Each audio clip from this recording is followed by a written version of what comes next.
Hi, welcome back guys. This is your friend, the Luffy Fanfics, back with amazing fanfiction. This is the series of What If Luffy Ace Sabo Rescued Law from Doflamingo. Now before starting, please give this video a like and subscribe to the channel if you want more videos like this. Now let's get into the fanfic. On the island of Goa in a remote corner of the East Blue Sea was a small town called Fuchsia. It was a tiny little town with a couple stores and only one pub, but it was cozy and comfortable. When asked, most people mistook the name for Fuchsia City in South Blue. It was off most maps and comfortably under the radar, which was why it was the perfect place to hide the children of some of the world's most wanted criminals. Over a decade earlier, Vice Admiral Monkey D. Garp left the son of the Pirate King with a group of bandits just outside of Fuchsia. Portgas D. Ace would have his 11th birthday in 2 months. Although he hated even thinking of his birthday, he would reluctantly celebrate with his little brother Luffy and his slightly older brother Sabo.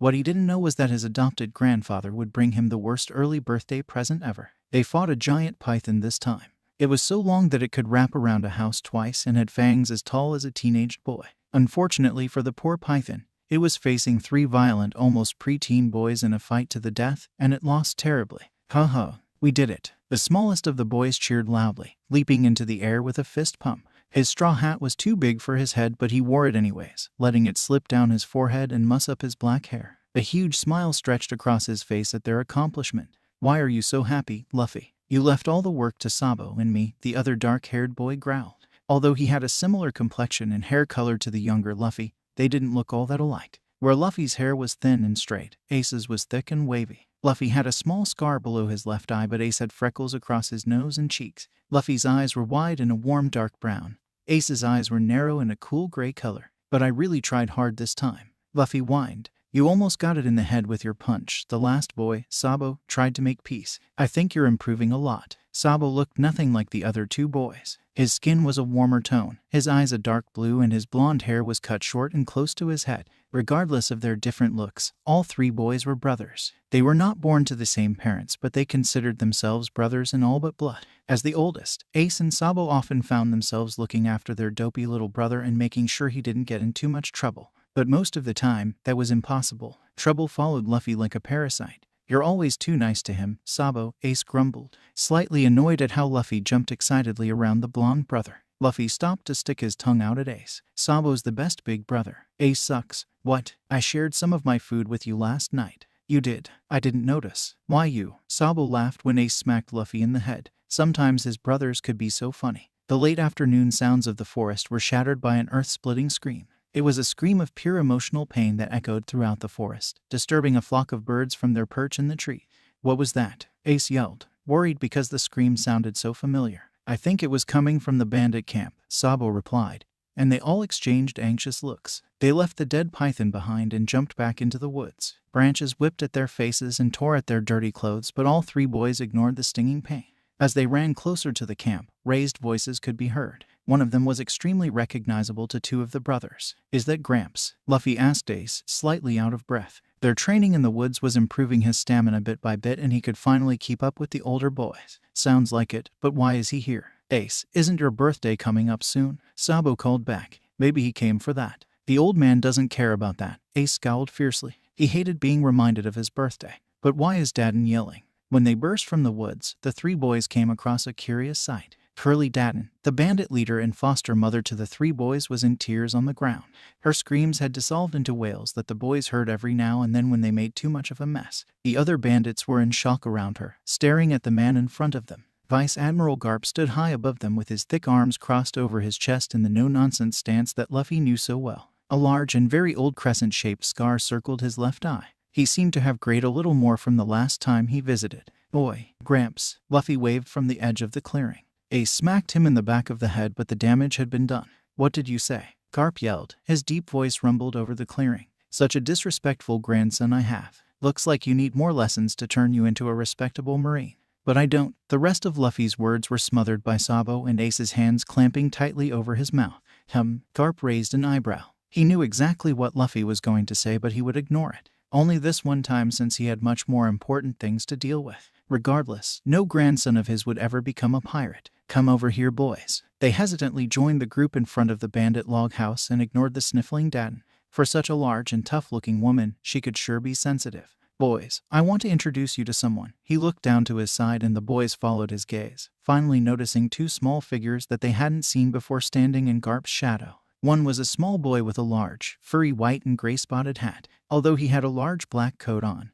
Anyone could see how small and skinny he was. Dark bruises under his eyes made his eyes look much brighter, and strange white patches were spread across his visible skin, giving him a sickly look. His gaze was cold. His eyes looked dead, as if he had lost all interest in the present. Beside him was a small white polar bear cub. The boys stared. "This is Trafalgar Law. He will be living here with you from now on." Garp went to pat the sickly-looking boy's head, but he ducked out of the way without looking up, and Garp's hand swung through thin air. "And the bear? What about the bear?" Luffy asked, his eyes fixated on the polar bear, which blinked back at him before slowly lowering its head. The light was playing tricks on them because the bear almost looked like it was blushing.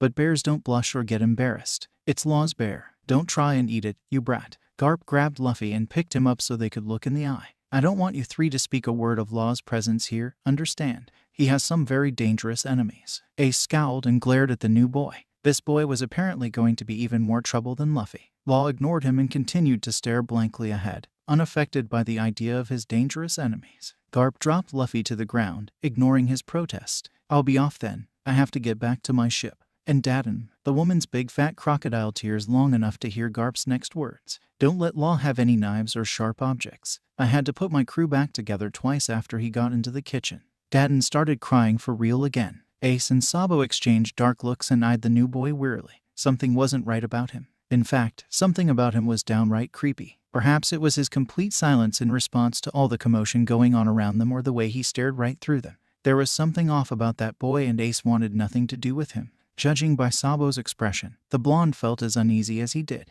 Apparently Luffy didn't agree. "Hi," Luffy chirped. His invasion of the boy's personal space made everyone but Garp uneasy. "I'm Luffy. Your name is Law, right?" The boy's eyes narrowed at the casual use of his personal name by a complete stranger, but he didn't respond. "Are you my new brother?" "What?" Ace and Sabo were perfectly in unison, expressing their disbelief at the stupidity of Luffy's question.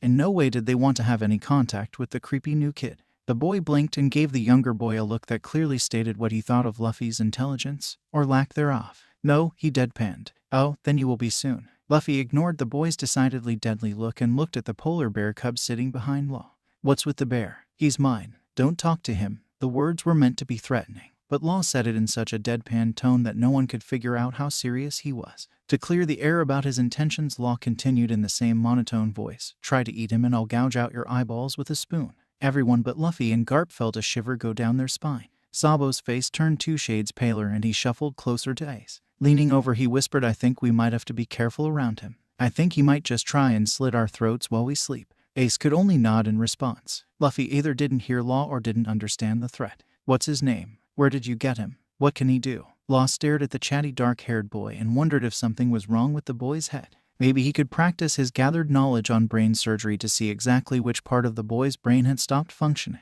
"Ipo, North Blue. Many things. Now go away." "North Blue. Cool. Is it cold there?" Ace wanted to join Daden in tears at the stupidity of his little brother. "Huh. Looks like you boys will be getting along well." Garp ignored the dirty looks everyone but Luffy and Bippo the polar bear shot him. "I'm going now. See you boys." And then the mountain bandits and 3 boys dreaming of being pirates were left with the creepiest boy from North Blue and his pet polar bear. The clearing was silent for several minutes after Garp left. The mountain bandits and the boys stared at the new arrivals, not sure what exactly to do with them. Ace and Sabo had no desire to approach the creepy kid, and Luffy was far more interested in finding the runaway booger in his nose than helping out with the awkward situation. Law himself was rather fascinated with how far the shortest child had managed to stick his finger up his nose. He was subconsciously re-evaluating the physical limitations of booger picking. Finally, one of the mountain bandits named Dogra stepped forward. A beige turban had slipped slightly off his head and his hold on the dictionary in his hand was shaky at best. "All right, Law-kun. You'll be staying with the B-boys. Can you boys show him your room?"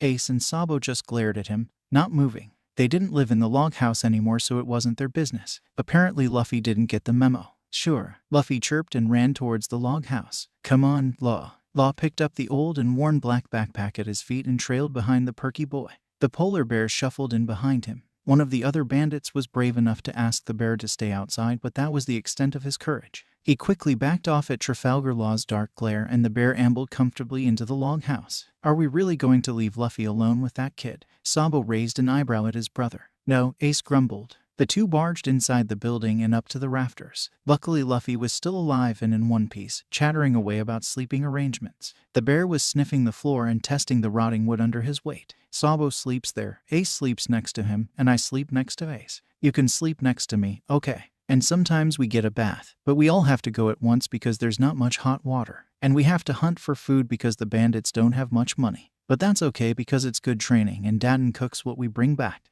Have you ever hunted before? I want the animals to be my pets, but if they become meat then I'm happy. Law was staring at Luffy like the boy was a puzzle just waiting to be solved. Were you dropped on your head as a child? I don't know, Luffy shrugged, still with a giant smile. But Gramps hits me a lot. He says it will make me a good Marine. But I don't want to be a Marine. Luffy paused and seemed to be waiting. Ace shook his head in exasperation. He knew exactly what Luffy wanted Law to do. Apparently Law got the message, and in a tone of voice appropriate for an exasperated adult humoring a child, asked, what do you want to be? A pirate. Luffy cheered. I'm gonna be a great pirate like Shanks. Law chuckled, and it wasn't a pleasant tone. The darkness in his laugh made the hairs on Sabo's arms stand up on end. A pirate? Huh. Law's smirk had years of knowledge twisted into it. There was a cruel twist to his lips and his eyes were shadowed by his hat. If they could see his eyes, all three boys would be terrified by the unpleasant-looking hat. Yeah, just like Shanks. Luffy's non-stop babbling about Shanks the pirate got old very quickly, but Ace and Sabo hadn't heard him talk about the man in a while. You mean red-haired Shanks? You know him? It finally seemed as if Luffy had something of worth to tell the creepy new boy. He gave me this hat. Luffy patted the worn and frayed straw hat on his head. I promised to give it back to him when I become a great pirate. He's one of the strongest rising pirates in the world. They say he could be on par with Whitebeard. Law was amused by the boy's ambitions. It would take a lot to impress him. I know, but I'm not giving up. Luffy smiled brightly. Law blinked at the smile that stretched from ear to ear. He seemed almost surprised about something. Ace nudged Sabo, and they both nodded at each other in understanding. Law-kun, how about we let you get settled? Come on, Luffy, let's go. Sabo tugged on Luffy's rubbery arm. But I want to play with Law and Bippo. Luffy whined, eyeing the fluffy white bear he had yet to pet. It stared at him suspiciously. Bippo knew exactly what the boy was thinking. They must be tired from traveling with Garp-san. Just let them rest today. Ace joined Sabo, and together they pulled their stubborn little brother from the log house. They darted past the bandits outside, still dragging Luffy behind him. Good luck, they called back and disappeared into the forest. They didn't stop running until they reached the tree house. Luffy whined and protested the entire way, complaining about leaving behind his new friend. Ace and Sabo sat him down in the middle of the house and glared at him with their arms crossed. What? Are you an idiot, Luffy? Ace started, his temper getting the better of him. In case you didn't notice, that kid is dangerous. You need to stay away from him. Not true. He's a good person. He has a pet bear. Luffy yelled back, his hands clenched into fists on his knees. He and Law were going to be friends, and he didn't like anyone saying bad things about his future friend. I don't see what the bear has to do with this, Sabo murmured in thought. He shrugged. Ace is right. Something about the boy isn't right. Why don't you like him? He didn't do anything to you. He gives us the creeps. Ace snapped. He always let his temper take over whenever Luffy didn't listen. It's the way he talks. He's not right in the head. Luffy's brow furrowed in anger. You're just jealous of him. Jealous? Ace laughed. Why would I be jealous? Because he has a polar bear and you don't. Ace and Luffy stared at each other in silence. Snapping out of his confusion, Ace asked again, I don't see what the bear has to do with this. No, Ace, Sabo interrupted the quarrel. Luffy has a point. What is it about the bear that has everyone going crazy? It's not the bear. Sabo shook his head, smiling slightly. I think you and I might be overreacting. We could be just a little jealous. I'm not jealous of the bear. No, I mean of having another kid here. Sabo rested a hand on Ace's shoulder. Garp did say he has some enemies. I don't think he had an easy life. Maybe we should try to be nicer to him. How about you try and tell me how it goes? Ace snapped and stalked to the other end of the treehouse. I'm not going near him. Sabo and Luffy both sighed and shook their heads at Ace's stubbornness. I don't care what you say, Ace. Luffy poked Ace in the chest and glared back at him. I just know Law and I will be friends. How do you know that? Sabo asked. He was always amused by how Luffy could so quickly and easily make up his mind about someone he just met. I don't know. I just know he's a good person. And he has a bear. Ace promptly gave up all hope about talking sense into his little brother. Just shut up about the damn bear. The sun had set long ago when they finally returned to the mountain bandits' log house. Ace was against returning at all, but Luffy refused to stay in the treehouse all night while his soon-to-be friend slept alone with the bandit. The windows were dark and the house was silent. We're going in quietly, okay, Luffy? It's a game. How long can you keep your mouth shut? Sabo whispered, mimicking zipping his lips shut. Okay, got it, Luffy whispered loudly back. Ace slapped his forehead. They crept in past the snoring bandits and up the ladder to the loft. The patched over hole where Luffy had fallen through months ago still groaned dangerously whenever someone stepped on it. In the dim lighting from the moon, the floor of the room looked empty. A white mass of fur glowed in the far corner of the room, but there was no sign of Trafalgar Law. Where's Law? Luffy whispered loudly, completely forgetting about the silence game he was supposed to be playing.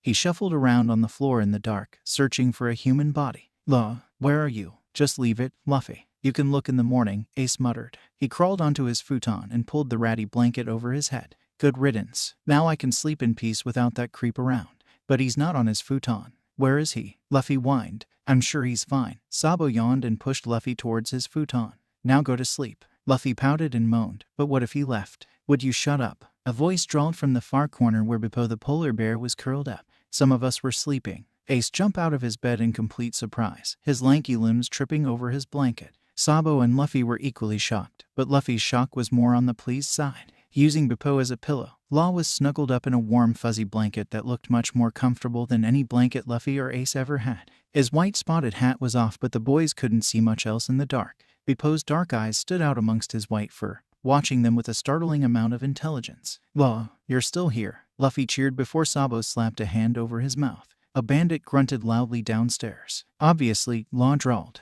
He turned over to face away from them. Now let me sleep. Gross. Sabo snatched his hand away from Luffy and wiped his palm on his shorts, smearing saliva everywhere. He glared at Luffy, who ignored him and put his tongue back in his mouth. Night, Law, Luffy chirped, and he bounced under his blanket. Ace and Sabo exchanged weary looks. Neither one was particularly comfortable about sleeping in the same room as the new kid, but Luffy wasn't going to move and the boys wouldn't leave him behind. So they lay down under their blankets, promising themselves not to sleep and leave themselves vulnerable. They would ignore the softness of the futon beneath their bodies and the warmth from the blankets that melted right into their bones. They would be strong, manly guardians over their overly trusting little brother. They promptly passed right out. Law rolled over and stared at the three snoring boys, all lined up in a row on their worn futons. He was going to have a hard time sleeping from the racket they were making. He buried a hand in Bippo's soft fur and listened to his rumbling breaths, grateful for his friend's presence. They're like a family, he murmured quietly. A low whine sounded from Bippo's throat and Law rubbed him behind the ears. But we don't need to lose another one, right, Bippo? All I need is you. Bippo leaned into his friend's touch. A loud snore from Sabo made him jump. I'm not going to get much more sleep tonight, Law sighed. But in a few hours he would eventually pass out from his body's exhaustion and the comfort of his only living friend under his head. When morning dawned, Law watched dispassionately as the older two boys, Ace and Sabo, dragged the overly friendly Luffy into the forest. Law had pretended to be sleeping as the other three boys moved around to leave, his eyes opened to a slit so he could watch their movement. The youngest had come within inches of touching him but had been pulled back by the blonde one. He had no interest to interact with any of them. As the boys disappeared into the forest, Law turned around to face the shortest bandit. If he remembered correctly, the man was named Dogra. Tell me about the forest. Law kept his voice monotone and his facial expression perfectly flat. From his time with the Doflamingo pirates, he had discovered how terrifying maintaining a constant facial expression could be. It kept people on their toes, completely unable to read a person until it was too late. He would practice and test his hypothesis on these bandits. It's the Mount Corvo faux forest.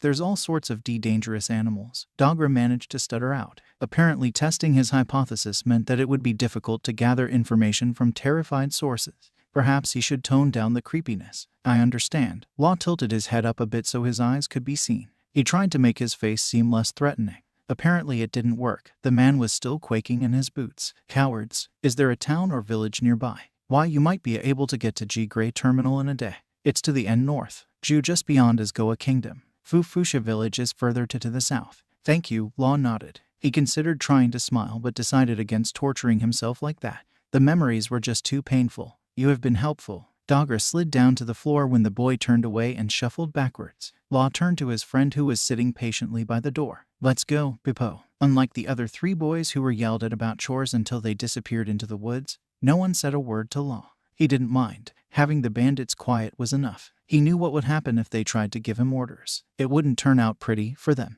They leisurely strolled west for a couple hours until they came upon a stream. The water was slow-moving and calm, but Bippo's head lifted up and he sniffed the air. He eyed further upstream and Law followed his gaze to the large brown masses that looked like rocks in the water. Crocodiles. Good thing I came prepared. In his hand, Law twirled the knife he had pickpocketed off a bandit before they left. Just this one little knife should be enough. When he grows taller, he would like to get a longer sword, like an adachi or something similar with a good reach. Bepo turned towards him and stared with his big, black, sorrowful eyes. Fish, he said. Now, most people would be shocked to hear a bear speak, and at first, Law was a little surprised. But he had lived with the unusual and freaky Doflamingo pirates for almost 3 years, so very few things could surprise him anymore. Bepo struggled to say more than a few words, but the ones he used were the most important.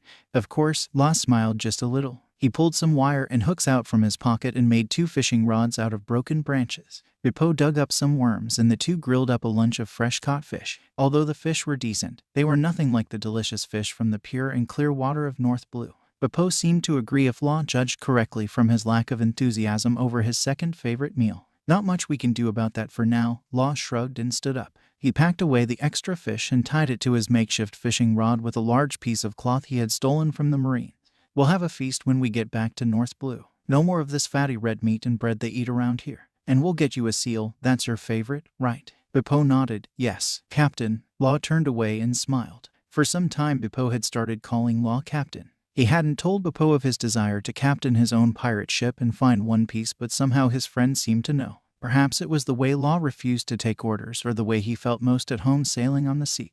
Although he was a polar bear, Bepo wasn't stupid. Law didn't have patience for idiots, so he wouldn't hang around one all the time. But after several months together, he had found his first true friend in Bepo at a time when he never thought he would be able to love again. Law knew everything about Bepo, and Bepo knew everything that mattered about Law. It was a friendship to last decades, and they would be pirate captain and first mate, only if they managed to escape this stupid island. We'll keep going along the river for a while more before heading back. I want to know the area better before setting off for Goa Kingdom. I'd rather not get stuck in this forest at night. Bepo grunted his agreement, and they followed the river for another hour. They passed by a wolf pack and a large bear, but none of the animals seemed too interested in hunting them. A bridge appeared in the distance. It was a rickety old thing made up of rope and rotting wooden boards with a well-worn path leading to the other side. The bridge faced north-south, so Law wondered if it was used by anyone other than the bandits to cross the river. Looking up, Law analyzed the position of the sun. If my suspicions are correct, this bridge will help us get to Goa Kingdom. However, I'm unsure of the distance from here to the city. Let's look for a shorter route from the bandits' cabin to the bridge, and we'll take that tomorrow. Bepo nodded in agreement and sniffed the air. He began to lead Law back to the bandits' cabin in the shortest but safest route he could find. Although Law was decent with navigation, Bepo was the best at finding things within about 30 kilometers. After all, he had a bear's nose, not a weak human nose. His navigation skills were superior to Law's own. For once, Law didn't mind relying on someone else's abilities because he knew Bepo would never lead him wrong. The bandits glowered at the duo when they walked in the door but said nothing. Rice was already cooking in the pot over the fire pit, meaning dinner would be starting soon. Law spread out their stash of vegetable and fruits Bepo managed to sniff out and went to work on preparing them. Some of the bandits gave him a revolted look as he sat down to wash and cut up the fruits and vegetables, but stayed far enough away. Apparently they had forgotten that moron Garp's warning about Law and sharp objects. Not his problem. Meat. The front door opened with a bang and a deer carcass flew through the air, smacking the large, orange-haired bandit woman in the face. 3 exceptionally dirty and smelly boys trooped in demanding cooked meat promptly. Within an hour, the deer was cooked. The boys and bandits drooled over the red meat that was piled high in the middle room before launching at it like the animals they supposedly evolved from. As meat and spit started flying, Law turned away in disgust and sat in a far corner with Bepo. They each had a bowl of rice with grilled fish and the prepared fruits and vegetables. It was a dinner fit for a person and a bear that cared for what they put in their bodies. Ace, Lego, that was mine. It's mine now, dumbass. Don't touch my meat. Thief. Amusing, isn't it, Bepo? Law smirked. He looked his friend straight in those deep black eyes that seemed endless. They worried over you being a wild and vicious animal. But in reality it was them who have yet to complete their evolutionary cycle. You are a far more intelligent being. Bepo's head tilted to the side and he stared questioningly at his friend. Law, knowing exactly what he was confused about, Law smiled. It was a compliment to you. His furry white head bowed and a pink tinge appeared over his nose. Thank you. The ruckus had died down across the room as the meat had quickly evaporated. Meat and rice was splattered everywhere. It was on the floor, walls, and ceiling. Honestly, it was amazing how messily just a few people could eat. Law and Bepo finished their dinner and began to clean up their mess. The bandit Datin was yelling at the boys to go take a bath as the bandits began to clean the room. They ran off to the bathroom, tripping and sliding over each other. The woman turned to face the 2 quiet ones in the corner. They stared back at her with identical dispassionate looks. You too, kid, and your pet needs a bath. Law's disinterested face immediately morphed into a glare and the temperature of the room dropped 3 degrees. Don't give me orders. Her face paled and her knees shook. Honestly, the woman was a fright to look at, mostly because of the cancer stick she always had in her mouth. Please, she whispered. Very well. Law had no desire to be in the same room as those rambunctious boys, but he didn't want to make a scene. Not yet, anyways. They trudged into the bathroom. It was already foggy from the steam of the hot water. Ace and Sabo were splashing each other in the small tin tub. Luffy sat naked on a stool next to the tub scrubbing himself with soap. Their clothes were messily piled up in a dry corner of the room next to some towels. A straw hat sat on top. They all stopped when Law and Bippo walked in. Ace gave him a fierce glare and Sabo sunk down into the water as if trying to hide by drowning himself. Unlike the other 2 boys, Luffy seemed excited to see them, judging by his erratic hand waving. Hi Law. Perhaps he should try to be a little friendlier. Luffy seemed to have a loose tongue, and by playing nice with him, Law might be able to learn some things about the island. It seemed that he wouldn't even have to separate the boy from his friends, as neither older boy was able to control the loose cannon.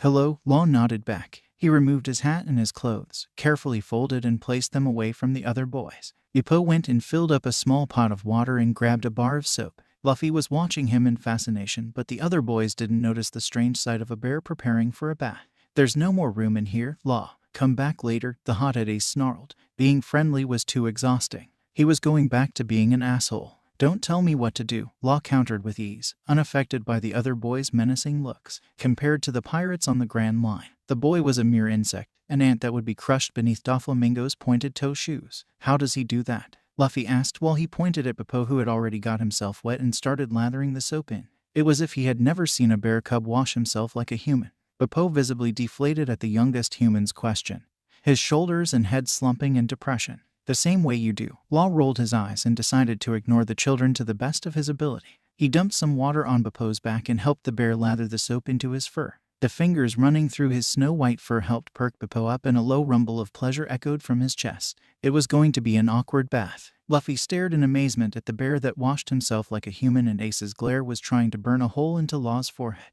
But the blonde-haired Sabo seemed to be staring for an entirely different reason. Why does your skin have white patches? Sabo asked quietly. Law knew the question would come at some point, but he didn't expect it so soon. Perhaps the children were less scared of him than he thought. He may have to remedy that in the future. He rubbed Bippo's fur some more, feeling the texture of his friend underneath his palms. You look kind of like a cow. Luffy tilted his head. Ace laughed at the statement, but his mouth promptly snapped shut when Bippo started growling. The freckled boy gave Bippo a wary look. Law washed the soap out of Bippo's fur and started cleaning his own skin. His friend turned around to help him wash his hair. Bippo's claws scratched gently at his scalp in a soothing manner. I was very sick, Law started. He had no interest in divulging much information, especially for something so incredibly personal. The illness removed pigment from my skin. It is in remission, so the pigment is starting to return. Sabo's brow furrowed. How sick were you? Days from dying. His calm reply seemed to upset the boy a little. It was a curious reaction to his statement. It's not contagious, so you don't have to worry about catching anything. It was a type of poisoning. Bippo dumped fresh water on his human friend's head, and Law shook the droplets from his hair. Bippo followed suit and splattered water and fur all around the room. While the other boys complained, Law started drying himself off and dressing. A fast bath and then he was gone. The less interaction with people, the better for his sanity. Who poisoned you? Again, it was Sabo. The boy seemed to have a bit of a bleeding heart. That bleeding heart could get him killed in the future. Law looked at them from the corner of his eye. I guess you could say that the world government is responsible. Why would the world government want to poison you? Ace's eyes were distrustful. He was a boy who had seen some hardships in life, just like Law. However, his tone of voice suggested he believed the teenager to be bullshitting. Not that Law could blame him for his disbelief. After all, why would the world government go through the effort of poisoning one puny kid? But he was just a victim of the greed of humans. He and all the dead citizens of Flevens, the White City. Not me, directly. They just didn't care who got hurt as long as they made a profit. The Marines helped them cover up. Law debated putting his hat on, but his hair was still wet and he didn't want his hat to get messy. He paused at the door and looked back at the boys still soaking in the water. They seemed to be waiting for something, perhaps for Law to elaborate. Law smirked. If you sit in there any longer, you'll turn into prunes. Ace yelled something at him, but Law didn't hear as he had already shut the door behind Bippo. The boys were amusing, but they had such innocence about them that Law didn't want to get too involved lest he infect them with his darkness. Ace's eyes showed enough distrust and anger that Law could tell his life wasn't sunshine and butterflies. But he hadn't been terribly hurt by the people he trusted. The boy was wild like a fire, just seconds away from burning out of control, and Law could see that he had lived nearly his whole life in the woods. The blonde-haired Sabo had a certain level of maturity, but he seemed to be living some sort of savage fantasy. His way of speaking and dialect gave him away as having an upper-class education, but what he was doing in the woods with a group of bandits was a mystery. What an interesting duo. Luffy was a little harder to read. His face was constantly in a state of innocence, smiling and laughing with his brothers. But whether it was a mask or not, Law couldn't tell. The minimal scarring across his body indicated some sort of physical abuse. It was too deliberate to be caused by an accident. Yet the boy didn't let his darkness show. How interesting. Curled up against his soft pillow of Bippo, Law listened as the boys shuffled around the room. They tripped and stumbled over each other and the futons with minor arguing before the room fell silent except for light snoring. When the breathing of all three evened out to a steady pattern, Law finally allowed himself to drift off into a restless sleep. The next morning all three boys had vanished. They never returned to the log house. 2 weeks after Ace, Sabo, and Luffy had left the bandits behind and retreated to the comfort of their tree house, life returned to normal. Or as normal life could ever be for a pack of savage children that lived by themselves in a forest. Luffy argued and pouted about leaving Law behind, but allowed his brothers to drag him away from the log house without much protest. Ace liked to think it was because Luffy finally realized that Law was dangerous and they shouldn't be around him. On the other hand, Sabo knew it was because they promised Luffy first dibs on meat after the next hunt. Ace should have known that his distraction technique would only work for so long. For the next 2 weeks they hunted food, stole money, and terrorized gangs like normal. But Luffy slowly grew more and more depressed as he was unable to take his mind off his worries. Finally, Ace and Sabo couldn't ignore his melancholy any longer when Luffy took 3 bites out of his portion of meat and put it back down. Ace and Sabo exchanged startled looks. Never before had Luffy put down meat. "What's wrong, Luffy?" Sabo asked, his cheeks still stuffed with venison. "I'm wondering how Law is doing." Luffy shrugged and picked at the meat on the thigh bone. Ace snorted and tore into his meat viciously like the carnivorous creature he was. "Forget about him. The creep is fine. No one will go anywhere near that freak." "That's not nice. Take it back," Luffy shouted. He jumped to his feet and raised his fists in what he thought was a threatening manner. Instead, Ace turned away and swallowed his mouthful. It was his duty as an older brother to let Luffy know when the younger boy was being an idiot. He would never apologize for speaking the truth. "Why are you so defensive, Luffy?" "He never really spoke to us," Sabo asked. He was curious about Luffy's concern over the mysterious new boy. Law doesn't seem to be the friendly type. Still glaring at the back of Ace's head, Luffy crossed his arms over his chest with a huff. "I know he's gonna be my friend. But how can we be friends if I never see him? What if he forgets about me?" "That's an interesting way to think about it," Sabo mused. He smiled softly at Luffy's despondent look and shrugged his shoulders. "We're going crocodile hunting tomorrow, so how about we go back to visit the day after tomorrow?" "Yeah," Luffy cheered, but promptly fell down when Ace kicked his legs out from underneath him. The older dark-haired boy loomed over the younger one with his fists planted on his hips. "We're not going anywhere near that creep," Ace yelled. He glared fiercely at Sabo for suggesting such a thing without consulting him first. How was he supposed to protect his brothers when both of them actively fought him every step of the way? "You don't have to come," Luffy yelled back, getting right up in Ace's face. "Law won't like you anyways because you're always mean. I don't care if he likes me. And you're not going alone, you big baby. Bippo will be there. That's Law's bear, not yours." "I'll go with him." Sabo smiled at Luffy's pleased look and ignored Ace's glare. "If Luffy thinks he's a good guy, I believe him. I don't think Law will hurt us, so you can relax, Ace." "Whatever," Ace grumbled. He wiped meat grease off his face and flopped down on his futon. Turning away from them, he pulled his covers over his head. "I'm going to sleep. Sabo's the best big brother ever." Luffy stuck his tongue out at the dark-haired boy hidden under the covers. "He's way nicer than Ace." Unbeknownst to the other boys, Ace's face was a steamy, embarrassed red under the blanket. Sabo smiled at Luffy as the smallest boy danced around the treehouse. "Are you happy now, Luffy?" "Yup." Luffy plopped down in his previously abandoned seat and finally devoured his portion of meat as his worries dissipated. "I can't wait to see Law and Bippo again. Remember how Bippo washed Law's back? That was so cool. I want a pet bear." "Luffy, you can't have a bear." The next day after lunch, the 3 boys pulled a dead crocodile on a wooden cart behind them and passed the walls into Goa Kingdom's main city. Covered in a gray cloak, Ace was sitting on Luffy's shoulders as neither boy was tall enough to pass as even a short adult. Sabo, who was in the midst of a growth spurt, could at least get away as a short teenager by using his top hat and was wearing his own gray cloak. They traveled past the guards and into the main city for the first time in a few weeks. The dirty alleys and shifty people of the outer walls didn't intimidate the boys, and they continued past the leers and glares. The farther they moved into the city, the more space people gave them. It seemed to be a mix of suspicion of the cloaked figures and disgust for the foul crocodile carcass. Within an hour they had sold the dead crocodile for a decent pile of bullies and exited the trader's shop with their money bags significantly heavier. All three boys had large grins stretched across their faces at the amount of money Ace carried in his hands. Ace chuckled as he counted the money they managed to bargain for the crocodile skin. A good one today. We got lucky. That old man was a lot more generous than before. Maybe because the crocodile wasn't as beat up this time around. You two are way too rough. Sabo rolled his eyes. Ace shrugged and laughed, but Luffy moaned in annoyance. Ace, can I be the head now? You're too heavy and my shoulders hurt. Suck it up. Ace patted Luffy on the head. I'm older and smarter, so I get to be the head. But your feet are really smelly. Luffy moaned again and peeked out through the divide in the cloak. He perked up at the sight of a fuzzy spotted hat that he'd been wanting to see for a long time. Whoa, Luffy, what are you doing? Ace could barely stay upright when his costume's bottom half decided to run in the opposite direction they were meant to go. With the money clutched tightly in one hand, Ace gripped Luffy's straw hat with the other hand.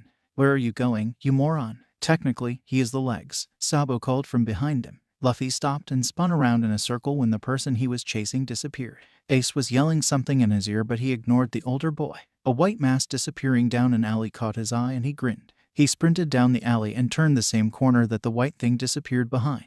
Finally he spotted them. A short boy and a polar bear cub were several feet in front of them. Law, Bipo, Luffy screamed. Ace groaned and slid off of Luffy's shoulders. He didn't want to be off balance around the freak. Sabo skidded to a stop behind them. Law stumbled slightly and jerked around at Luffy's scream. Although more subdued than most people, his surprise was still evident by his wide eyes and shaky breaths. The teenager took 2 calming breaths before speaking. Hello. His voice was still the same drawling monotone, and it set Ace's teeth on edge. The white spots continued to be visible on his face, but seemed to have shrunk slightly in the past 2 weeks.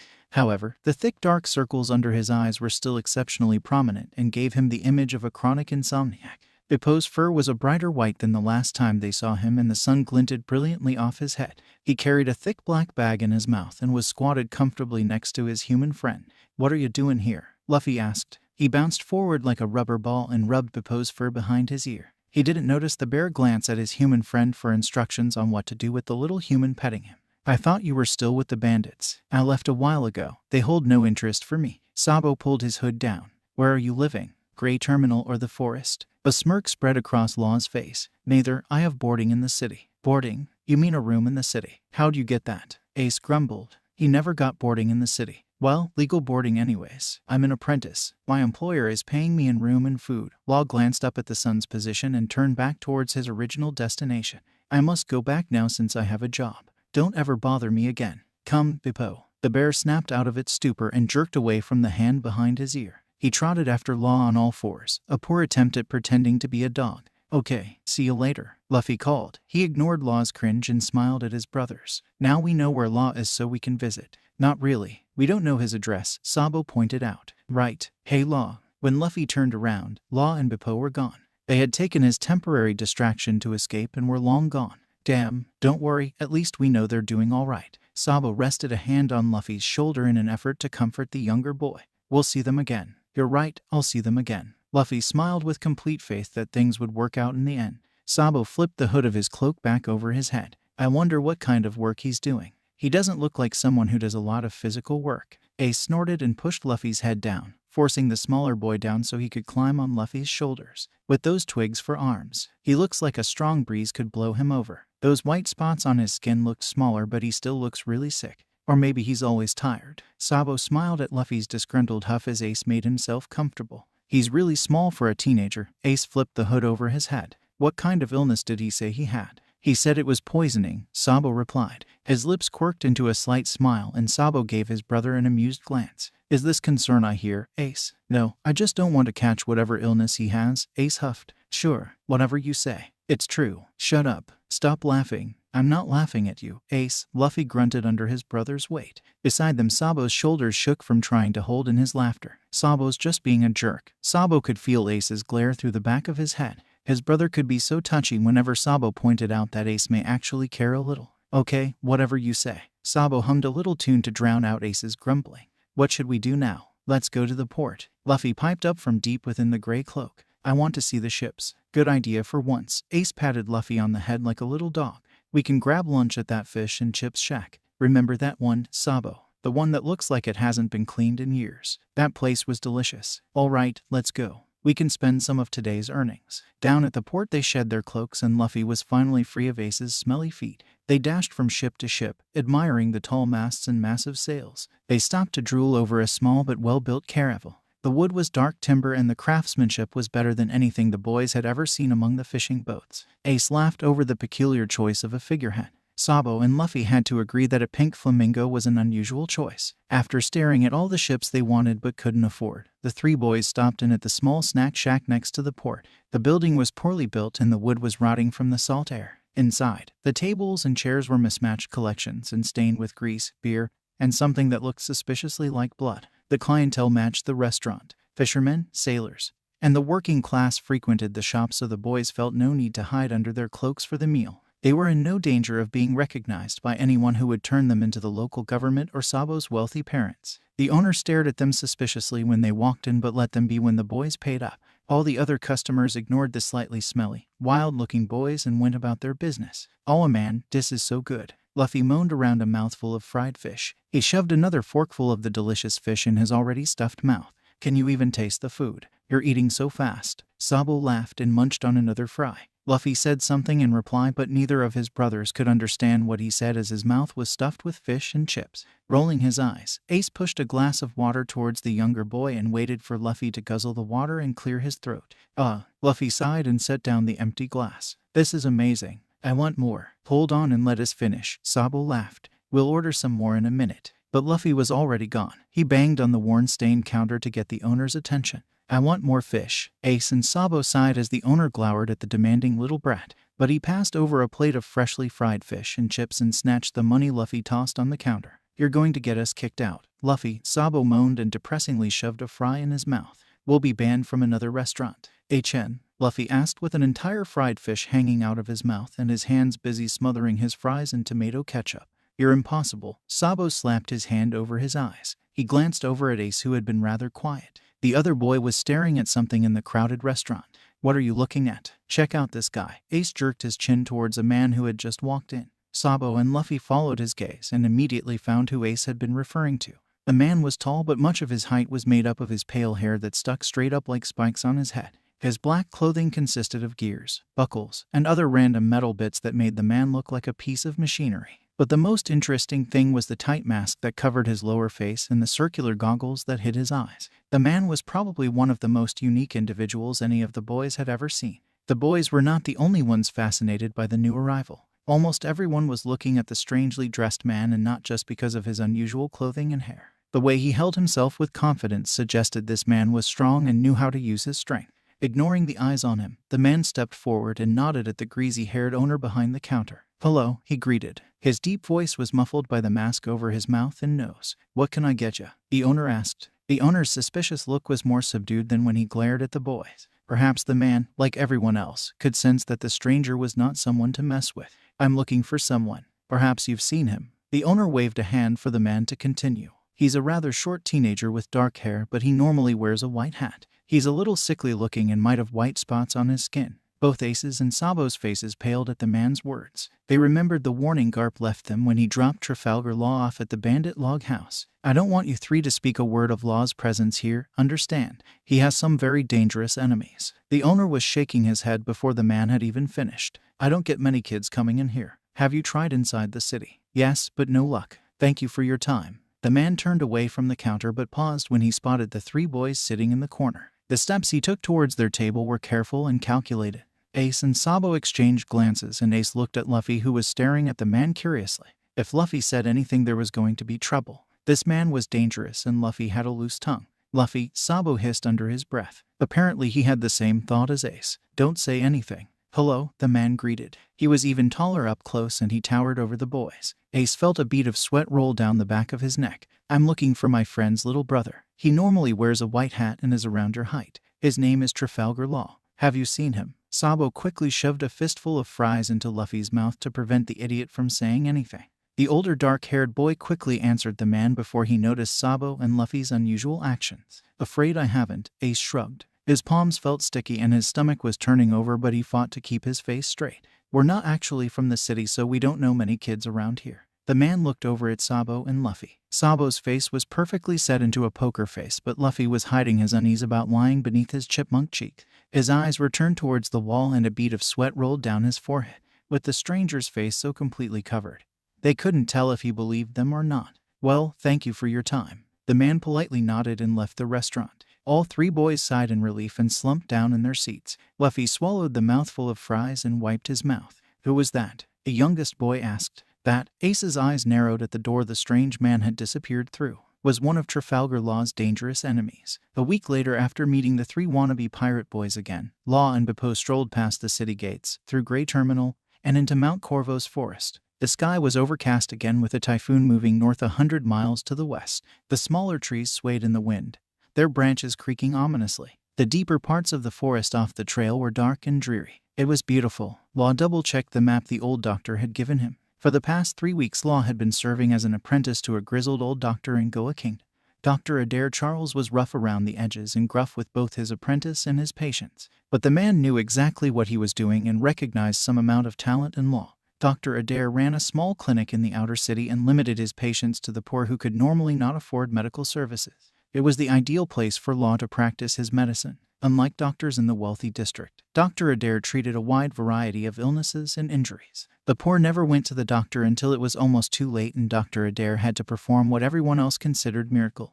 But Law knew better. There were no miracles in science. One day a week, the clinic was closed. But while Dr. Adair rested his old tired bones, Law and Beppo were sent on a scavenger hunt for a herb with medicinal properties that grew on the southwest coast of Mount Corvo. According to his medical encyclopedias, witch hazel was used as a salve to disinfect a wound and speed healing while acting as an anti-inflammatory. Dr. Adair used it on young children with cuts and bruises and often sent home a small amount for continued use. Law never cared for painkillers and anesthetics, but he understood the necessity with sobbing, snot-nosed brats. He would rather watch them squirm, but that was a personal preference. His companion huffed and pulled up the backpack that slid down his shoulder. He paused to squeeze his other paw through the second strap. It resulted in Beppo's arms sticking up as the straps pushed at his armpits. That doesn't look comfortable, Law mused, although he normally enjoyed others' discomfort. Watching his only friend in the world struggle pulled at something in his heart. He adjusted and lengthened the straps so Beppo could move his arms freely. Better. Thank you, Captain, Beppo said. Once upon a time, those eyes full of idol worship terrified Law, but now he felt comfortable under his friend's gaze.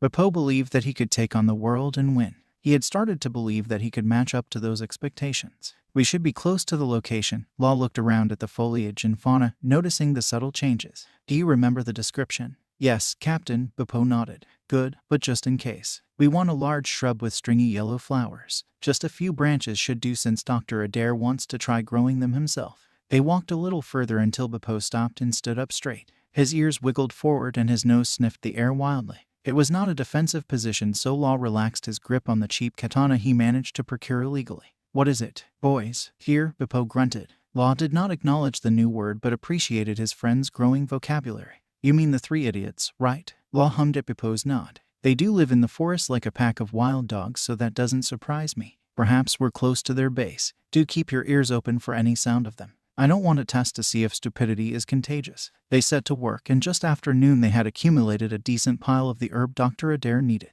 The sky had cleared slightly, with the sun forcing its way through the cloud coverage. The birds began to brave the weather, and several of them were swooping over the sea searching for their next meal. A break was needed after all the searching, and the friends sat on the cliff with a beautiful view of the sea. Law could imagine North Blue just over the red line.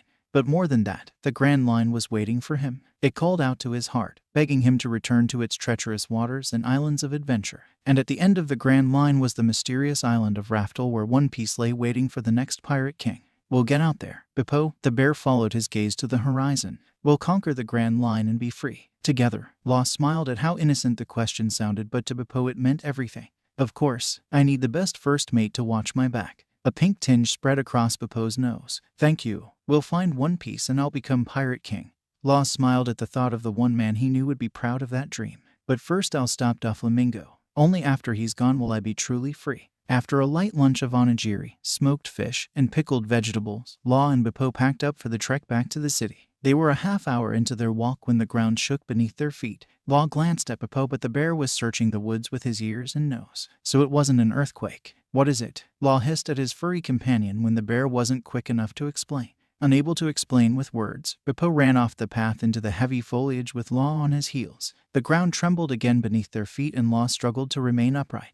Bippo stopped at the tree line and stared at the sight before him. The dark-haired boy with the white spotted hat came to stand beside him, also in awe. The three idiots galore were attempting to fight a giant grizzly bear. The scar over its eye and ferocious roar indicated the bear was in its prime and possibly one of the most dangerous creatures in the forest. The three bruised and bloodied boys were trying to swarm the massive bear, and they were fighting it with metal poles that looked like they were ripped from someone's shoddy plumbing. Their level of idiocy is amazing, Law mumbled in awe. He got excited when the bear almost decapitated the older boy Ace. Instead, it managed to nick the leg of Sabo, who yelled in pain. The boys struggled to get close enough to hit the bear even with all three working together. I didn't know anyone could be so stupid. They have no chance against that thing with its adrenaline pumping like that. No, Bippo sighed. Wisdom of their fates glowed faintly in his eyes. They die. I agree. So why aren't they running? Luffy managed to get caught by the bear's massive claws and smashed into the ground near Law and Bippo. He sat up, rubbing his head and complaining about something. Cocking his arm back for a punch, Luffy threw his fist forward and Law watched in fascination as his arm stretched like a rubber band.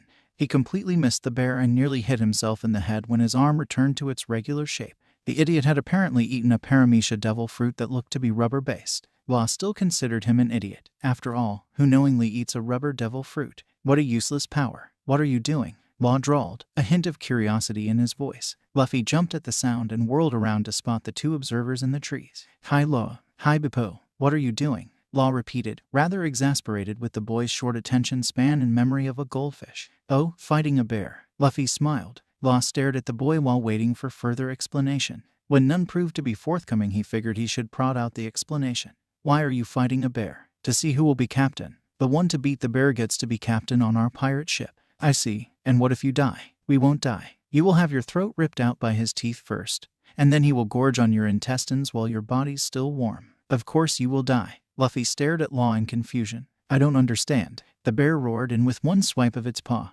Ace and Sabo were sent flying towards where Luffy, Law, and Bippo stood. Law brushed dirt off his hat and stared as all three boys struggled to stand. You're exhausted and much too weak to fight that bear. Why don't you save your energy and live to fight another day? Law asked. Ace snorted when he realized who it was asking the question, but Sabo did his best to answer through his gasping breath as he tried to stem the flow of blood from the wound on his leg. We don't run, ever. Law thought about the man who changed everything in his life. How much Kora-san sacrificed so Law could run away to have his freedom and fight another day. If he had gone after Doflamingo that day for revenge, he would have thrown away Kora-san's sacrifice for nothing more than pride. Pride could make a man stronger in many situations, but it was more likely to be a man's downfall. There is no shame in running, Law said, but the boys ignored him. They threw themselves at the grizzly again. But they were no match for the massive bear in their exhausted states. While their energy had run its course, the bear was still pumped full of adrenaline and hungry if Law was right. It looked a little like Bippo when he really wanted to eat some fish. The grizzly growled and bared his sharp teeth. Saliva dripped down to the ground below and the bear tensed, ready to move in for the kill. All three boys were too exhausted to run. Once the bear was done with them, he would go after Law and Bippo next. Law justified his next action by telling himself he was just jumping a couple steps and solving the problem early. Vroom! A blue sphere spanned out across the field, covering the three boys and the bear. Bippo was used to Law's powers, having watched at the teenager experiment with his abilities before. However, the other three humans and one grizzly bear were surprised to be enveloped in the humming blue sphere. What is this? Ace yelled as the blue film passed over his exhausted form. Law held up his hand with his index pointed towards the boys and his thumb sticking up. The bear, having lost interest in the strange dome, lunged at the three distracted boys. Ace and Sabo clued in fast enough to find time to scream. Law flipped his hand. Shambles. The boys appeared behind Bippo and the grizzly lunged face first into a rotted log. It roared in frustration and anger, locking its pitch-black eyes on Law, who was closest to him. In a way, Law could understand the bear's frustration. It had been minding its own business when three idiotic morons decided to attack it for no reason. Yet he had no choice but to eliminate the problem. The katana at his hip slid from the sheath almost silently and he held it upwards in the air, ready to begin his operation. What are you doing with that sword so far away? You need to. Whatever Sabo was going to say trailed off at the sight before him. Ace shared his astonishment and Luffy began babbling excitedly about fruits. Law's katana slashed through the air with a grace neither boy had seen on the island. At first it seemed the boy was just warming up, But then the bear separated into 3 pieces. The head floated away from its torso and the legs remained quivering on the ground.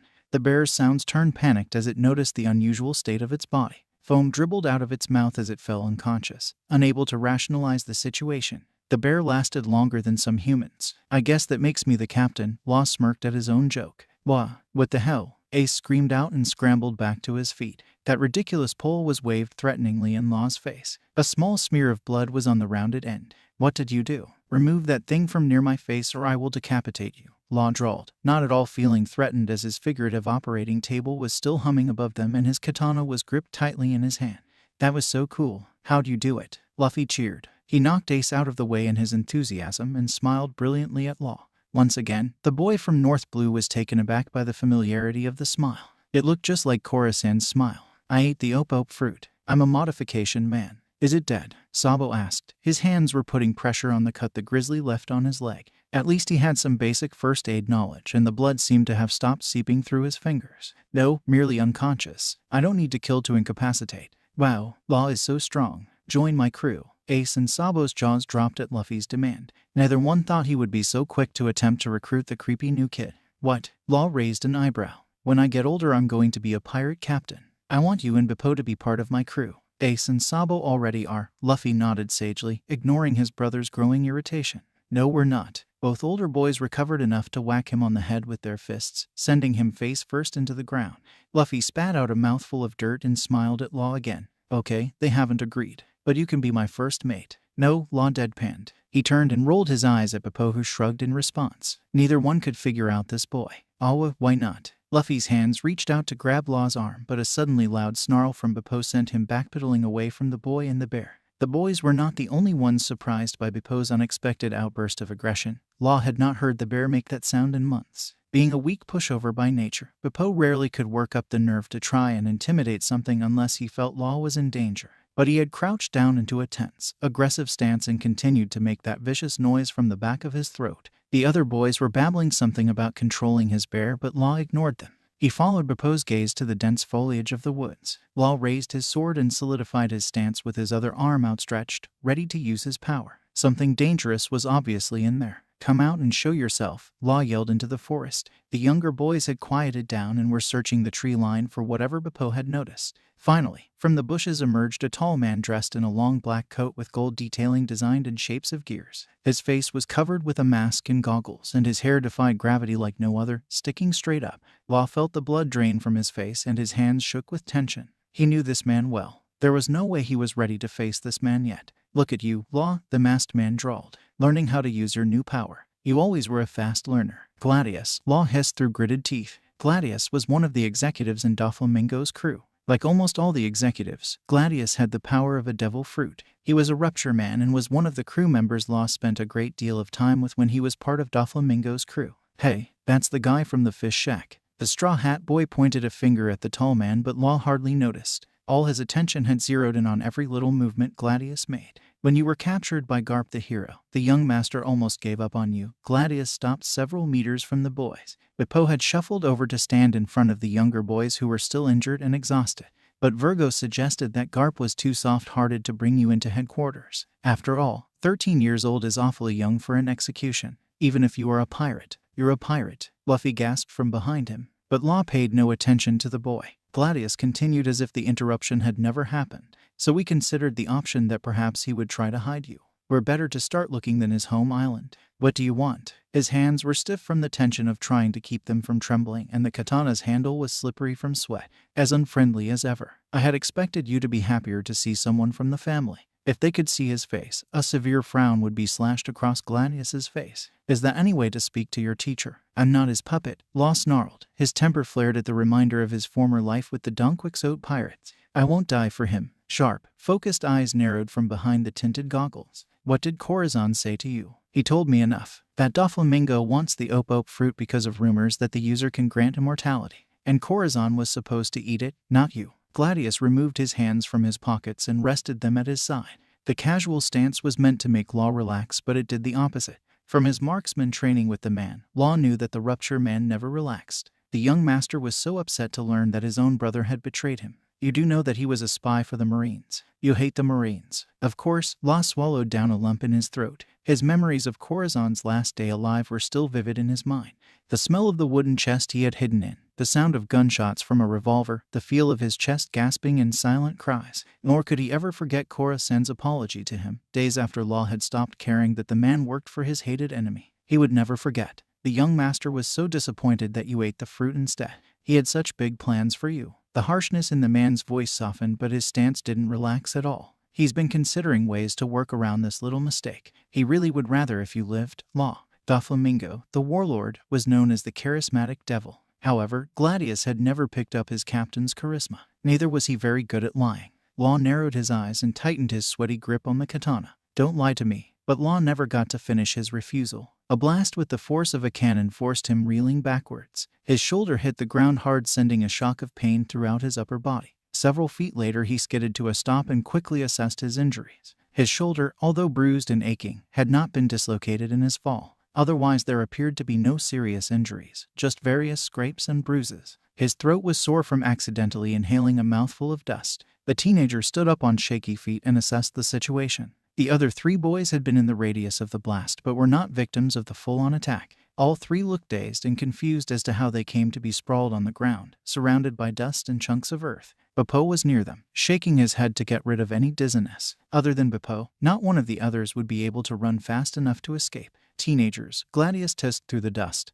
His shadow moved ominously towards Law. Such temperamental beings. Law couldn't respond to the comment as he was too busy trying to clear his throat of dust and debris. He shuffled backwards, away from the approaching devil fruit user. I remember how 3 years ago you came to us, desperate to destroy everything. Gladius stopped outside the cloud of dust and intertwined his fingers behind his back. The action set Law's teeth on edge. He felt like a weak little puppy cowering under a powerful Rottweiler. But as much as he hated to admit it, he was weak and powerless compared to an experienced devil fruit user like Gladius. I still want to, Law snapped. His eyes narrowed in concentration. He would have to move fast to catch Gladius off guard. The man had already entered his attack range. For him, Law swung his katana, but Gladius had already ducked the attack and shot a counter-attack right back at the dark-haired boy. The blast hit a chunk of upturned earth as Law switched places with it, succeeding in getting a different angle. His next attack managed to take off Gladius's hand and forearm in a mixture of speed and pure luck. He could already see the veins popping out in the man's forehead. Normally, Gladius was calm and collected, but his temper was explosive and dangerous. "You little shithead," he growled, eyeing the hand that had floated away from him. "You've been practicing." "Not really," Law smirked, although he wasn't as confident as he pretended to look. "I just had a good teacher. He was just stalling, anything to avoid getting captured and taken back to Doflamingo. He wasn't ready to kill the monster yet. He wasn't even strong enough to beat an executive, let alone the captain. Flattery will get you nowhere." Gladius tilted his head down and jumped forward, releasing a blast of energy right at Law's feet. Although he managed to complete a switch with a rock at the far end of his sphere, Law still got some of the blast. His leg burned from the force of the blast and sent Law to his knees. The blue, humming sphere vanished with his loss of concentration. "I can see you're going to be difficult about this, so let's try something different." Gladius raised his remaining hand and pointed in the direction of Beppo and the 3 savage boys. "Can you stop me before I blow their bodies to pieces?" The vulgarity that Law's mind spewed would be enough to make a sailor blush like a schoolgirl. He was so focused on Gladius that he had forgotten about Beppo.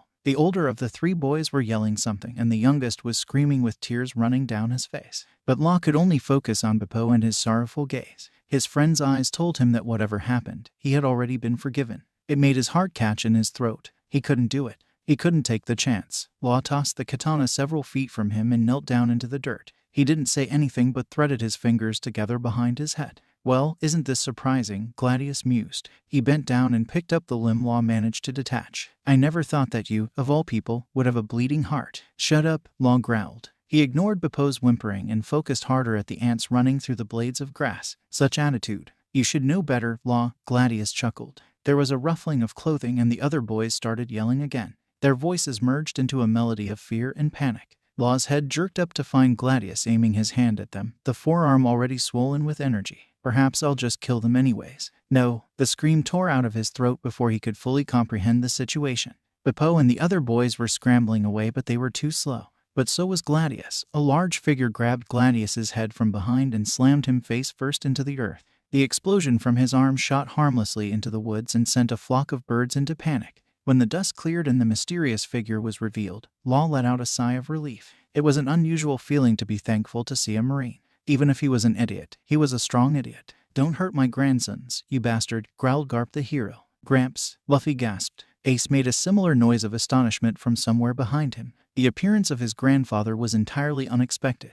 One second he was in tears from almost having his head blown off by the crazy spiky-haired man. The next second his equally crazy grandfather jumped the man from behind and drilled his face into the dirt. Honestly, Luffy was really confused about what was going on. "I don't know what the hell is going on here, but no one hurts my grandsons but me." Garp apparently was equally clueless to the situation. He stood up tall and cracked his knuckles menacingly. "And I only smacked some sense into the rascals." Luffy and Ace exchanged bewildered looks. Garp could be almost as dangerous as the strange man who just tried to blow them to pieces. From the ground behind them, Sabo attempted to push a large rock that had landed on his leg, twisting it in an awkward position. The other man, Law had called him Gladius, got to his feet and brushed dirt off his long coat. "I didn't expect to see you, Vice Admiral Garp." "Why the hell not?" Garp snorted. "It's my home island."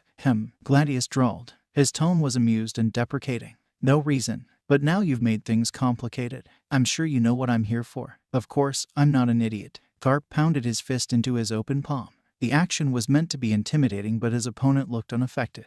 Of course, no one could actually see the man's face. "Good, then perhaps we can come to an agreement. Let me take him and no one else will get hurt." "What makes you think I'll just pass him over?" Garp growled like an angry dog. "He's my responsibility." "Then one less responsibility for you to deal with." The explosive human crossed his arms over his chest. He looked annoyed with the conversation. Apparently he had never dealt with a member of the monkey family before. "Even if he's an idiot, I will never give him up to a pirate." Gladius looked taken aback and tilted his head to the side. From behind the pirate the boys could see an extremely offended Law flip his middle finger towards Garp while he discreetly shuffled towards his fallen katana. Surprise was woven throughout Gladius's voice. "I may not be his biggest fan right now, but the boy is no idiot. He managed to elude us until you got involved and made us aware of his location." "What?" The older Marine scratched his head. "Who the hell are you talking about?" "Law, of course. Who are you talking about?" A light visibly clicked on upstairs in Garp's head and he snapped his fingers. Now that makes sense. I thought you were talking about Ace." "Hey," Ace shouted from where he was lifting the large, stray rock off Sabo's leg. "Who are you calling an idiot?" "I have no idea who Ace is." Gladius rubbed his temple with his fingers in an action that just screamed mental exhaustion. Any conversation with a monkey normally ended in exhaustion. "Regardless, stay out of our affairs, hero. I can't let you take Law either. I'm gonna turn him into a strong Marine." It started so small they weren't sure if it was part of their imagination. Ever so slowly, it grew louder and louder until the old man, 3 boys, and a bear were staring at the scary explosive man doubled over in laughter. From behind Gladius, Law rolled his eyes and flipped the bird again, this time at his former marksman teacher. "Law, a Marine, you're shitting me." When his laughter finally died down, Gladius stood up and adjusted his coat again. "You obviously don't know what happened in his past." "I know enough, but the kid had Rocinante's approval, so I'm sure he'll do fine." "Ah yes, the traitor." If his face were visible then everyone would be able to see the enormous smirk adorning Gladius's face. "Tell me, Law, was Corazon enough to convince you that the world government and the Marines are the good guys, even after they cooperated in the slaughter of your entire family and hometown?" Law froze in slow shuffle towards his falling katana, but Gladius didn't turn around. Ace couldn't read the older boy's face because of the shadows of his hat, but Law shook his head and continued to reach for his katana. Gladius couldn't see him, but Law's silence spoke volumes. "As I thought, now if you'd excuse us." Shit." The glowing blue sphere passed over Gladius's body. He turned just in time to see Law swing his required katana. Gladius's body separated into 3 distinct pieces. "You little bastard. I'm going to blow your guts out through your nose, Law." "That's physically impossible," Law drawled. His left hand was held up with the thumb, index, and middle finger pointing forward to maintain control of each part of Gladius's body. "My esophagus is simply not big enough for my intestines. Even if you liquefied them, I'll enjoy trying." The conversation was making Ace nauseous. The forearms of Gladius's torso expanded like balloons, one arm aiming at Law while the other was directed at Garp. Law's eyes narrowed. The explosion made Ace jump. He grabbed the back of Luffy's head and shoved the younger boy face first into the dirt while joining the boy on the ground. The radial blast from the explosion, full of small rocks and pebbles, passed over their heads, knocking Sabo's hat clean off his blonde hair. Through the disturbed dust and grass, Ace could see one tall figure and a shorter one still standing. The pirate's body parts had switched positions, but they were still floating. "Fast reaction, as expected," Gladius hummed. His arms had deflated with the blast but were quickly growing again. "Diamante trained you well. You switched yourself and the Marine with boulders to escape." "Biwahaha. He got you good." What a clever little bugger. Garp chuckled and pulled a set of sea stone handcuffs from somewhere within his violently colorful floral shirt. Garp darted forward and raised the fist not holding the sea stone handcuffs. With a swing of his massive fist, the Marine clocked Gladius in his detached head, knocking the man out. Gladius's arms dropped as the man fell unconscious, and his massive forearms deflated quickly like a popped balloon. Law let all 3 parts of the separated body drop to the ground for Garp to cuff. If only my grandsons were as smart. Shut up, old man, Ace yelled. He kicked a small rock towards his adopted grandfather, but it fell short of the man. Luffy was laughing loudly at Ace's violent temper. What the hell are you laughing about? He just called us idiots. He does kind of have a point, Sabo muttered under his breath as Ace and Luffy started tussling in the dirt. There they all were with a psychotic pirate what had just threatened everyone's life to get at Law, and his 2 brothers were far more concerned with winning an argument about who was the bigger idiot. Movement out of the corner of his eye caught Sabo's attention. The polar bear straightened up from its crouched position and loped over to join Law at the other end of the clearing. It nudged the teen's hip with his head and sat down patiently beside him. Well, that was interesting. Garp scratched his head, reminding everyone strongly of a confused monkey. Guess I should clean this guy up. Watch out, he's a tricky one, Law muttered. He sheathed his sword and walked away from the battle scene, past the unconscious grizzly bear still in separate pieces, and stopped at the edge of the woods. Beppo sniffed the unconscious bear briefly before joining the teenager. I'll be going now. I'm gonna get this pirate down to the ship. Garp looked quite ridiculous with legs swung over his shoulder, a torso dangling from one hand and a head clasped in the other. Go back to the cabin. I'll sort this out. Law's smile was so utterly dishonest that Sabo and Ace cringed. Of course, I will see you there. Good, Garp grunted. He turned and waved goodbye to his grandsons. Gladius's head swung back and forth like a pendulum. See you, boys. The boys were too disturbed by the sight of a man waving a detached head to properly respond. Law, that was crazy. Luffy stumbled and tripped over a pile of debris, but he eventually latched himself to Law's side. His rubbery limbs wrapped around Law's torso and gripped him tightly. Most likely he didn't even see it, but Luffy ignored the irritated twitch to Law's eyebrow. Join my pirate crew. You'll be my first mate. I think we've been replaced, Sabo whispered to the growling Ace. No, Law snapped. It seemed his never-ending patience had finally snapped. Ace suspected it was more the stress of that pirate's appearance than Luffy's irritating insistence. But you're so strong. The way you took that man apart was so cool. Please. Law was unmoved. The emotionless mask he constantly wore was sliding down his face. Both Sabo and Ace could see his patient composure fracturing. Anger and rage was slipping through the cracks. No one orders me around. Not anymore. You're just a pain in my ass. Luffy laughed loudly. It seemed he hadn't noticed the older boy's growing irritation. That's what everyone says. Are you going back to the cabin? Sabo pressed at the large gash on his leg caused by the grizzly bear and made worse from the battle. Luckily, the blood had started to clot, but there was still a bloody mess all over his pants and hands. The older boy snorted and bowed his head. The shadows from his hat were cast over his face, hiding his steel gray eyes from view. Of course not. Monkey created this situation. If he hadn't stuck his oversized nose in my business, this entire situation could have been avoided.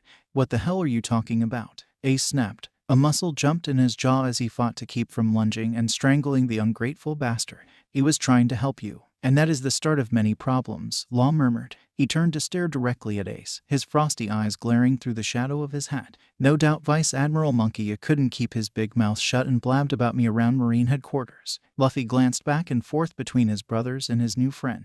He knew they were talking about something important, but Law wasn't giving straight answers and Luffy was feeling a little lost. Law roughly detached the rubber limbs from his body and let the youngest boy fall to the ground. What does that have to do with anything? So what if he told the Marines? Sabo shrugged and laid a bloody hand on Ace's shoulder. It was partly to calm the other boy and partly to hold him down so that he wouldn't launch himself at the older boy. Ace was fast and strong, but as Law had proven that day, the older boy had the advantage of experience and a devil fruit. Sabo really didn't want to put his brother back together. A slow, cruel smirk spread across Trafalgar Law's face, which sent the fine hairs on the back of Ace's neck straight up. He wasn't going to like whatever came out of the boy's mouth. The Marines spend so much time and effort infiltrating powerful pirate crews with sleeper agents. I wonder if they've ever thought the same could happen to them. Sabo's eyes narrowed in contemplation. You think the Marines have a pirate spy? I don't think I know. The smirk widened, which just pissed Ace off even more. Well, why didn't you tell him, you idiot? Gramps could have done something about it. Ace growled. Luffy nodded along beside his brother, still unsure as to what he was agreeing with. Some things are simply beyond your understanding until you've lived with a man like Don Quixote Doflamingo. Sabo, make sure you disinfect that leg before you get an infection. Sabo jumped in shock that the older boy actually said his name. Law turned and gestured to his polar bear. Let's go, Bippo. Bippo looked at him and back at the grizzly bear still lying in 3 pieces on the destroyed forest floor. His black eyes were wide and pleading. Fine, but only because you asked. Law waved his hand at the bear, rearranged itself back into 1 piece. Now we go. The blue humming sphere faded and the boy with his polar bear friend disappeared into the forest. Luffy waved them goodbye. See you, Law. Not 30 seconds after Trafalgar Law and Bippo the polar bear disappeared into the forest, the massive grizzly grunted loudly. All 3 boys jumped at the sound and eyed the fallen bear that had been put back together. Let's get out of here before he wakes up, Sabo said. His fingers gripped the pole and his hands uncomfortably tight. They sprinted from the clearing, dashed through the forest. Branches and bugs whipped at their faces. Sabo used his pole as extra support when the gash on his leg stung painfully with movement. Ace kept to the back, making sure his injured brother managed to get out of the way. Although all 3 boys were exhausted and injured, they only slowed down when their treehouse came into view. Law was so cool. Luffy cheered while climbing up to the house. He just waved his sword and bam. The man was done. He didn't even kill the pirate. You're joking, right? Ace shoved the younger boy over so he could get through the door. That was the creepiest thing I've ever seen. I thought he was bad before, but that power is just downright freaky. It is a very strange power. Sabo acquiesced from below them. He was struggling to climb with an injured leg. The gash had pulled open again and begun to bleed. He would have to keep off it for a few days to let it rest and heal. And that pirate had a very dangerous power too. He also just didn't sound stable, normal. The man was creepy. Well, I doubt we'll see him again. Ace helped Sabo up the last bit of the climb to the treehouse. Sabo sat down and started pulling down his pants to deal with the wound. He gritted in pain his teeth when the newly formed scab pulled off his skin with the fabric. He flopped down heavily on his futon, holding the bloody leg up so that it wouldn't mess up his bed. We'll have to talk to Trafalgar the next time we see him. If dangerous men like that are after him, I doubt this will be the last one we see. Ace poured the clean drinking water into a bowl. Luffy, get me the cleanest cloth we've got. Ace held out his hand expectantly. Luffy shuffled through the spare cloths and tossed one at his brother. The older boy began to clean Sabo's gash with the wet cloth. It's not that deep, so luckily, no stitches. I'll just wrap it up. What are you, a doctor? Sabo gritted out. Ace wrapped up the wound and put a small pillow under the leg. No, but let's hope you don't need one. Anyways, Sabo leaned back and crossed his arms over his chest. Did you see that sword work? No, Ace rolled his eyes. I was a little too busy watching the floating body parts. Sabo ignored his adopted brother's attitude. All I'm saying is that Trafalgar had training. Those were not amateur moves. Huh, what? Luffy tilted his head to the side and searched his nose for hidden treasure. Sometimes people said things in complicated ways. He wished they would just say what they meant. Sabo sighed and held up a hand, counting down all the things he noticed. The way he remained calm in the situation. His control over his devil fruit abilities is far superior to our own Luffy. And everything with the sword. I've seen older nobles training under sword masters, and his technique was better than anything I've seen from the noble.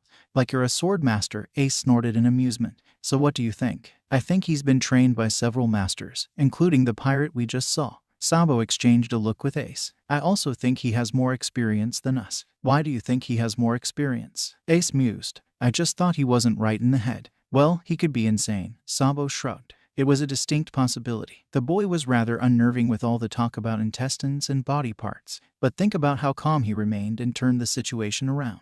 He's confident. He knows his abilities well. That tells me that he's anything but an amateur. Well, that settles it. Ace turned to stare at both the injured Sabo and the nose-picking Luffy. From here on out, no one is to go near Falafel. What's his name? Right, Trafalgar Law. Stay away from him. Ace directed the last order to Luffy, who he knew was too friendly for his own good. Luffy flicked off the booger he found and glared back at Ace. But he's gonna be my friend. No, he's not, you idiot. The guy will cut you into pieces if you piss him off. And you can piss people off really fast. So stay away from him. You're not my boss. Don't tell me what to do. I'm your big brother, so that gives me the unspoken right to boss you around. Luffy, Sabo's calm voice cut through the argument. Ace is right this time. I don't trust Trafalgar around you or us. We can't predict him, so for now you should just give him some space. Luffy glared at both his brothers and stomped out of the treehouse. He stretched his arm up to the watchtower and pulled himself up using his rubber abilities. The sun was starting to set and the city of Goa Kingdom was illuminated in a warm orange glow. That was where Law and Bippo lived. They're wrong, Luffy muttered to himself. He's not a bad guy. Just like he knew Shanks and his crew were not bad people, although they were pirates. Luffy knew Law wasn't as mean as he seemed. He had helped them against the grizzly even though he didn't have to. He slept in the same room as them at the bandits' log house and nothing happened. And he had a bear cub for a friend. No one who had a bear friend could be bad. 3 days later, the issue of becoming friends with Law was wiped from Luffy's mind and overtaken by something far more serious. "Hey, Sabo," Ace called over to the lump hidden under the ratty blanket. "Get up, it's time for breakfast." Breakfast for the day was a variety of fruits and nuts Luffy and Ace had managed to collect the day before. Sabo hadn't been feeling well with a stomachache he blamed on undercooked meat and spent the day resting. After seeing his pale and sweaty face, Ace had quickly agreed that Sabo rest the day. A short nap later and the blonde had looked better but still tired. Sabo groaned in response and curled further into a ball. "I don't feel good. What's wrong?" Luffy crouched over Sabo's head and pulled back the blanket. His eyes widened at Sabo's pale and clammy skin. His feverish blue eyes blinked tiredly up at the youngest brother. "You really don't look good." The blonde's sea-blue eyes were glazed over and unfocused, his breathing shallow. "It hurts." "What hurts?" Ace also knelt down next to Sabo's futon, hovering over his brother with worry. He definitely had a fever, but Ace felt helpless with his lack of medical knowledge. He should have worried more the day previous. "My leg. It really burns." Ace unwrapped the bandages around Sabo's leg that he had changed yesterday morning. The skin around the wound was an angry red and the wound itself was oozing fluid that wasn't there the day before. The calf of his leg was swollen to an unnatural size. "Hello." Ace glanced at Luffy, who fell into a screaming panic at his older brother's shock, then back at Sabo. "Your leg's infected."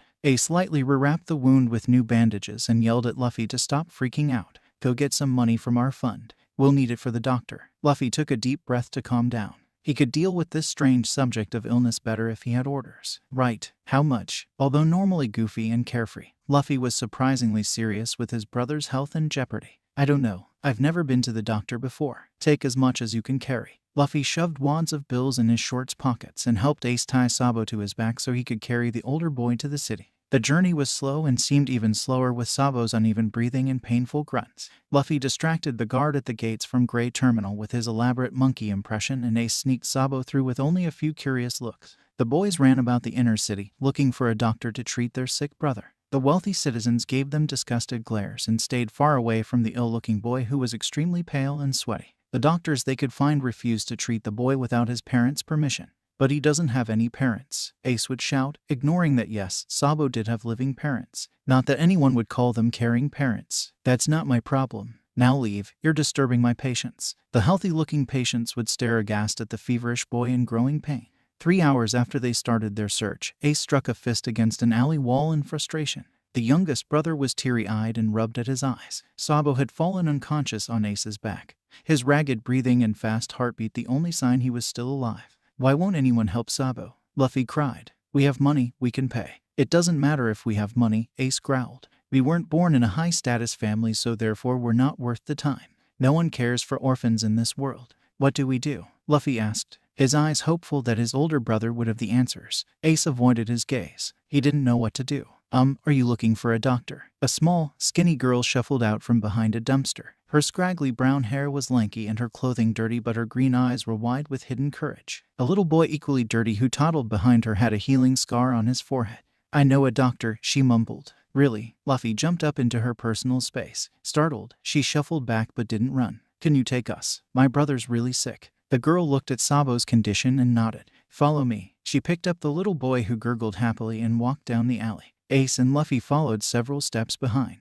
"My name's Yukina and this is my brother Toshiro," the girl introduced. The little boy waved at them when he heard his name. "I'm Luffy, this is Ace and Sabo." "Where's the doctor?" "His clinic is in the poor district," Yukina replied. "Dr. Adair doesn't care who you are, he'll treat you anyways." "See my brother's scar?" He fell down the stairs and hit his head. Mama thought he was gonna die, but Dr. Adair and Dr. Torau fixed him up. "Dr. Torau?" Luffy scratched his head. "Who's that?" "Oh, that's Dr. Adair's assistant." A pink blush spread across Yukina's cheeks. "He's really young but really smart. He helped Dr. Adair with Toshiro's treatment. His name is difficult to pronounce, so I just call him Dr. Torau." "Sounds like a good place," Ace said. He looked at Sabo's white, sweaty face pressed against his shoulder. "Are we close?" "Just around the corner." Yukina pointed down the street. They had entered the working-class district where the unlucky majority population were squished into an area made for half as many people. Rotting buildings and makeshift homes were everywhere. Curious but weary eyes glared out from behind broken windows. A skinny dog of bones and skin sniffed at their heels for food.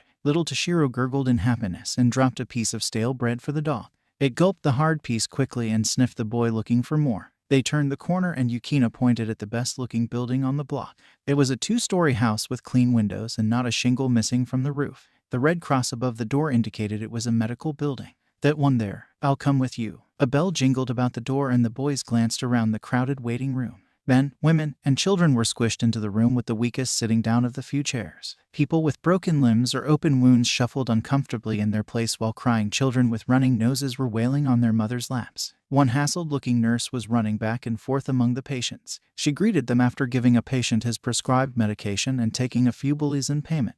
"Yukina, is something wrong with Toshiro?" she asked kindly, but her eyes looked tired and her voice was rough and scratchy. "No, Toshiro's fine. But this boy looked really sick." She pointed at Sabo, still unconscious on Ace's back. "My word, what happened?" Snapping on a pair of white gloves, the nurse helped untie Sabo from Ace's back and gently laid him down on the floor. She looked him over carefully. "Infection, I think," Ace said. Medical knowledge was way out of his league and Ace felt the sinking feeling of embarrassment standing in the clinic. He was unable to take care of his brother because he couldn't clean the wound properly. How could he protect his brothers from things like infections and diseases? He couldn't beat those demons with his fists. Ace wasn't an idiot, regardless of what anyone said, but he wasn't Dr. Smart. The nurse checked his temperature with a thermometer and looked at the new bandaging around the wound that was already soaked through with blood and fluid. "This is not good." "No, it's not," drawled a monotone voice from behind them. The children jumped and turned around to face the speaker. But the nurse continued her examination as if used to it. "Dr. Torau." Yukina blushed brightly at accidentally using the nickname she came up with. However, said doctor pretended not to notice the butchering of his family name. "You." Ace gaped like a goldfish and Luffy perfectly mimicked his brother's face, because right in front of them was Trafalgar Law dressed in a small white lab coat with a stethoscope around his neck and holding a clipboard like a real doctor, although he still wore the white, spotted hat. Law knelt down and examined the swollen and infected leg. "This is the same injury he got from the bear. Did you not disinfect it like I told you to?" "We cleaned it." Ace's hands were clenched tightly into fists, and he gritted his teeth. He didn't need to have his temper explode in the only clinic that would treat his brother. But he couldn't stand the older boy's tone of voice. He hated any time someone spoke to him like he was a moron, regardless of whether he deserved it. "Water is not a disinfectant, you idiot." Law snapped. Luffy blinked at the change in tone. He had never heard Law's voice be anything other than bored and monotone. The young apprentice doctor turned to the nurse. "Ready a bed. I'll have to treat this immediately before the infection progresses." Of course, the nurse disappeared into the back room to ready a bed for Sabo. Law lifted up the blonde's shirt and placed his stethoscope on his chest. He listened and moved the device around Sabo's chest, jotting a couple notes on his clipboard. "How long has he been out?" Law didn't look up as he strapped a blood pressure monitor to Sabo's arm. The other two boys stared as he pumped the monitor and watched the numbers. He released the air and glared at the boys. "Well, how long has he been out?" "About a half hour ago he fell asleep," Ace snarled. "Why are you doing this? Where's the doctor?" "I thought you were just a kid." "He's busy with another patient. You'll have to deal with me. And I'm actually 13. Ace did a double take and tried to see exactly how a person slightly taller than him and so young looking was 13. 13 was still not old enough to be a doctor, and he was about to say so before Yukina piped up from behind Luffy. "Dr. Torau is really good. You can trust him to help." She blushed again when Law glanced at her. "My name is Trafalgar," Law grumbled under his breath. "His breathing is clear and his blood pressure is fine, if a little low. The fever is his body trying to fight off the infection. I'll clean up the wound and put him on antibiotics and painkillers. He'll have to stay overnight so we can monitor his health." The nurse came back out from the back with a bipedal polar bear cub waddling behind her. A stretcher was clenched tightly in his paws and resting on his shoulder. "A bed is ready for him." "Good. Thank you, Hitomi. Bippo, help me lift him." Together they rolled Sabo onto the stretcher. He woke up just as they were lifting him up. "What's going on?" Sabo mumbled. His hand reached out and grasped Luffy's arm. "What happened?" "Don't worry, Sabo. Law's gonna fix you up." Luffy chirped and smiled at Sabo, who grinned back a little dazed. "Law?" Sabo stared unfocused at the boy with the white hat who was holding one end of the stretcher. "You're a doctor." "No, I'm a rock star." Law drawled sarcastically. "Of course I'm a doctor. Now relax or I'm going to have to knock you out." "You're pissing me off." "'Kay, sorry." Sabo leaned back down and stared up at the polar bear holding the end of the stretcher with his head. "There's a bear. The fever is worse than I thought." "Stay out here." Law snapped at Luffy and Ace. "You already screwed up once. I don't need you bothering me while I work." Sabo disappeared into the back rooms with Law and Bippo, leaving Luffy and Ace waiting impatiently in the clinic waiting room. Ace couldn't believe the health of his brother was in the hands of a 13-year-old psychopath who could chop things up and keep them alive. Luffy was excited because his future crew member was a doctor. An hour passed while Luffy and Ace sat in the waiting room. Yukina and her brother Toshiro had left after wishing the brothers luck. Every now and then, an elderly man with wild, wispy white hair would come out and call another patient to the back. Ace figured the man must be the Dr. Adair that Yukino was talking about. He seemed much older than Ace thought he would be. The man looked ready to keel over at any moment. Ace went up to the man the next time he stepped out. "Excuse me, do you know anything about my brother?" "Sorry." The man's pale blue eyes were a stark contrast to his wrinkled tan skin. Dr. Adair looked over to where Luffy was doing a handstand with his feet stretched up to the ceiling and sending the other children into fits of giggles. "He looks fine to me, but I've never treated a rubberman before." "No, my other brother. He had an infection and Trafalgar took him back in." "Ah, that brother." Dr. Adair waved him back to the ratted old couches. "Relax, kiddo. Law's got it. I've never seen a more talented kid. Your brother is in good hands." "But he's only 13, Ace said, his voice raising as he finally expressed his worries. "He's not a real doctor and he's in there alone treating Sabo." "He's not alone." The doctor blinked behind his round glasses and smiled in amusement. "He's got Popo helping him. The bear doesn't count." Several patients looked over at Ace's yelling and shushed him. "You need to quiet down, kiddo. If I didn't think the little genius could handle it, I would have taken over. But he's got steadier hands." Dr. Adair showed his own withered and shaking hands. "He's better at stitching than me. And that boy needed a couple stitches." Dr. Adair patted Ace on the shoulder and called in the next patient, a little boy with a rash and his frantic mother. Law stepped out from the back and exchanged a few words with the doctor. He looked at Ace and jerked his head towards the back room. "Luffy, come on." Ace grabbed the back of Luffy's shirt and dragged him after Law. They followed the older boy up a flight of creaky old stairs to the second floor. In the first door on the right was Sabo asleep on a bed, tucked under sterilized white sheets. Although still pale, he looked much better than before and far more relaxed. "I've cleaned and stitched the wound, but that doesn't mean the infection is gone. He'll be on antibiotics for the next week to help his body fight the infection. But I can't keep him here for the week, so I'll show you how to care for the wound." Law glared at the two medical morons. "I assume one of you can learn quickly." "I'll do it." Ace slapped a hand over Luffy's mouth before the boy could volunteer. Although Ace didn't know much about medicine, he didn't want Luffy anywhere near Sabo's wound. "Good. We'll go over how to sanitize materials so you can disinfect the wound. When he wakes up, I'll show you how to wrap the wound properly and tell you the schedule you'll need to maintain for a week." Ace huffed and crossed his arms but didn't complain. The younger brother picked at his nose. "In fact, I'll write it down. You can read, right?" Ace's face turned bright red under his freckles as he fumed in silence. It would do him no good to strangle the shithead. "Can we see Sabo now?" Luffy asked. Law watched the pinky finger buried in its favorite place. "No, go get something to eat and let him rest. He's sleeping off his fever right now, so he's okay, right? He'll be fine." "Okay." Luffy turned to Ace and smiled. "Let's get some food." "But Sabo." "Law will look after him," Luffy chirped. Law rolled his eyes at Ace's suspicious glare. "I just saved his leg. I have no interest in reversing my hard work. He's safe." "Fine," Ace ground out. "We'll be back after dinner." Law shrugged and walked down the hall and into another room. They could hear him asking someone else about their breathing. Luffy pulled Ace down through the nearly empty waiting room and outside. "Law's really cool. He made Sabo all better." Luffy nudged his brother with his shoulder. "Don't you think it's neat that he's already a doctor?" "Yeah, whatever," Ace grumbled. Luffy did have a point though. Trafalgar was really young to be so knowledgeable in medicine.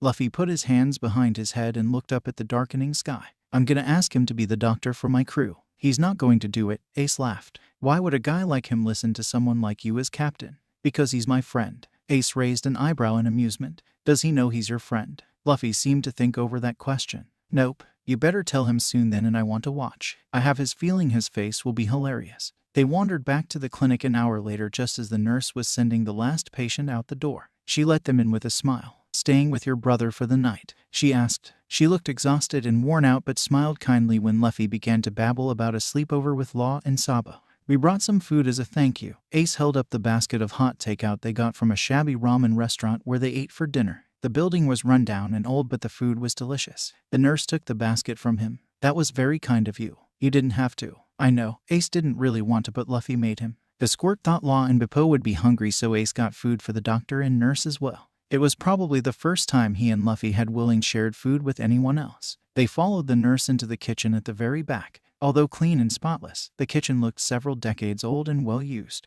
The chairs were mismatched and not a single one matched the table, which had suspicious burn marks. Nurse Hitomi pulled out a mismatched collection of silverware and plates. Ace and Luffy helped her set the table, but Luffy was only allowed to handle the plastic cups. Ace pinched Luffy's mouth closed when she asked if they were going to eat too and told her they already had.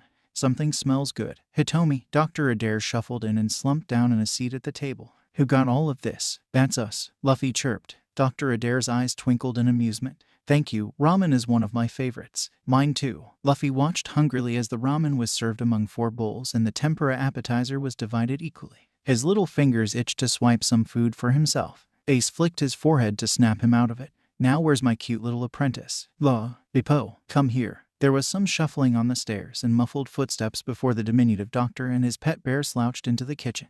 The white lab coat and stethoscope had been discarded in exchange for a yellow t-shirt and faded jeans. Law's hat was missing and stray white bear hairs were mixed in with his bedhead.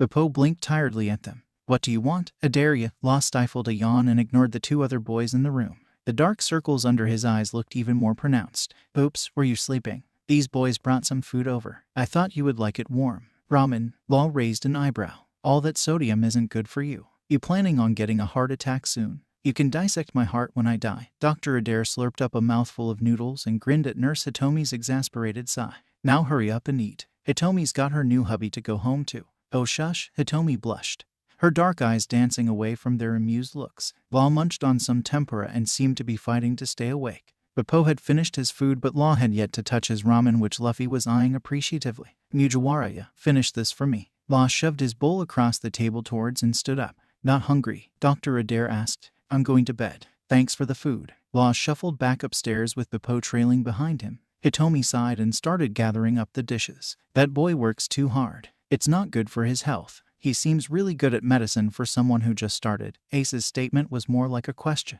He didn't like the guy but it was important to gather information on freaky people like him. I found that boy reading a highly advanced medical textbook on the brain's anatomy while hiding in a doorway from the rain. Imagine my shock when I realized a 13-year-old actually understood the information. The kids had training before. Dr. Adair laughed and leaned back in his chair. Someone was training him to be a doctor before he came here. I'm not surprised considering his devil fruit. His devil fruit, Luffy mumbled through a mouthful of noodles. The ope fruit is highly sought after. It's considered the perfect devil fruit for a doctor. The ability to manipulate the human body is hugely beneficial for any surgeon. A well-trained doctor could perform trauma surgery in a matter of seconds. Pirates and Marines alike would kill to have that boy on their ship. Ace's eyes narrowed in suspicion. How do you know this? I haven't always been a land lover. Years ago I used to sail North Blue and the Grand Line. I never met the last Ope user but I heard rumors about him. He was quite the dangerous opponent. Dr. Adair chuckled and tapped his finger on the table. I heard he used to dissect his opponents while they were still alive. A terrifying ability to be sure. Luffy forced himself to swallow his last mouthful and slammed his hands on the table in excitement. You sailed the Grand Line. Yes, but not my most successful adventure. Our crew had better luck in North Blue. Crew, you were a pirate. Luffy had stars shining in his eyes at meeting another nice pirate like Shanks. A long time ago. I'm originally from North Blue and that's where I learned my trade. Dr. Adair took a sip of a glass of water that Nurse Hitomi placed in front of him. Trafalgar's from North Blue, Ace said. I knew the moment I saw him. The old man's eyes became hard and angry. Only someone from Flevance would have that skin condition. He said it was a type of poisoning.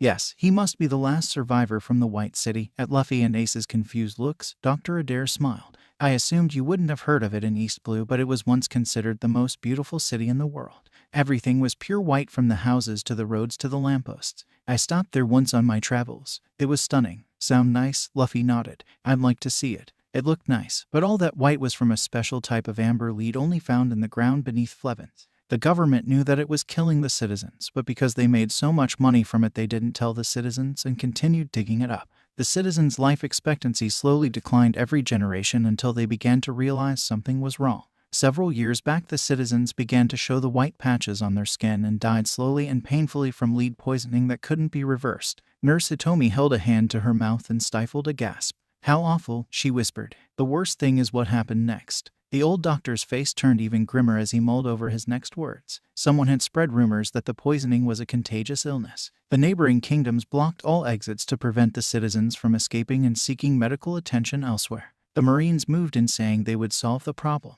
You know what they did. What did they do? Luffy asked. His eyes were hard and angry, defensive over the boy he considered a friend.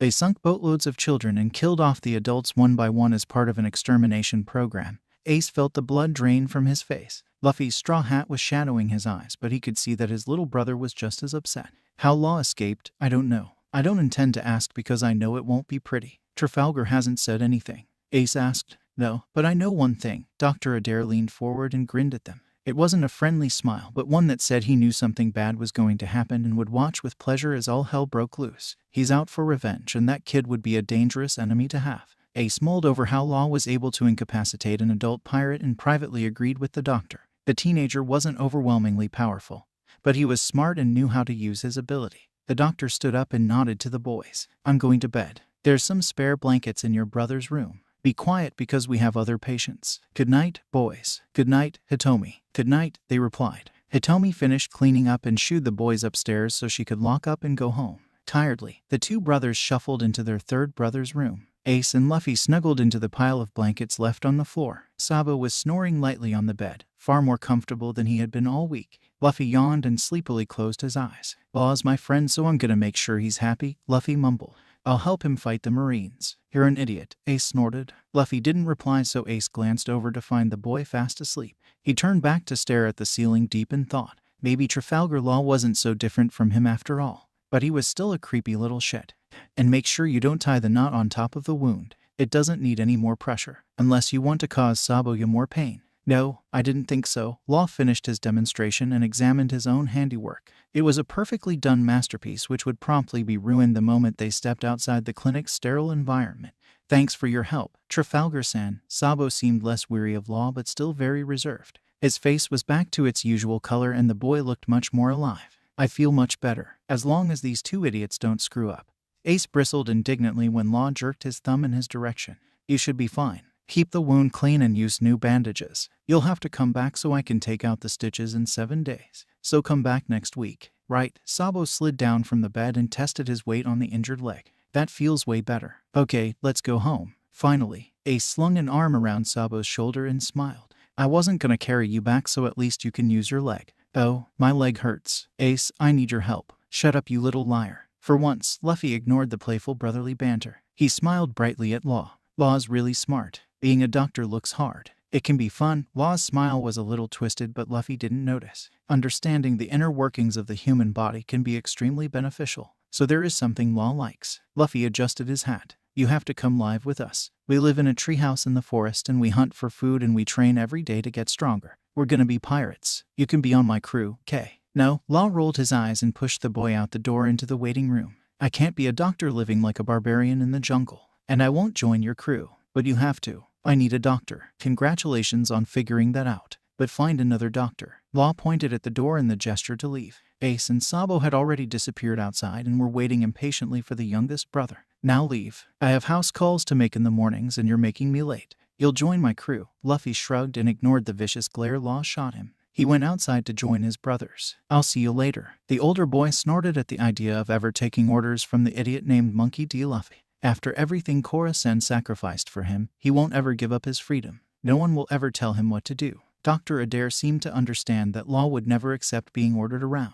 Everything was said in a suggestion, like Law had a choice on what to do. Law took over the morning house calls, not because he was told to but because it was suggested to him. Law-kun, would you like to do the house calls? It would give you more experience. And Law agreed to do the morning rounds. He knew it was complete manipulation, but the old man was right. He did want more experience, and observing the patients how they did self-care and the rate of healing was most fascinating. It also kept his mind too busy to worry about what happened to Gladius and how close Doflamingo was getting. So Law went about his day. Beppo trailed him for the house calls in the morning, carrying his medical bag and stolen katana. It was back to the clinic for lunch and then an afternoon of never-ending patience. By the end of the day he fell in bed exhausted with Beppo curled up at his feet. He had already learned all he needed to from Adair, whose medical knowledge was decent but still somewhat limited. He would gain experience at the little clinic before moving on to expand his knowledge. The Grand Line had a vaster and superior selection of resources to choose from, but it was too dangerous to return there yet. Instead he would return to North Blue, where medical knowledge was superior to the East Blue. Beppo grunted and jerked in his sleep, his leg kicking out and brushing Law's feet. He made a small whining sound and his feet twitched repeatedly in reaction to his dream. The 13-year-old smiled and ran his fingers through the soft hair on Beppo's head. The bear instantly relaxed at the feeling and groaned. He always got extremely pleased at being petted, but only would let Law have the honors. Not that many people have tried to pet his friend. Most sane humans avoid coming in close contact with carnivorous wild animals. Not that Law considered himself particularly sane. With his friend relaxed at his side, Law finally allowed himself to doze off. He had more patients to attend to the next day, and it was imperative that he get as many hours of sleep that he could. The next morning when he opened the clinic's front door, Law realized that he should have tried to get a little more sleep. After all, a few hours of nightmares wasn't nearly enough rest to deal with the person standing outside the door. Monkey D. Luffy smiled that big, dopey grin. Law wanted to punch his face. "What are you doing here, Mujiwara-ya?" Law deadpanned. He knew exactly what the boy was doing.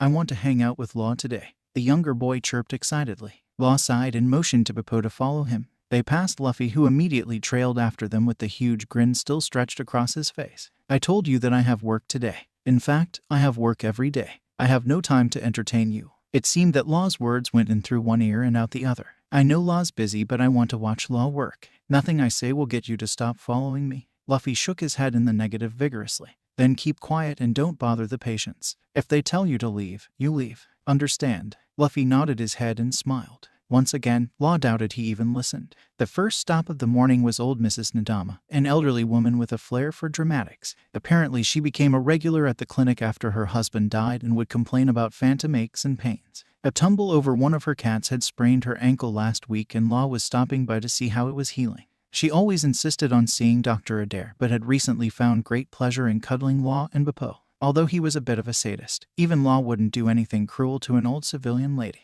He knocked on the door of his second-story apartment and checked the handle. It was unlocked. He opened it a crack and called into the tiny home. "Nadama-san, it's Trafalgar Law. I'm here to do a checkup." "Law-kun, come in, cutie. Is that adorable bear of yours here too?" A wavering voice from the other side of the sitting chair called. Mrs. Nadama peeked around the chair and smiled at him. She looked just as old as Dr. Adair with thin white hair and wrinkled skin. Her amber eyes twinkled at him from behind her glasses. "Beppo is here, along with an acquaintance. I hope you don't mind, he's very persistent." Law stepped aside to let his assistant and the annoying shadow into the apartment.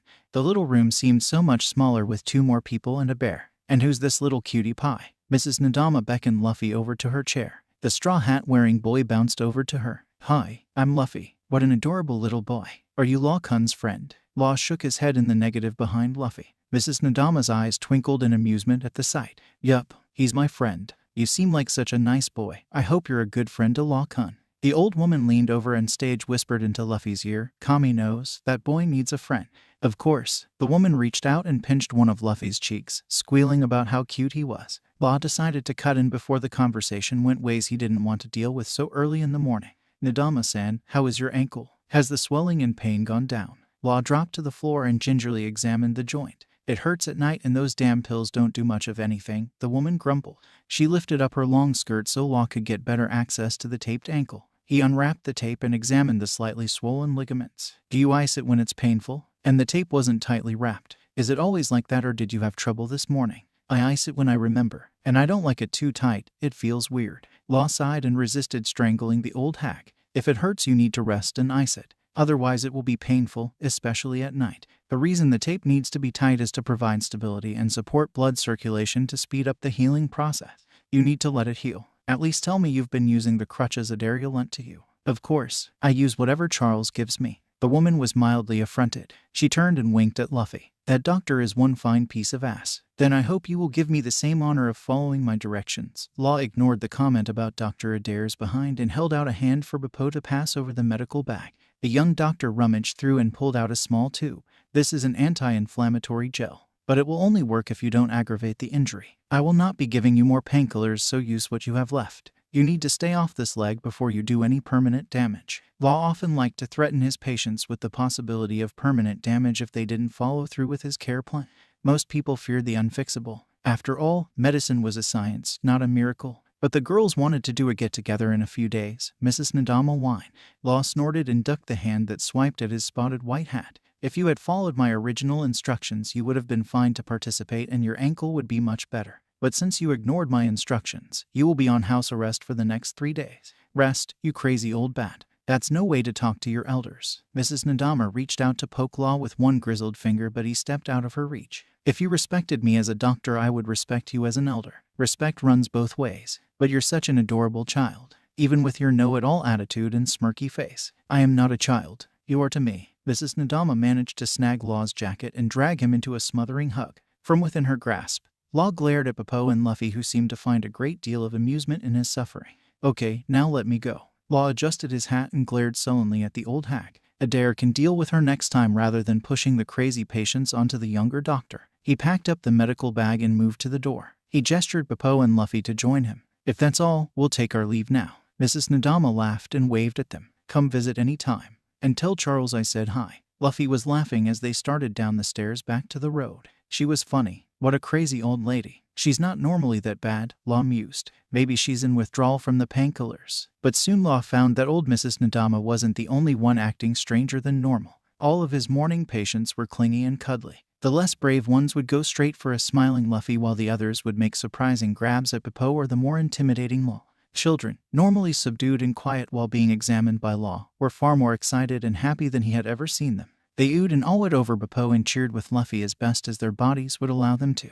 It seemed that Luffy's presence had ignited some sort of spark within the hearts of his patients. Getting them so excited would probably backfire later, but for the time being Law was content that he didn't have to deal with long appointments of patients complaining about every ache and pain. Luffy was laughing on the walk back to the clinic for lunch. Shishishi. Hat was fun. You're so busy every morning but you get to meet so many interesting people. It's the burden of being a doctor, Law shrugged. The smell of freshly baked bread wafted from a storefront. Law cringed at the smell. How he hated bread. But Hitomi asked him to pick up this week's bread order, so he was going to have to stomach the stench. He stopped and went into a bakery belonging to one of Adair's former patients. Popo and Luffy ambled in behind him, Luffy gazing excitedly at all the food. Law-kun, welcome. What can I get for you today? The middle-aged baker greeted. His dark brown hair was slowly receding from his forehead and the man looked more tired than normal. Just the usual. Fujita-san. Law glanced over at the drooling boy who was excitedly sniffing the air. He would have to carefully watch the food allowance if Luffy was going to stop by often to bother him. Actually, if you could double the order for today, I would appreciate it. Expecting company, Mr. Fujita chuckled and began packing up the bread and buns to fill the order. Just one, and he's quite the glutton. Law tilted his head in Luffy's direction. Ah, I see. The baker laughed and added up the total. Is the baby keeping you awake? Mr. Fujita's wife, after years of trying, had finally given birth to a new baby girl 3 weeks ago. Law had helped with the delivery and swore that he would never get involved in maternal health ever again. It was just too noisy. Yeah, the little tyke sleeps all day and cries all night. I'm not sure what we can do about that. And your total is 21 obelis. Law handed the money over and took the bag of food. He decided to hang on to the food rather than give it to either of the hungry animals behind him, both of whom were starting to drool. I'm afraid baby's sleeping patterns are not my expertise. Other than forcing her awake during the day for feedings and such, I can't suggest much more than hoping she'll grow out of it. I hope so too. I really miss my sleep. Law nodded to the man. Good day. Please come again. Luffy hovered over the paper bag of food Law was carrying in his arms. That smells really good. I suppose it would to most. Law shrugged. He stopped at a street vendor and bought several prepared bentos. I despise bread, so you may have my share. Really? Thanks, Law. You're the best. Luffy chatted the entire way back to the clinic about food. He spoke about how he was going to get a musician and a cook to join his pirate crew and they would sail to the Grand Line. Luffy was an incredibly animated speaker. His arms waved all over in large sweeping gestures and his face was exceptionally open in his excitement. The boy would be a horrible liar. The problem for Law was the topic he chose to obsess over. Sounds fascinating, Law drawled. He would quickly get annoyed by the boy's elaborate fantasies about pirates. Nothing about pirates was fantasy-worthy. It was a life of danger and hard work. At some point the boy would learn the hard way. Nurse Hitomi looked up from the desk when they entered the clinic. Welcome back, she called out. She did a double take having noticed the extra figure entering the clinic. Hello again, Luffy-kun. Hi, nurse lady. I helped Law today and we brought food. Can we eat now? Hitomi ignored Law's angry muttering and smiled kindly at Luffy. Certainly. Would you help me set the table? Then we can eat. Okay. Luffy helped Hitomi set the table, but most of the time succeeded in screwing up and once almost dropped a knife on Law's foot. Law channeled his inner grump and glowered fiercely at the younger boy for his dangerous near slip-up, but Luffy didn't notice, being too busy trying to carry 2 glasses full of water at once. Lunch was of fresh-baked bread, cheese, cold cut meats, a mixed garden salad and bentos for Law and whoever else didn't eat bread. Just as they finished setting up the small rickety table, Dr. Adair shuffled in. Looks good. Are we ready to eat? With no help from you, Law mumbled under his breath. Diggin' boys, Hitomi clapped her hands. We still have half a day left, so get your nutrients. It took 2 minutes after sitting down and filling up his plate, but Dr. Adair finally noticed Luffy's presence at the table. You were from last night. Yup, I came to hang out with Law. Luffy tore apart the bun he was eating like a starving animal. Popo, who was sitting beside him, covered his own plate with a furry paw. But he was doing house calls this morning. Adair raised an eyebrow at Law, whose deadpan look spoke volumes. That can't have been very interesting. It was. The Straw Hat Boy swallowed his mouthful of food and guzzled down some water. Law's a really good doctor. He's gonna be the doctor on my pirate ship. Law resisted slamming his head down on the table when Adair managed to wheeze out a laugh around his mouthful of food. Good luck with that, kiddo. He chuckled. Thanks, Luffy chirped, completely missing the sarcasm. Luffy-kun, Hitomi smiled when he turned his attention to her. How is your brother? Much better. He slept like a baby last night. Dr. Adair took a sip of his coffee. Did you leave your other brother to take care of him while you spent the morning following Law around? Yup. Luffy completely missed the hidden message in the doctor's words, which Dr. Adair seemed to find extremely humorous by the smile twitching at his lips. Mujiwaraya, he's saying you need to go back and help? Law rolled his eyes. Why? Ace is there. He's better at that stuff than me. The bottomless pit shoved another hastily made sandwich in his mouth. You can't stay this afternoon. Law emphasized his point by rudely gesturing at Luffy with his chopsticks. It was fine for the house calls, but you're too much of a distraction for the clinic. And we can't afford to feed you for dinner. This clinic survives on donations. We don't have unlimited funds for a food garbage disposals like you. Huh. A piece of ham was dangling out the corner of Luffy's mouth. What do you say? Law slapped a hand on his face and groaned in frustration. Hitomi giggled and rubbed the top of Luffy's head, for once not covered by his old straw hat. You must go home this afternoon, Luffy-kun. Law-kun needs to focus on work. Oh, okay. Luffy shrugged and cleaned off his plate. His stretchy, rubber fingers reached for the last rice ball on Bappo's plate but quickly retracted when the bear growled at him. Bappo was extremely possessive over his food. Thanks for the food. Luffy jammed his hat back onto his head and smiled at the people and bear around the table. See you tomorrow, Law. Bye. No, don't come. But he was already gone and out the door before Law could tell him to stay away. Damn it. Dr. Adair burst out in a cackle of laughter. Law debated the pros and cons of dissecting the old man and rearranging his body parts. Ace scowled as once again his younger brother Luffy disappeared down the path towards the city. Every morning for almost a week, Luffy had been running to the city to follow Trafalgar Law around the city's slums. He would return in the afternoon with a sheepish grin and a shrug. Sabo was exceptionally forgiving, but Ace was getting extremely annoyed with the daily disappearances. Did he leave again? Sabo asked as he folded up his futon. The blonde was looking much better compared to the week before. The infection had been beaten by antibiotics and Trafalgar's cleaning directions, and the wound was healing nicely. They were supposed to go back to the clinic this afternoon to have the stitches removed.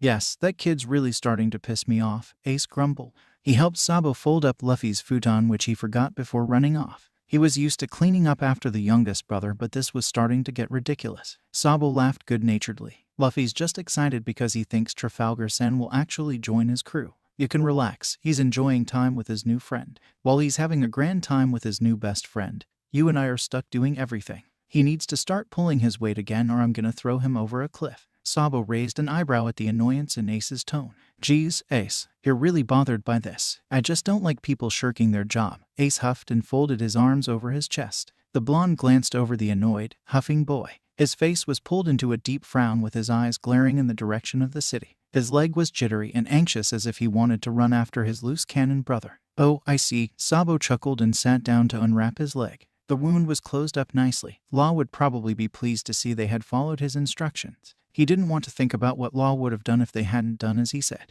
What's so funny? Ace snapped. He was in a good mood a few days ago, but had grown progressively moodier the more his younger brother ditched them. I never thought I'd see it. Sabo shrugged. There was still a smile twitching at the corner of his mouth. Considering how much you hated him at first, it's funny how things have changed. What are you babbling about? You're jealous. Sabo laughed and fell onto his back when Ace aimed a kick at him. You're jealous that Trafalgar-san is stealing your little brother. I am not jealous of that freak. Ace snapped. He kicked the empty water bucket and slammed a fist into the wall of the tree house. He just pisses me off. He's a rude, pompous, know-it-all and I have no idea why Luffy likes him so much. You are so jealous. Sabo shook his head and tried to smother his laughter. He didn't want to aggravate Ace any further lest he send the boy into his raging hothead mode. It was never fun trying to get him to cool off. We need some more water and fruits. Come with me. Ace and Sabo spent the next hour without their little brother again. They gathered up ripe fruits and some vegetables they could find growing in the woods. Later, when Sabo washed and prepared the fruits and vegetables, Ace would leave him in the treehouse to go hunting for their real dinner. When they returned to the treehouse, Luffy's voice reached their ears.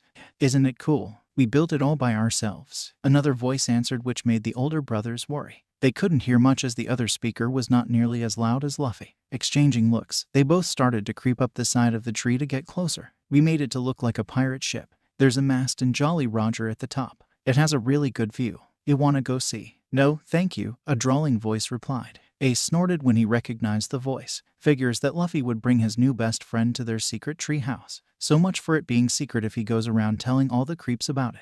I would prefer to finish my morning appointments, so if Sabo you would please come in here so I can remove his stitches, I would appreciate it. Sabo and Ace peeked through the curtain door of the treehouse to make sure it really was Trafalgar Law and not some copycat.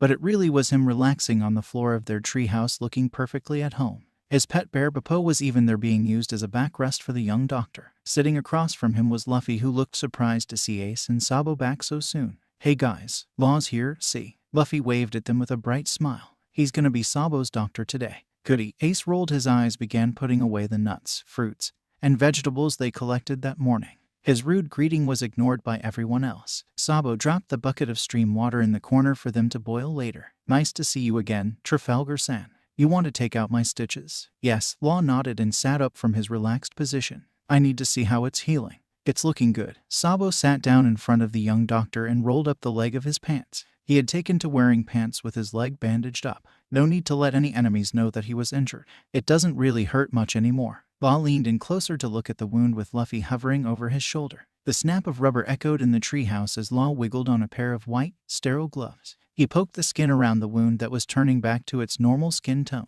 The irritated redness had faded except for in the immediate area of the healing wound. The stitches had helped the two sides of the wound heal together well, and Law was confident that the wound wouldn't reopen if he removed the stitches, unless they decided to go poke a sleeping grizzly bear again. There was no cure for stupidity. It's healing well, so I'm going to remove the stitches. I will use an antiseptic to clean the skin before and after I remove the stitches. I will put on an adhesive which is like a band-aid to help the wound finish healing and wrap your leg again. Sabo nodded as if he understood fully what Law was saying. However, Ace had gotten distracted by his inner grumblings and missed most of the instructions. Law began pulling his materials out of the black bag Beppo held out. He wiped an antiseptic over the wound with a cotton sponge. Sabo flinched but didn't show any other signs of discomfort. The apprentice doctor hovered over the wound with small tongs in one hand and surgical scissors in the other. I will begin now. You will feel a slight tug on the skin which may be uncomfortable. Let me know if there is any severe pain. Sabo nodded in understanding and watched as Law lifted up one of the stitches with the tongs so he could cut it. The tugging was a little strange but not particularly bothersome. Law's face was completely focused on his task as he removed each perfectly aligned suture. Beppo was waiting with another cotton swab when he was done with the stitches. When the wound was clean, Law carefully taped the wound with an adhesive tape and then wrapped bandages around the leg. He pulled off the rubber gloves with a final snap. There, now keep the adhesive tape on for 5 more days and continue to keep the wound clean. I will give you a roll for when the tape inevitably loses its grip to reapply when needed. I'm sure you don't want another infection. Law stood up and brushed dirt off the knees of his jeans. The wound should be fully healed within a month. Don't push it. I have no interest in helping people who refuse to follow my instructions. I understand. Sabo smiled and nodded his head. Thank you for your help, Trafalgar-san. I've learned some new things about taking care of injuries. I will be more careful in the future. Good. Law's eyes were back to their bored look. The dark circles under his eyes were darker and bigger than last month from weeks of acting as a doctor. Truthfully, he looked exhausted and ready for an early nap. What you doing now? Luffy adjusted his hat and jumped to his feet. Law sighed and rolled his shoulder as if to relieve tension. Back to the clinic for the afternoon. Unlike you, I have an actual job to do. I'll help. Luffy pumped his fist and bounced around Law and Beppo. Sabo watched as Ace's eyes got darker, and his fists trembled at his sides. Actually, Luffy, Sabo interrupted before Law could turn the boy down again. He just hoped that the boy would accept his request rather than setting off his hothead older brother. Ace had been fuming all morning about Luffy and Sabo was afraid he would snap. Could you help us this afternoon? We need to go hunting. Oh, but that's so boring, Luffy whined. He then perked up and grabbed Sabo's shoulders. Come to the clinic. The people are really funny and they have food. You can eat some too. We can't afford to feed any more Luffys, Law deadpan. But it's still interesting. Like there was the crazy old Obasan who wouldn't let go of Adair and the baby with. Why don't you just go? Ace snapped. His brow was dangerously furrowed and his fists clenched tightly at his sides. Just go with your new best friend and don't bother coming back. Wah. Luffy's enthusiasm came to a grinding halt and has tilted his head in confusion. What do you mean, Ace? Sabo sighed dejectedly as his attempt to smother the flames failed fantastically. A young doctor looked thoroughly bored and uninterested in the brewing argument and was debating how to sneak out without getting caught by Luffy. You spend all your time with the freak. Why don't you just go live with him? Ace threw up his hands into the air and turned his back to Luffy. Ace doesn't mean that. Sabo laughed breathlessly. The situation was getting dangerous. Both boys were stupidly stubborn and Sabo couldn't see either one backing down.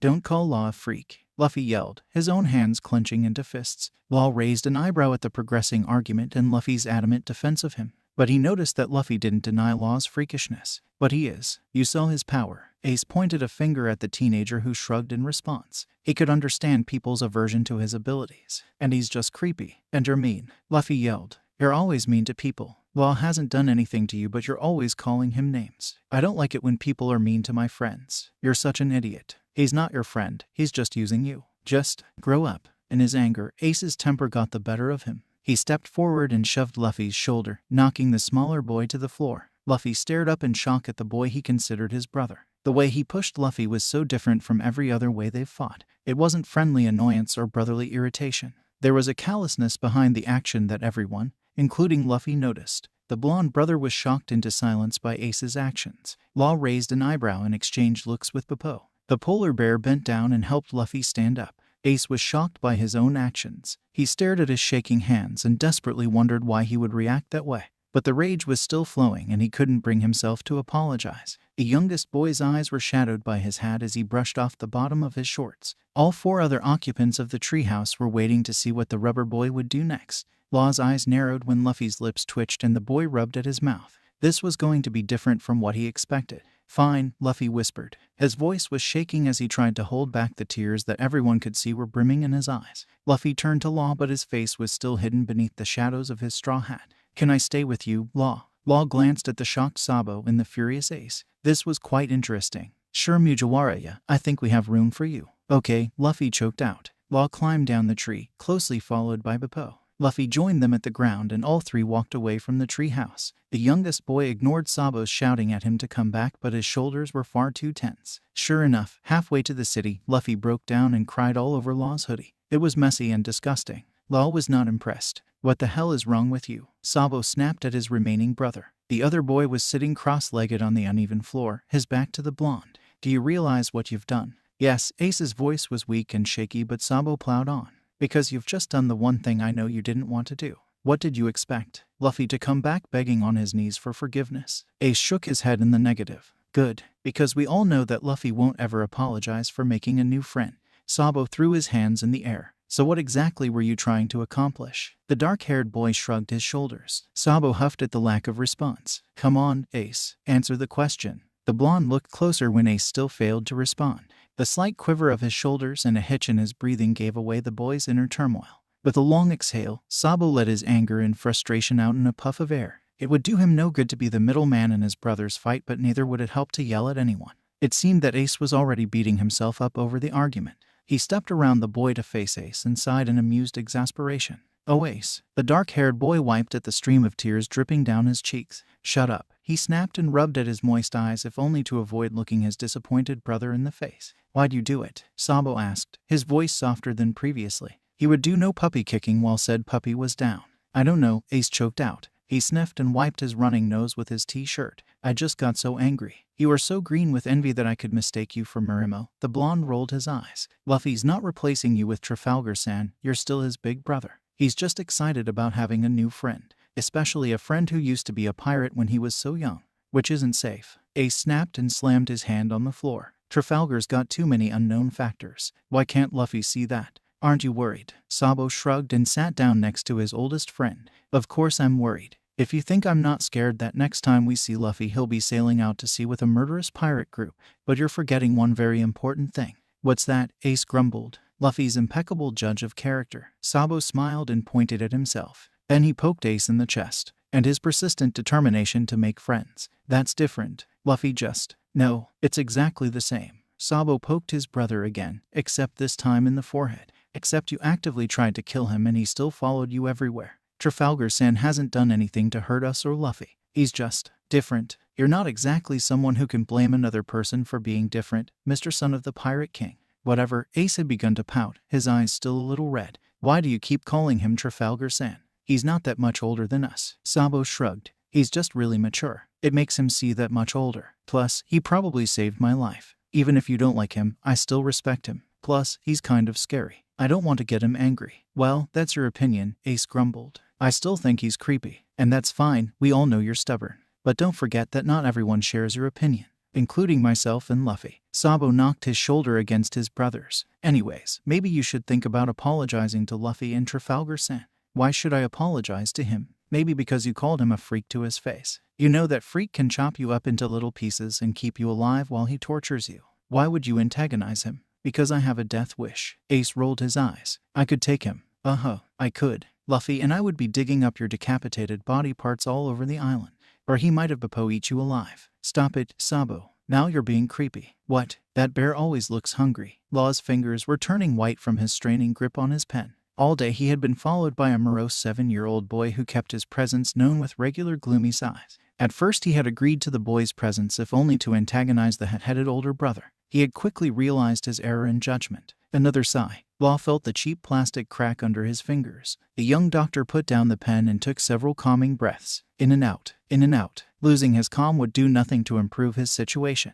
But if the straw hat-wearing brat didn't shut up soon, Law just might cut out his tongue. What is it this time, Mujiwara? Law didn't look up from completing a report on a dislocated shoulder. He also didn't reach over to grab another pen. Chances were that he might practice his marksmanship with office supplies. That would wake up Bappo, who was snoozing at his feet. I'm so bored, the boy whined. There was some shuffling and a heavy thud. Law presumed that the younger boy had flopped down on the ratty couch like a dead fish. I want to do something fun. Then go and do something fun. Law rolled his eyes. Come with me. No, it wasn't his job to entertain bored children. I'm working. But you're always working. Law could practically hear the pout in his voice. You never do anything fun. I do too. Law snapped and spun around in his chair to face Luffy. He paused to think exactly when the last time he had fun was. He had to go far back in his memory. Sometimes I dissect frogs or do neurological experimentation on rats. The boy made a disgusted face.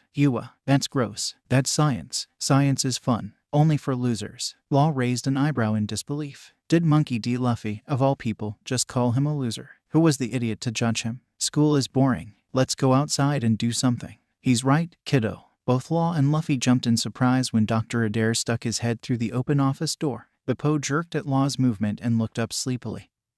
His eyes barely open. You need to get out. That doesn't mean a lot coming from a workaholic like you. Law snorted and turned back to his report. When was the last time you left the clinic? Dr. Adair gave a wheezing laugh. Don't compare yourself to a tired old man like myself. I'm not the one with decades of living ahead of me. Get out there and do something. Take your bear for a walk. Law ignored Luffy's bright smile at having someone agree with him. It looked a little too smug. I still have to finish all of my reports. And Bappo isn't a dog. The reports can wait. And Bappo is an animal. Look at the poor thing. He desperately wants to go outside. Bappo blinked and rubbed his eyes. He looked more like he was ready to finish his nap. Now, out you go. The old geezer doctor grabbed Law by the neck of his shirt and hauled him out of the office chair, ignoring the manhandled teenager's growling. Luffy cheered and skipped after the two with Bappo lumbering behind them all, still half asleep. Dr. Adair tossed Law out the side door like one would a sack of potatoes. The disgruntled and extremely irritated teenager sat on the ground like a misbehaving toddler. A yelp followed after him and Luffy landed face first beside him with a shoe print on his rear end.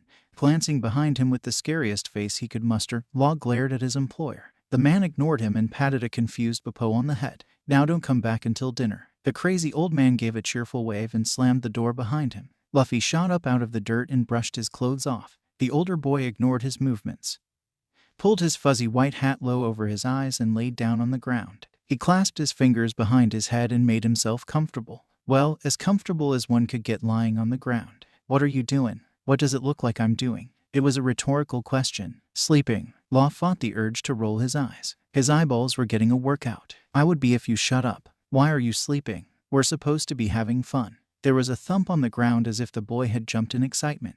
I am having fun. The greatest time of my life. Sleeping was more of a special treat than an everyday occurrence, so Law could technically consider it fun. You're so weird. Luffy laughed. Something poked Law's shoulder and he hoped for the younger boy's sake that it wasn't the finger he constantly picked his nose with. Let's go do something. With great effort that seemed to take all of his remaining energy, Law sat up. He glared at the Straw Hat Boy through half-lidded eyes. Perhaps he could use this to his advantage. If I spend the day with you, will you promise to talk to your brothers? And possibly go back to living like a savage in the woods? The straw hat-wearing individual was exceptionally proficient at the pout. He was able to manipulate not just his mouth but his entire face and body into the ultimate sullen look. Law felt the pangs of guilt in his emotionally stunted heart. Don't give me that look. That's my condition. Resist. He must resist the puppy dog look. but I don't want to talk to them. They were mean to you and you're my friend, so I don't like them. Luffy plopped down on the dirt and crossed his arms as if to emphasize his pout. There was something in his words that made Law pause. Why would anyone defend a stranger against their own brother? He was a stranger to Luffy. The boy knew next to nothing about him yet consistently called him a friend. Even Kora-san had learned more about him before ever trying to trust Law, which was foolish because Law was so close to selling Kora-san out to the captain that he had Doflamingo waiting patiently for what he wanted to say. Instead, Law found himself asking for a book on poisons and antidotes. At the time, Law had rationalized his decision by saying that he owed Kora-san a favor for not selling him out. It was only later, when Law found himself alone again, did he finally recognize the real reason. He was afraid. Although he knew Doflamingo was perhaps the cruelest person in North Blue, he simply did not want to know if that cruelty expanded to his own brother. Almost a year later, Law would find out that yes, it did. And so he learned the hard way that blood did not always build family. However, Ace and Sabo were not Doflamingo. Their anger towards Luffy was a result of distrust and jealousy towards Law. But Law was not under the illusion that they would actually hurt their younger brother. Although Doflamingo and Kora-san were brothers by blood, Law could clearly see that the three boys shared a much stronger bond. It reminded him of the bond he once had with his sister, Lamy, the sister he failed to save. The boys were fools to let their younger brother so far out of their sight. If Law had his sister back, he would never let her go. He would always make sure she was beside him. She might have hated him for it, but she may have been safe. But Lamy was gone. However, Luffy was still here, both in the meaning of still being alive and physically sitting in front of Law, impatiently waiting for him to sort out his thoughts. Law had done a lot of bad things since the genocide of Flevens. Perhaps it was time to do something nice for once. They were just trying to protect you, Law drawled, rubbing at his eyes to remove any trace of emotion that may have built up while he thought about his past. The past was the past. You can't change it. But you sure as hell can get revenge for it. I don't need protection, I can take care of myself. If possible. Luffy's pout grew even more pronounced. Mujiwara, Law sighed patiently, or as patient Law could ever be. Although he tried his best, with this boy his temper just bubbled to the surface, rippling the calm waters. Almost all big brothers worry about their siblings, especially the younger ones. Luffy furrowed his eyebrows and contemplated the words. Perhaps no one had ever explained the symptoms of being a brother to him.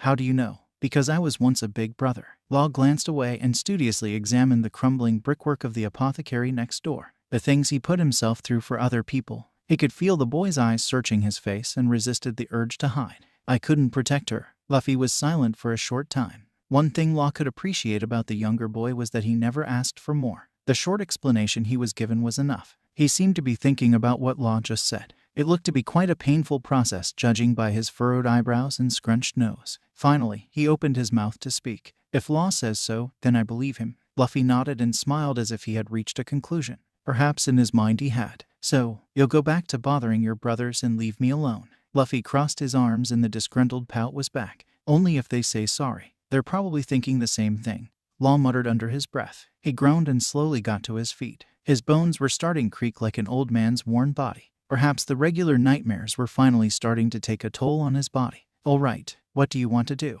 Luffy jumped to his feet. Excitement zinged through his body like an electrical current. Woohoo, let's go eat. Law smacked a hand to his face and glared at the boy from the shadows of his hat. I should have known. Fine, whatever. Let's go find a buffet. 30 minutes later found Law and Beppo staring in disgusted awe as the boy consumed unimaginable quantities of food like he had been starving on an iceberg island.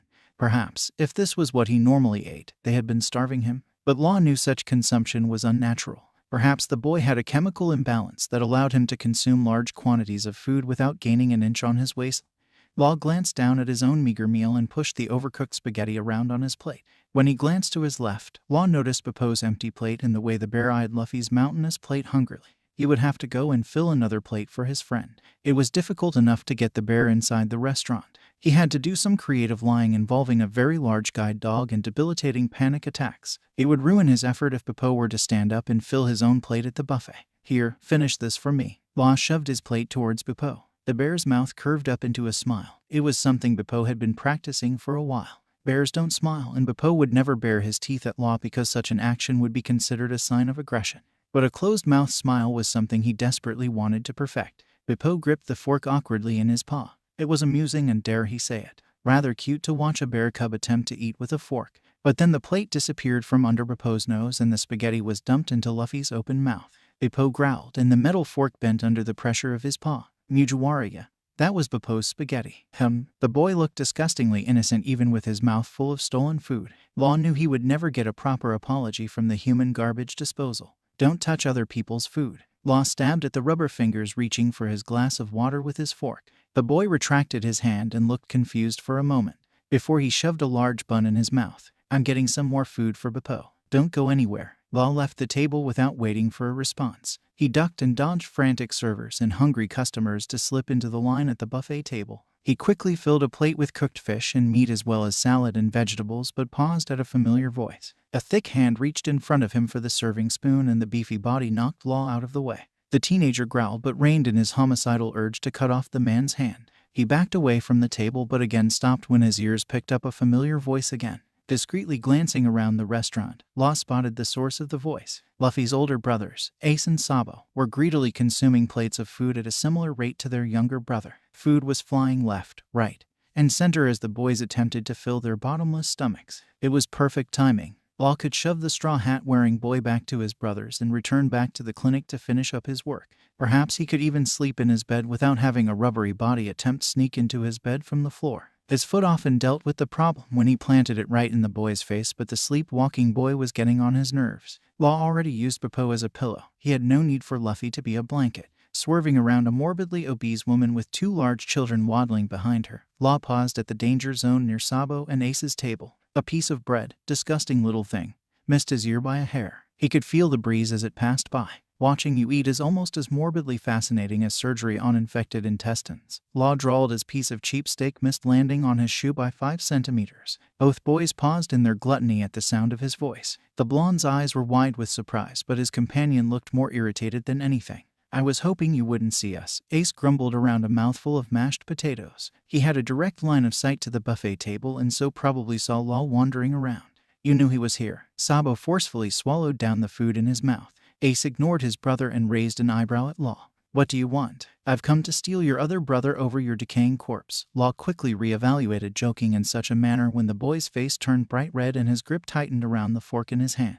Having a first-class temper eruption in a third-class restaurant might cause too many problems. Relax, it was a joke. It was a horrible joke, Ace growled and released his grip on his fork. The handle was bent out of shape. Personally, I find corpses amusing, but that's beside the point. Law waved aside the younger boy's anger. You need to take back the Homo neanderthalensis. The what? Sabo raised an eyebrow and tilted his head. Law couldn't figure out if the boy was confused or trying to be cute. Probably a bit of both. The ape human. Your younger brother who hasn't completed evolution. The one with the rubbery body. You mean Luffy? Why didn't you just say so? The blonde snorted. Homo what now? Why can't you speak like a normal human? I am. However, your savage monkey brains make you slow on the uptake. Law completely ignored the two boys' growing irritation and moved on to reiterate his point. Your little brother is right over there. I highly recommend that you apologize to him, make disgusting displays of brotherly affection, and then take him back to his natural habitat. Natural habitat, Sabo mumbled and scratched at the short blonde hair behind his ear. On the other side of the table, Ace ignored majority of what Law just said.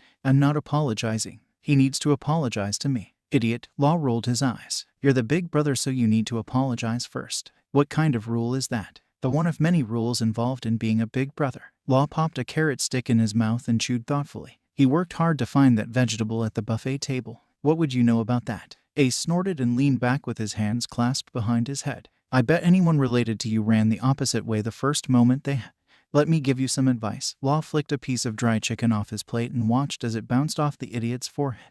He tilted his head to the side as the chicken meat whizzed past his ear. Yes, big brothers always look out for their younger siblings, but they also should know that they have to apologize first. After all, the older sibling needs to teach the younger sibling when to apologize. Don't butt your ugly nose into our business. The words were angry, but the boy's face looked more ashamed than anything. The redness around the bridge of his nose and his shifty eyes were testament to Law's suspicions. I didn't want to, but you dragged me into your insufferable mess. Taking aim, Law flicked another piece of dried chicken at the young boy. Now it's your turn to fix it. So grow up. I should grow up. What about you? Ace scrambled out of the booth and jabbed a finger in Law's chest. Law felt the familiar tension of his anger in the tightening of his neck and the pounding in his head. All you do is criticize. Is your life that miserable that you just have to go out of your way to make everyone else feel like shit? Law's vision went red. Who was this insignificant little worm to criticize him? Law wasn't perfect. He never pretended to be. He was rude, sarcastic, blunt. and so severely broken that sometimes it just hurt too much. How dare the wretched waste of space start pointing fingers at him?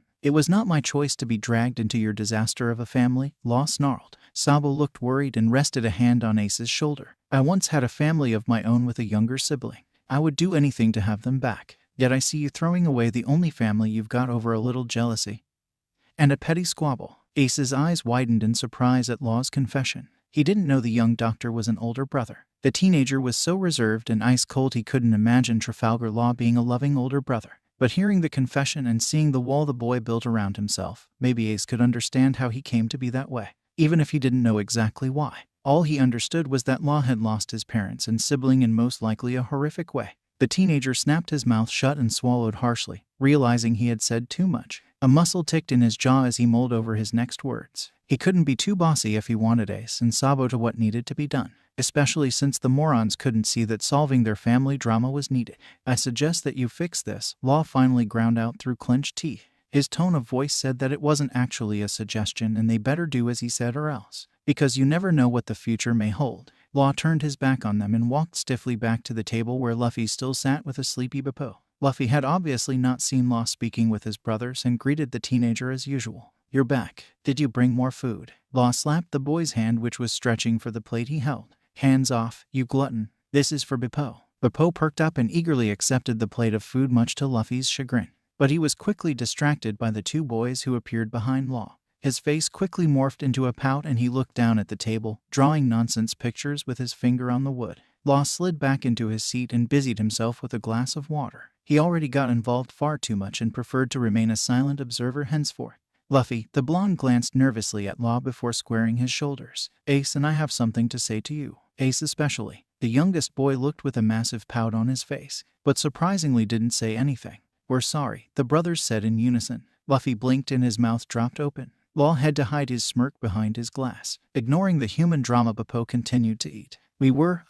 I was wrong. Ace rubbed the spot his blonde brother had just elbowed. It wasn't right of me to say those things to you. Luffy's resolve seemed to be wavering. And what about Law? Ace inhaled and exhaled slowly as if he was gathering his wits. I have to admit that maybe Trafalgar isn't that bad. He looked like he just swallowed a lemon. But apparently it was enough for the youngest boy. So I can be friends with him and brothers with you. You won't get mad. Of course not. Luffy, Sabo smiled toothily and discreetly stepped on the freckled boy's foot. Law-kun saved my life so I have no problem with him. Yeah, I won't get mad. Ace was a little huffier with his response but at least sounded honest. Not that Luffy would be able to tell if he lied. Really? A giant smile lit up the boy's face and Law felt like he'd been socked in the gut. There was something so incredibly familiar about his smile. Yeah, and Luffy threw his rubbery limbs around his older brothers, pulling them into a rib-crushing hug. Law quickly took a sip of water, hiding the beginnings of a smile that threatened to form. Beppo, oblivious to the family drama, munched loudly on a carrot stick. After Luffy's overly dramatic reunion with his brothers,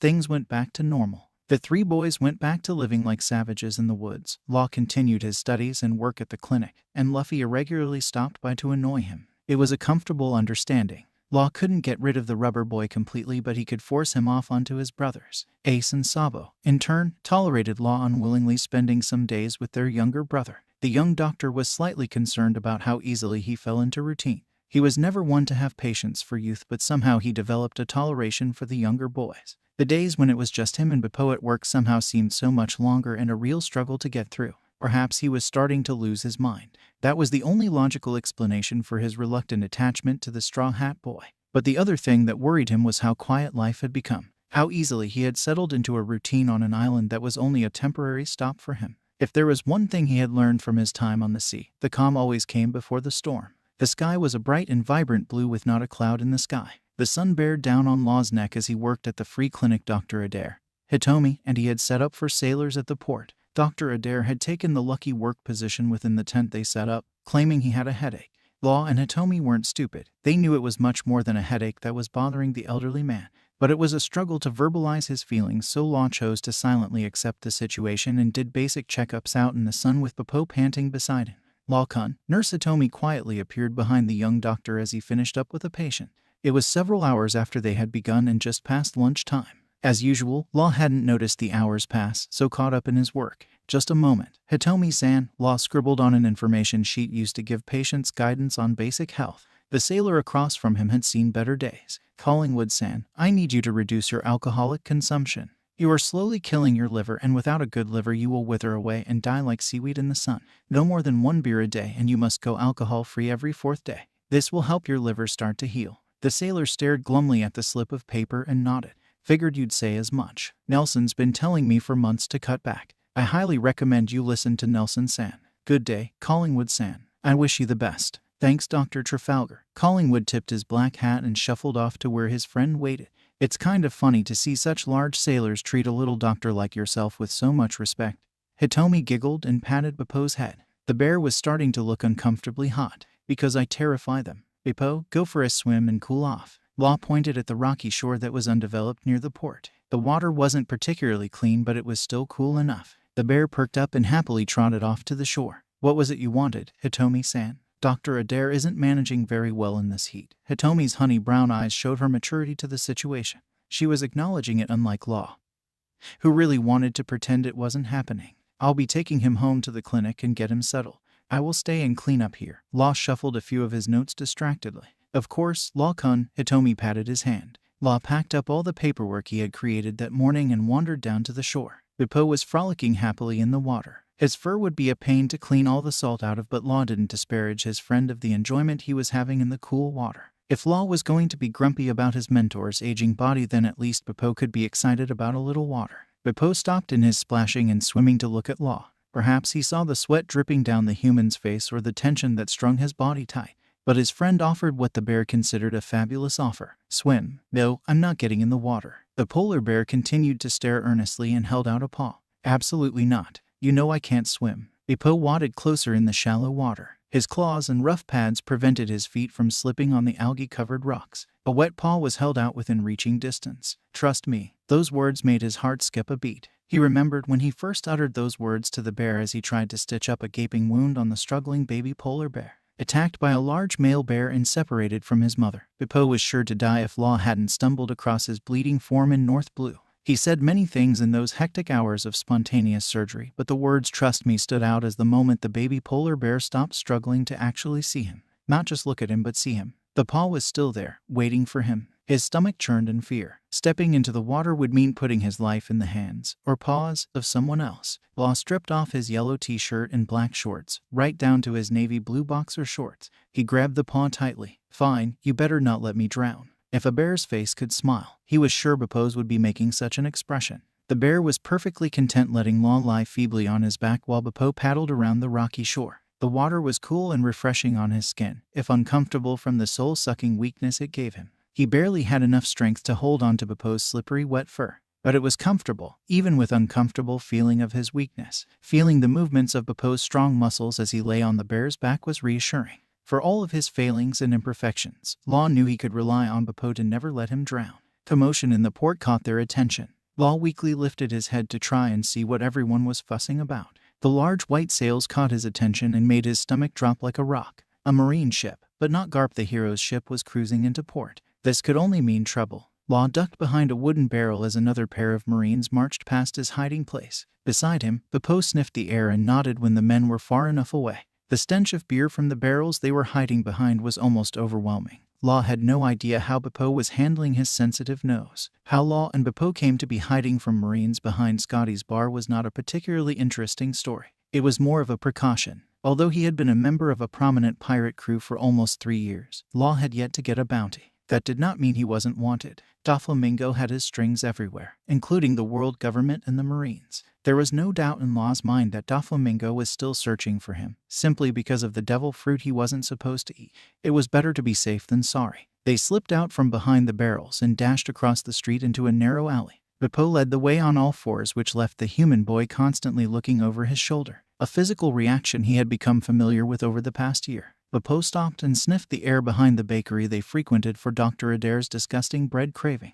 There was a loud rumbling, and Law smiled reluctantly at Beppo's bashful blush. "We'll get you something to eat soon." Law ruffled his friend's fuzzy, white head. "Sorry," Beppo mumbled quietly and ducked his head in apology. They both turned at the sound of a door creaking open. Law frantically searched the area for a non-existent place to hide but relaxed when Bepo perked up. The baker's wife slipped out from the back door, a dark bundle gathered in her arms. She jumped and gave a small squeak of surprise when she spotted the small teenager and his bear lurking in the alley. "Law Kun," she whispered and gestured them over into the house. "Honey, Law Kun is here. We were so worried about you." Law felt the bottom of his stomach drop right to his feet. "What do you mean?" "I'll explain." The baker poked his head out of the back door. He turned to look at his wife. Make sure you get help but stay away from the Marines and the city guards. It's become too quiet." "Fujita, yeah, what's going on?" Law whispered. His voice came out a lot harsher than he intended, but the baker ignored his tone and kissed his wife goodbye. "Come inside, I'll explain." Fujita looked up and down the alley before pulling the teenager and bear inside the building. Rather than go through the door into the bakery's kitchen, Fujita directed them upstairs into their private home above the bakery. Law entered into a very small but orderly kitchen and living room. The morning dishes were drying beside the sink and an unfinished yellow sweater was lying on the kitchen table. Tax papers were spread out on the floor like they had been swept aside and forgotten. It looked as if the morning activities had been stopped suddenly. "Over here." Fujita pushed the boy to the window and lifted the light blue curtain. Peeking through the small crack in the curtain, Law got a direct view of the clinic's front door. "It's the clinic." Law looked back and gave the older man a deadpan look. "What about it?" Fujita returned the look with one that reminded Law strongly of his own father's. It made him feel a little sheepish. Bepo was the one who ducked his head in regret. "A Marine was asking around, looking for a boy who looked like you," Fujita said. He glanced out the window and stared at the clinic's front door. "Yamashita-san. You know the old drunk that lives in the abandoned building down the road. He said you worked at the clinic and the Marine has been in there for the past 10 minutes. Law's face went so pale he looked like his lead poisoning had returned. "What did the Marine look like?" Fujita scratched at the fuzzy beard on his cheek. "Tall, dark-haired with weird sideburns." "Oh, he had a piece of bacon on his cheek. Didn't seem to notice it though." He trailed off at the look of horror that dawned on Law's face. "Oh shit." Shaking fingers reached under a fuzzy white hat to pull at thick dark locks. "Oh shit, oh shit, oh shit." Bepo gave his friend a worried look. He could hear the human's heart beating way too fast. Fujita recognized the panic the young doctor was going through. "You know the Marine?" "Yes." His mouth felt dry like sandpaper and his tongue heavy as a rock. "He's not a Marine, but he had the uniform and walked like one." "It's an act," Law whispered. He couldn't tear his eyes from the front door. Although he knew Fujita was telling the truth, he couldn't help but wish that some other Marine would walk out that door. At least that way there would be a chance that Dr. Adair was still alive. "That Marine is actually a pirate who has infiltrated the Marines. So you know him well?" "No." Law shook his head infinitely. "But I've met him once. He's a true pirate and one of the most vicious ones I've ever met. And now he's in there with Dr. Adair." Fujita took a deep breath and exhaled. "So what do we do?" Law's mind was working quickly over all the possible solutions. As brilliant as he was, the young doctor could find no solution that would get both him and Dr. Adair out of that clinic alive. Many of the options he developed and discarded involved massive collateral damage. There was only one choice he could make. Fujita was still staring at him. Perhaps the man didn't notice, but he was relying on a teenager to make decisions that no regular teenager should be forced to make. Good thing Law wasn't a regular teenager. "You need to get out of here." Law turned back to examine the clinic. There was no movement in the windows. The stillness could mean many things. Only one of them was good. "If he sees you and figures out you've been helping me, he'll go after you and your family." "Law-kun, I won't just abandon you." Law tried not to flinch when Fujita clapped a hand on his shoulder. He hated people touching him and now was definitely not the time. "What kind of man would I be if I left you to the mercy of a pirate?" "A smart man," Law snapped. "One who thinks about the child he has to protect." The baker grit his teeth and looked away. "Get out. Go somewhere safe and don't come back for a few days." Law mentally categorized all the items he had in his possession. Reports and documents he had collected that day, his pocket first aid kit, and the clothes on his back. Not exactly the best arsenal to face Doflamingo's right-hand man. But then again, he didn't plan on winning. "But what about you? If he's as horrible as you said he is, he won't kill me. Not yet." Law couldn't even pretend to force on a soothing smile. His nerves were wound tighter than Luffy's arms in a knot. "There is something his boss needs from me and he won't be able to get it if I'm dead. And after you give it to his boss he's going to kill you," Fujita growled. He certainly didn't approve of Law's idea. A sardonic smirk tugged at the corner of Law's mouth. Doflamingo wanted the Op fruit's ability to grant immortality, but it came at the expense of the user's life. "Kind of hard to kill a dead man," Law murmured under his breath. The teenager pointed at the stairs and gave the fully grown man a look. "Now go. Get somewhere safe far away from here. Protect your family." With one last look, Fujita scrambled down the stairs and out the back door. Law turned to the polar bear at his side. "You too, Bepo." The bear shook his furry little head side to side and grabbed Law's arm. His dark claws dug firmly into the boy's flesh, but never broke the skin. Law had to think quickly in order to get his friend to leave to safety. I need you to do something for me. The teenager rested his hand over the furry paw, feeling the coarse fur tickle his skin. I need you to go to those boys and protect them. Can you do that, Captain? Bippo whined. Just as Law suspected, it wasn't an order Bippo could easily refuse. I'm counting on you. Law looked up and met his friend's pitch-black eyes. Can you do it? It took the bear several moments, but he finally nodded. Yes, sir. Good. Bippo leaned forward and pulled Law into a crushing bear hug. The hair on his neck tickled as the bear inhaled deeply, memorizing his scent. Then his friend was gone down the stairs and out the door without a goodbye. Not that Law ever wanted to say goodbye. He patiently waited and counted to 120 while watching the clinic with a shrewd eye. There was a slight shadow of movement in the darkened window of the waiting room. Someone was still in there. Deep breaths, in and out. This was it. He had no chance against Virgo. Law was still learning how to control his powers, while Virgo was Doflamingo's right-hand man and a seasoned fighter. What he said to Fujita was true. Virgo would prefer to take Law back to his captain alive. But with their hands so firmly entrenched in the devil fruit trade, it wouldn't be completely impossible to secure the oak fruit if he was killed. Truthfully, Law would rather he be killed immediately. He had no hope of survival if he walked into that clinic. Instead, he would spend years of torture while Doflamingo waits for him to become strong enough to perform the final operation. But he could always not go. That thought made him pause and think. If he walked out the back door, he could always keep walking. Find a merchant ship to board and island hop for the next several years. He would leave behind Bippo, but maybe the bear would be safer far from Law's disaster of a life. By walking away, he would essentially sentence Dr. Adair to death, but he could also gain a few more years of freedom. But what kind of freedom would that be? He would spend years always looking over his shoulder and worrying about the shady character sulking in the back of the bar. There was no hope for friendship or companions. His situation would just put them all in danger. Sure, he would be alive, but what kind of life would he actually have? Kora-san sacrificed his life so Law could live. But what would he think if Law sentenced a mentor to death just so he could escape? He'd be disappointed, but he would understand. No doubt he would kick Law off a building to express his disappointment, but the young doctor would be forgiven. But Kora-san wasn't around to be disappointed or condone Law's lack of action. So Law had to think for himself. What should he do? Run away or stay and fight pathetically? The bakery's back door shut firmly behind him, like he couldn't go back and change his mind.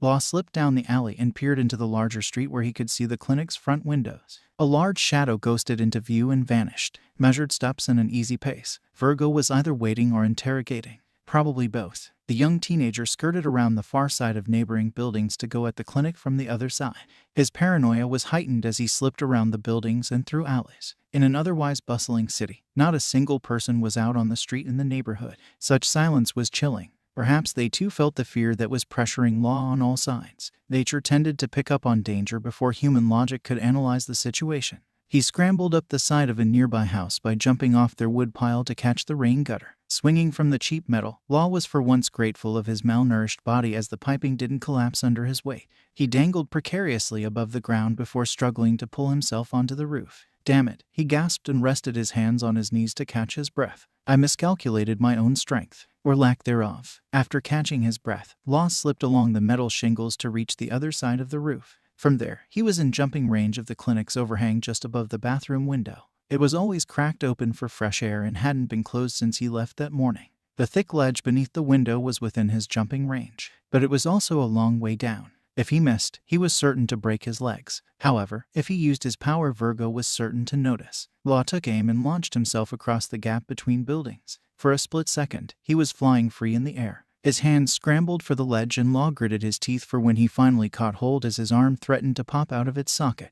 The sharp pain was almost enough to force him to lose his grip, but with a grunt he grabbed the ledge with his other hand to hold on. Deep breaths in and out. His fingers, bleeding and painful from all the climbing, struggled to find something to grip tightly. Eventually, he got the edge of the window frame and pulled himself into the empty bathroom. He left bloody fingerprints everywhere he touched. Law exhaled slowly and listened for any noise. First, he noticed his heart. It was thumping painfully against his ribcage in a fast rhythm. His blood was pumping too quickly to hear anything but the beat of his heart. It took over a minute for his heart to quiet down enough to hear the footsteps downstairs. They were evenly paced. One set of feet. They moved back and forth in a patient manner. A voice spoke calmly. He couldn't pick up the words, but the tone and smoothness of the voice was clearly not Dr. Adair. Sticking close to the walls, Law tiptoed down the hall towards the open closet door. He was aware of precisely where the noisy floorboards were from his late-night insomniac wanderings and avoided them with expertise. Passing by his and Beppo's bedroom, Law found the place ransacked, their few measly possessions trashed like they were worthless. From within the closet he pulled out his forgotten katana. Hitomi always glowered at him whenever she found it hiding behind the mop and brooms. She hated any symbol of violence, a pure pacifist at heart. But Law had to find some place to hide it after so many patients wandered into the room he and Beppo shared. The footsteps continued pacing downstairs. The stairs were a problem getting down. He used the back room stairs that exited into the kitchen and out of view from the waiting room. Still, they threatened to creak under his very lightweight frame. The kitchen was trashed. Mismatched chairs and dishes were strewn across the floor. The table had broken in half, a very distinct crater in each half where a fist had made contact. Definitely Virgo, so there was no hope of him ever getting out alive. The footsteps stopped. "Hello, Law-kun. I was wondering when you'd join us." Virgo's voice, deep and chest-rattling, called out from the clinic's waiting room. Law should have known that Virgo wouldn't be tricked or surprised. He felt like he might puke. Law stepped out into the room where Virgo was calmly waiting. He was tall and imposing as ever, dressed in a marine uniform and a pair of sunglasses. Dr. Adair lay at his feet in a pool of blood. "Virgo," Law spat out in disgust. He needed to check on Dr. Adair to see if the old man was still alive. But that much blood from such an elderly body was not a good sign. The slight movement of his chest was encouraging, but the man wouldn't last long with that blood loss. "It's Virgo-sen, you ungrateful ingrate," the man snapped. His face remained devoid of emotion even with the annoyance in his voice. "After everything Doffy did for you, you would still turn your back on him. He had high hopes for you, saw you as his future right-hand man. But look how that turned out. You do know how pirate traders are dealt with, don't you, boy? Probably just as bad as the Marines when they find out that you're a traitorous spy." Law's hands were trembling on the old katana. He knew he didn't stand a chance by himself against Doflamingo's favorite crew member. Virgo was the first Corazon and one of the executives. If Virgo wanted to kill him, Law didn't stand a chance. More likely, he wanted to capture Law alive, and that's where he might have a chance to escape. However, even if he tried and succeeded to escape, Virgo wasn't likely to chase after him. The man wasn't stupid. He knew Law had made personal connections on the tiny island. That's why he waited with Dr. Adair at his feet. Law's survival instinct conflicted with his overwhelming guilt at bringing the monster on his acquaintance. "But they won't find out, you stupid boy." A slight smirk curved the tall man's lips. "Because I'm going to kill you. With you dead, all loose ends will have been tied up. But if I'm dead, Doflamingo will have to initiate the search for the ope fruit all over again." Law tried to keep his voice calm and steady to distract the man from the fear he actually felt. He was just delaying the inevitable. The next time may not be so easy. After all, when a devil fruit user dies, the devil fruit can be reincarnated anywhere in the world.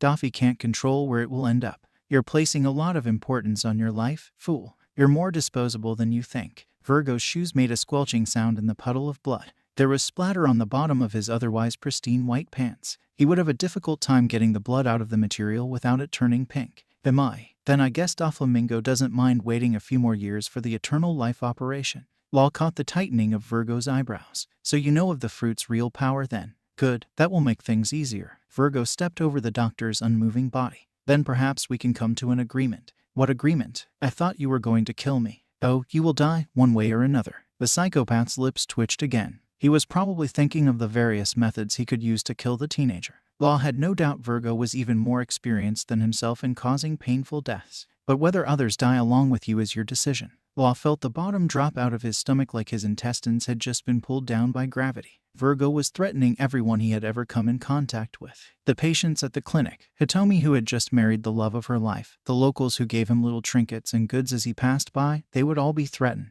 And if he looked deeper into Law's time on the island, he would eventually track down the bandits in the woods and the three boys whose treehouse was where Beppo was supposed to be seeking shelter. Aware that any twitch in his expression could give his fears away, Law schooled his face into the mask he used when doing medical work. Calm, cool, and collected was how Adair coached him to act like. "Don't let the patients know how you really feel." "What others? You mean my non-existent friends?" Law emphasized his fib with a snort of amusement. "I'm not a fool, you stupid boy." Virgo's tone didn't change, although it sounded like he was trying to reprimand Law like a child. "You're not the same soulless and suicidal child who approached Doffy. You actually care. It's amusing, if rather disgusting." "You are mistaken. I have no emotional connections." Virgo's head tilted to the side and he studied the small teenager through his shaded glasses. "Claudius thinks differently. He insisted that you had befriended 3 boys and a pet bear. Considering your emotional attachment to other children, I don't consider it a stretch to think you care for others. It's a poor weakness to have. You have been misinformed."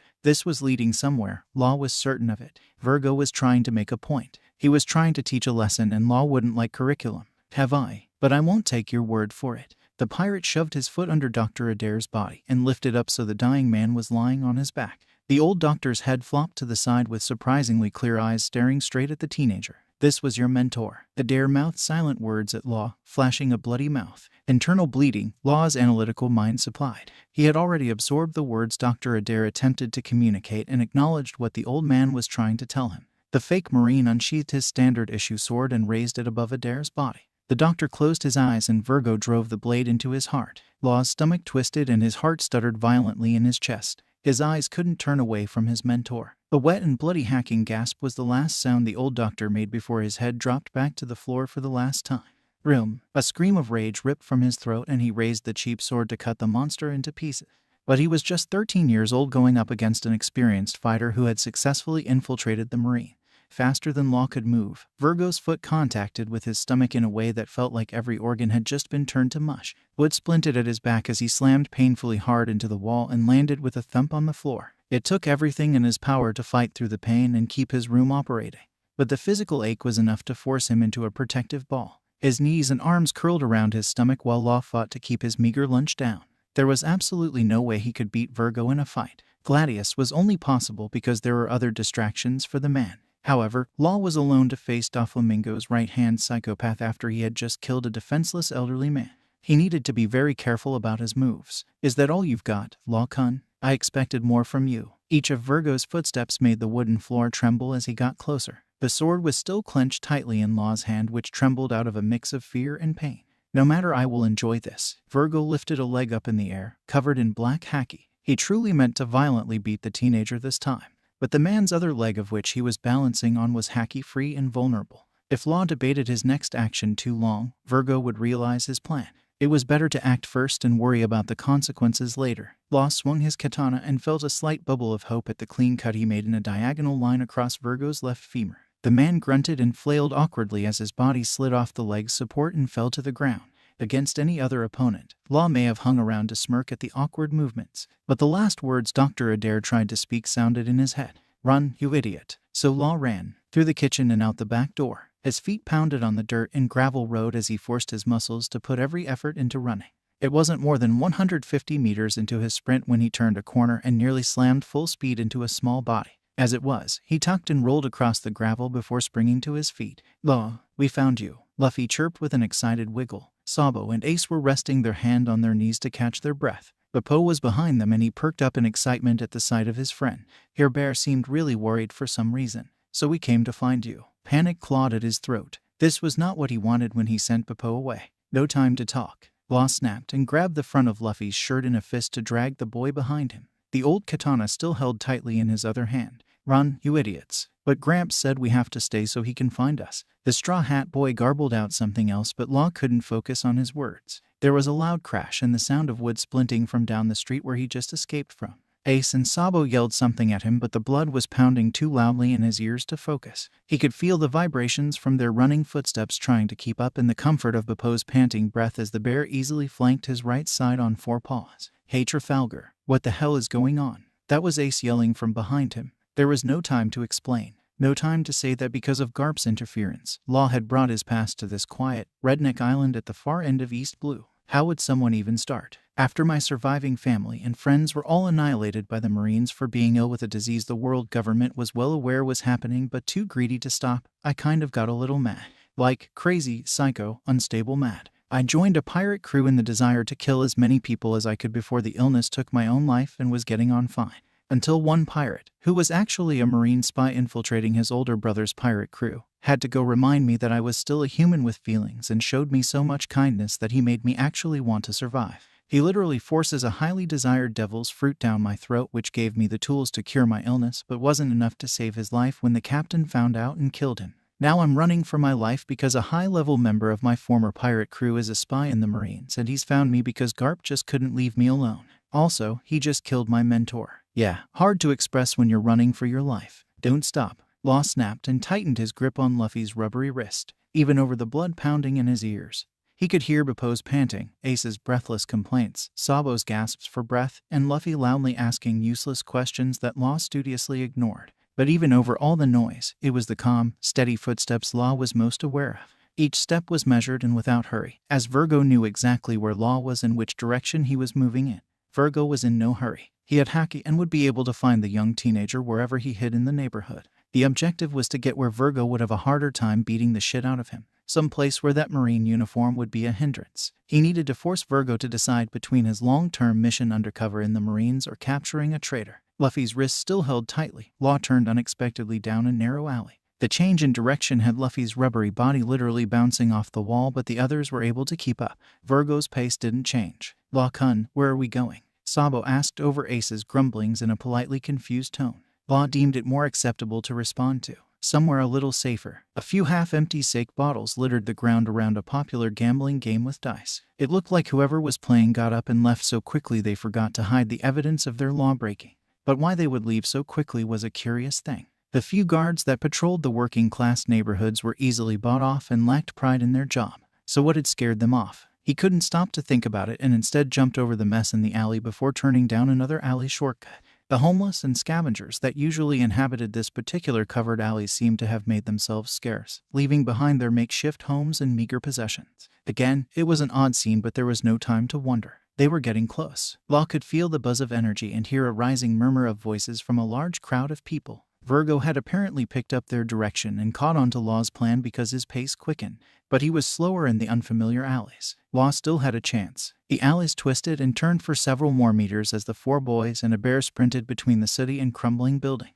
The smell in the alleys was overwhelming, but there was no time to enjoy the scent of rotting food and human piss with a murderous lunatic quickly catching up. Finally, Law gasped out when the alley opened up to the busy neighborhood square. Used as a marketplace every day but Monday, the square was bursting with people. There were far more people than Law had ever seen before, and he worried about making it quickly through the crowd. He adjusted his katana so he'd be less likely to cut someone's artery unintentionally. He glanced back to the younger boys. We need to get lost in the crowd. Ace had sweat dripping down his forehead from all the running he had to do throughout the day. He did not look pleased to be taking more orders. Why? Because there's a psychopath who wants to kill me and he'll happily kill you too just for the fun of it.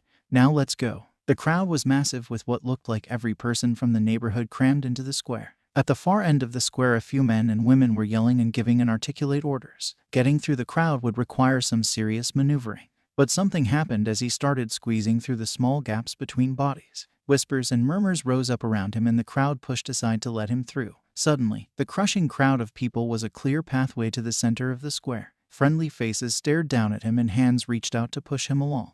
People were talking and murmuring in his ear, but there was too much noise to focus on one particular voice. The crowd closed in behind the boys and pushed and pulled them until the four boys and the bear were in the center of the crowded square. Luffy chirped out a loud question, but Law ignored the content in favor of gripping Beppo's coarse white fur. A pair of soft hands grabbed his cheeks and pulled him into a crushing hug. Law-kun, Hitomi's voice breathed into his ear. She loosened her grip so he could pull back but didn't let him go. Her hands felt hot on his already warm cheeks. A hand wiped at his forehead and pulled back fingers smeared in blood and sweat. Are you all right? You're bleeding quite a bit. It's nothing, I'm fine. Law tried to pull back, but he didn't get very far before the nurse pulled him back. Beppo stumbled a little when he accidentally pulled on the bear's fur. We heard someone was hurting you and the doctor. Hitomi's new husband, a gentle-hearted man by the name of Tatsuya who owned a glass-working studio, hovered over her shoulder. Law had only met the man a few times before, but he was always polite and treated the teenager more like an equal than a child. Furthermore, he doted on the hard-working nurse, which certainly gained Law's approval. The baker came running to tell us. He said it was a pirate dressed as a marine. There was a pirate, Luffy yelled, but everyone somehow managed to ignore him. Yes, is that why you're all here? Law glanced around at all the people hovering over him and the children. Stress lines pulled at their features and many of them held makeshift weapons nervously. We hoped to scare him off with numbers. A large, burly man Law recognized as the local blacksmith Hiroshi waved a large hammer. Even if we're not the strongest ones in the room, we could at least slow him down until the real authorities get here. That's foolish. There was no other way to put it. He couldn't understand or see why all these people would risk their safety and possibly their lives to help two insignificant people. Why would you risk it? Dr. Adair has served our community for decades when no one else would spare us a second glance. A tall, middle-aged woman Law remembered as Yuki stepped forward. She was one of several prostitutes that came in for regular tests and was unashamed of her profession. It's called returning the favor. Hitomi pulled Law's face back towards her. Where is he? Where's Dr. Adair? A lump formed in his throat and Law tried to swallow it down, but it was painful and revolting. He could feel their eyes on him, waiting and judging. They would hate him. He brought Virgo to this island, unintentionally leading to the death of their eccentric and beloved doctor. He was the cause of everything that went wrong, and it was time to face the jury. Just because he had say it didn't make explaining himself any less terrifying. He's dead. Law could feel the mood drop and the whispers started up again. He felt the inexplicable need to defend himself. It was strange because he knew he was responsible. Virgo killed him. I swear, I tried to help Dr. Adair, but he was too strong. I didn't mean for any of this to happen. I just wanted to get on with my life. I'm sorry. I'm so sorry. The doctor's dead, Sabo repeated, and there was a sniffling sound from behind him when Luffy grabbed onto Ace's shirt. What do you mean, Law-kun? Tetsuya frowned and thought. My devil fruit. He's after my devil fruit abilities. And revenge because I was once part of a pirate crew with him. The whispers grew around him. But you're so young. Yuki's two knowing eyes seemed sad for him. I was angry because I lost everything. Law glanced around at the people surrounding him. Ace and Sabo were carefully listening to his plea with Luffy still sniffling into his brother's shirt. The teenager found relief in Bappo's coarse fur beneath his fingers. But I finally found something to live for and I left. Someone very important died so I could live. I just want to make him proud. I'm sorry. People amongst the crowd exchanged glances, but Yuki smiled in relief and Hitomi mirrored her expression. Well, it's good to know little Law-kun isn't so perfect after all. Look people, not everyone is perfect. Sometimes people can make the wrong choice, especially when young and angry. Yuki turned her attention back to the bloodied and bruised teenager. Did the doctor know? I warned him before I even asked for a job. So he knew the risks and took a chance on you anyways. We can't blame you for that. Hitomi dabbed at his forehead with a cotton sponge and a kind smile. The doctor made his own choices. He told me to run. He always was a smart man. Raised voices sounded from the edge of the square where Law and his child followers had just run from. He could hear the anger and fear in the townspeople's response to who they were arguing with. But Law knew exactly who was stalking the edge of the town square. He could feel the killing intent. Law reached out and grabbed Hitomi's hand. Without thinking, his nails dug into her soft skin and left a deep imprint. He's here. Hitomi knelt down and kissed Law's cheek as the crowd closed in between him and Virgo. She took his face in both hands and looked him directly in the eyes. We will try to stall him as best we can. Take that time to run as fast and as far as you can. And when you've gone as far as you can, go a little further. I don't want you to get hurt for me. Law choked and grabbed Hitomi's thin wrist. Her husband, Tetsuya, knelt down to join them. He didn't touch Law but did give him a kind smile. We can make our own choices, Law-kun. Allow us the dignity of our choice. But you don't know. We did not make this choice without considering the consequences. Hitomi scolded lightly. She reached out to rub Bappo's ear. Now take your friends and go. Law hesitated, but Sabo grabbed his arm and pulled him in the opposite direction they came from. The blonde's huge circular eyes seemed wider than before. Trust her and let's go. The teen stumbled at first, but then a roar of noise rose up on the outside of the crowd and his flight instinct kicked in. His legs were tired and his heart was beating fast against his ribcage, but the energy to run came from somewhere. Adrenaline pumping through him, Law followed after Sabo with Bappo and the others right behind him. Law tried not to look back at the riot starting behind him. The temptation was too much and he glanced over his shoulder. Pitchforks, machetes, and inexplicably rolling pins were waving above the heads of the townspeople as they shouted angry slogans against the Marine. A small fire burned on the other side of the crowd and empty beer bottles rained down from the second and third floors above the town square. He was just in time to catch Virgo's distinctive haircut disappearing below the mob. It wouldn't be enough to hold him, but perhaps the riot was enough to slow him down so Law could develop an escape plan. He needed to work quickly as his options were limited. But for now he ran. Law ran like the devil was chasing him. Back on Flevens, the sisters of the church used to preach that the devil would be waiting for them in the afterlife if they did bad things during their time on earth. His father never had much patience for religion. He was a man of science and rarely stepped foot in a holy building. His mother wasn't particularly interested either, but would take Law and Lamie to celebrate the holidays when all the other families were participating. Law didn't care much for religion, beliefs, or gods. It was only after Flevens was destroyed did he really think about how wrong the sisters were. He was already in hell and Virgo was the devil's hellhound. Luckily for Law, the devil was still mortal and so were his hellhounds. Even someone eternally youthful wasn't completely immune to death, just very, very hard to kill. The largest and most striking problem was that Virgo was an experienced adult with no apparent morals whatsoever, while Law was an inexperienced teenager with a bear and 3 children he felt responsible for.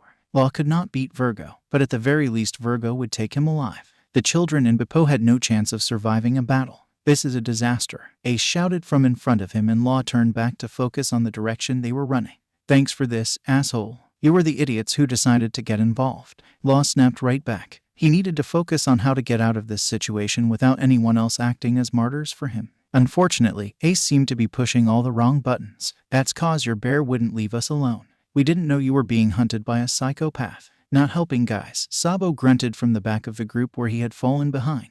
We need to shake him off our trail. That won't happen easily. Virgo can use Haki and he'll be able to track us so long as we're in his range. He's very good, so his range would be quite far. Luffy piped up from beside him. What's Haki? Something dangerous when you don't have it and someone else does. Law didn't have the breath to explain something so complex such as Haki. I need to get off the island. So long as I stay here, Virgo will keep coming back even if we escape him this time. Great, get you off the island. Finally, Ace sneered from the front and Beppo growled before snapping at the air behind the boy's ankles. Holy shit. What the hell are you doing, you stupid walking barbecue meat? Tensions were running high and Law was afraid he was getting swept up in the tide. Beppo, enough. The polar bear cub backed off from running on Ace's heels and gave Law his massive "I'm sorry, please don't hate me" eyes. Law found the energy to reach out and pat him once on the head in forgiveness. It wouldn't do to have Beppo worrying over Law being upset with his protective instincts. Law tried to keep track of the twists and turns they were weaving through the alleys. Although he had been on the island for almost 4 months, the town's maze of housing still confused him.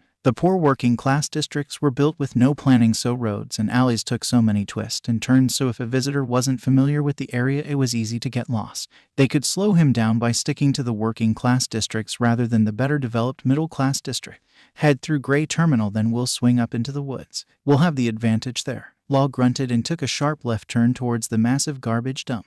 Luffy, surprisingly quiet and focused, leapt over a rotting crate. His rubber arms stretched to grip the crate's top and launch himself over the rest of it. He scares you, doesn't he? Worse, Law didn't have the strength to hide his fear. He terrifies me. They approached Gray Terminal quickly and smelled it before they saw it. Charging through the gates, none of the boys cared much for the city guards yelling at them at the reckless destruction of city property. Trees rose up in the distance beyond the garbage dump. Ace leapfrogged over an old couch and Law followed his movements through Gray Terminal with Beppo at his side. Sabo and Luffy followed behind him. Their breathing was heavy and labored from all the running. But the dense forest was within reach. We can't beat him, Law called to the others. He glanced over his shoulder for any sign of Virgo. But maybe we can stop him. He's a pirate under deep cover in the Marines. We need to get him to choose between one mission or the other, his cover or my capture. So we need to find other Marines. Sabo grunted and leapt up to the nearest branch that would support his weight. He traveled from branch to branch over their heads. We're kinda far from the port where the Marines would be. He's not stupid.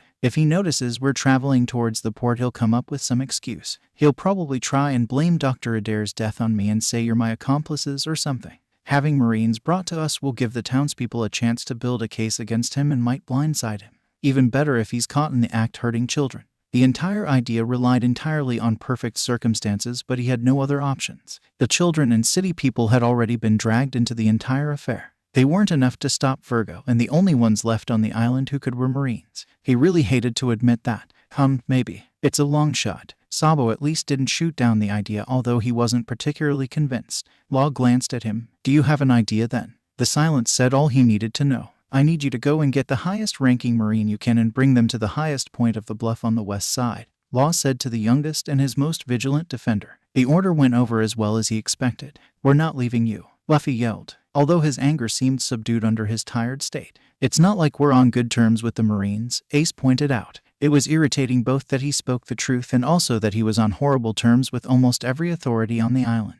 Then Sabo, you could go. You're higher class and would have more sway. They wouldn't listen to a word I say. All authorities would just drag me back to my parents. I am most definitely not going back. Law didn't know why he was so insistent on getting at least one of them away from Virgo. His personal suspicion was to avoid holding any more guilt if it was possible. Then Mujiwara can go and use his grandfather's name. Garp is one of the highest-ranking Marines. I'm not leaving you, Luffy yelled again. You're my friend. Friends stay together. He'd get lost or distracted anyways, Sabo pointed out. Beppo suddenly slammed on the brakes and stood up tall on his hind legs. He sniffed around in a circle and Law could see the moment when he caught a trail on the scent he was searching for as his ears twitched. Beppo's dark eyes met Law's for one moment. The beauty of their relationship was that sometimes words just weren't needed when Beppo's eyes said everything. Then the bear was gone, moving at twice their speed towards Goa village. The other boys called after the bear, but Law forced his feet to keep running for his planned destination. The boys fell in line behind him. Your bear just turned tail and ran. Ace's sneer was less effective considering how winded he was from running.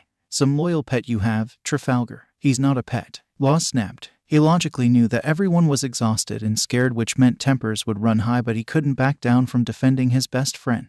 His only friend since he was 10 years old. I trust him. He's still a bear. Bears aren't exactly civilized. I'm surprised you're even capable of pronouncing that word. What do you say? Now's not the time, you two. Sabo called from the trees above them. We'll settle this later, Ace.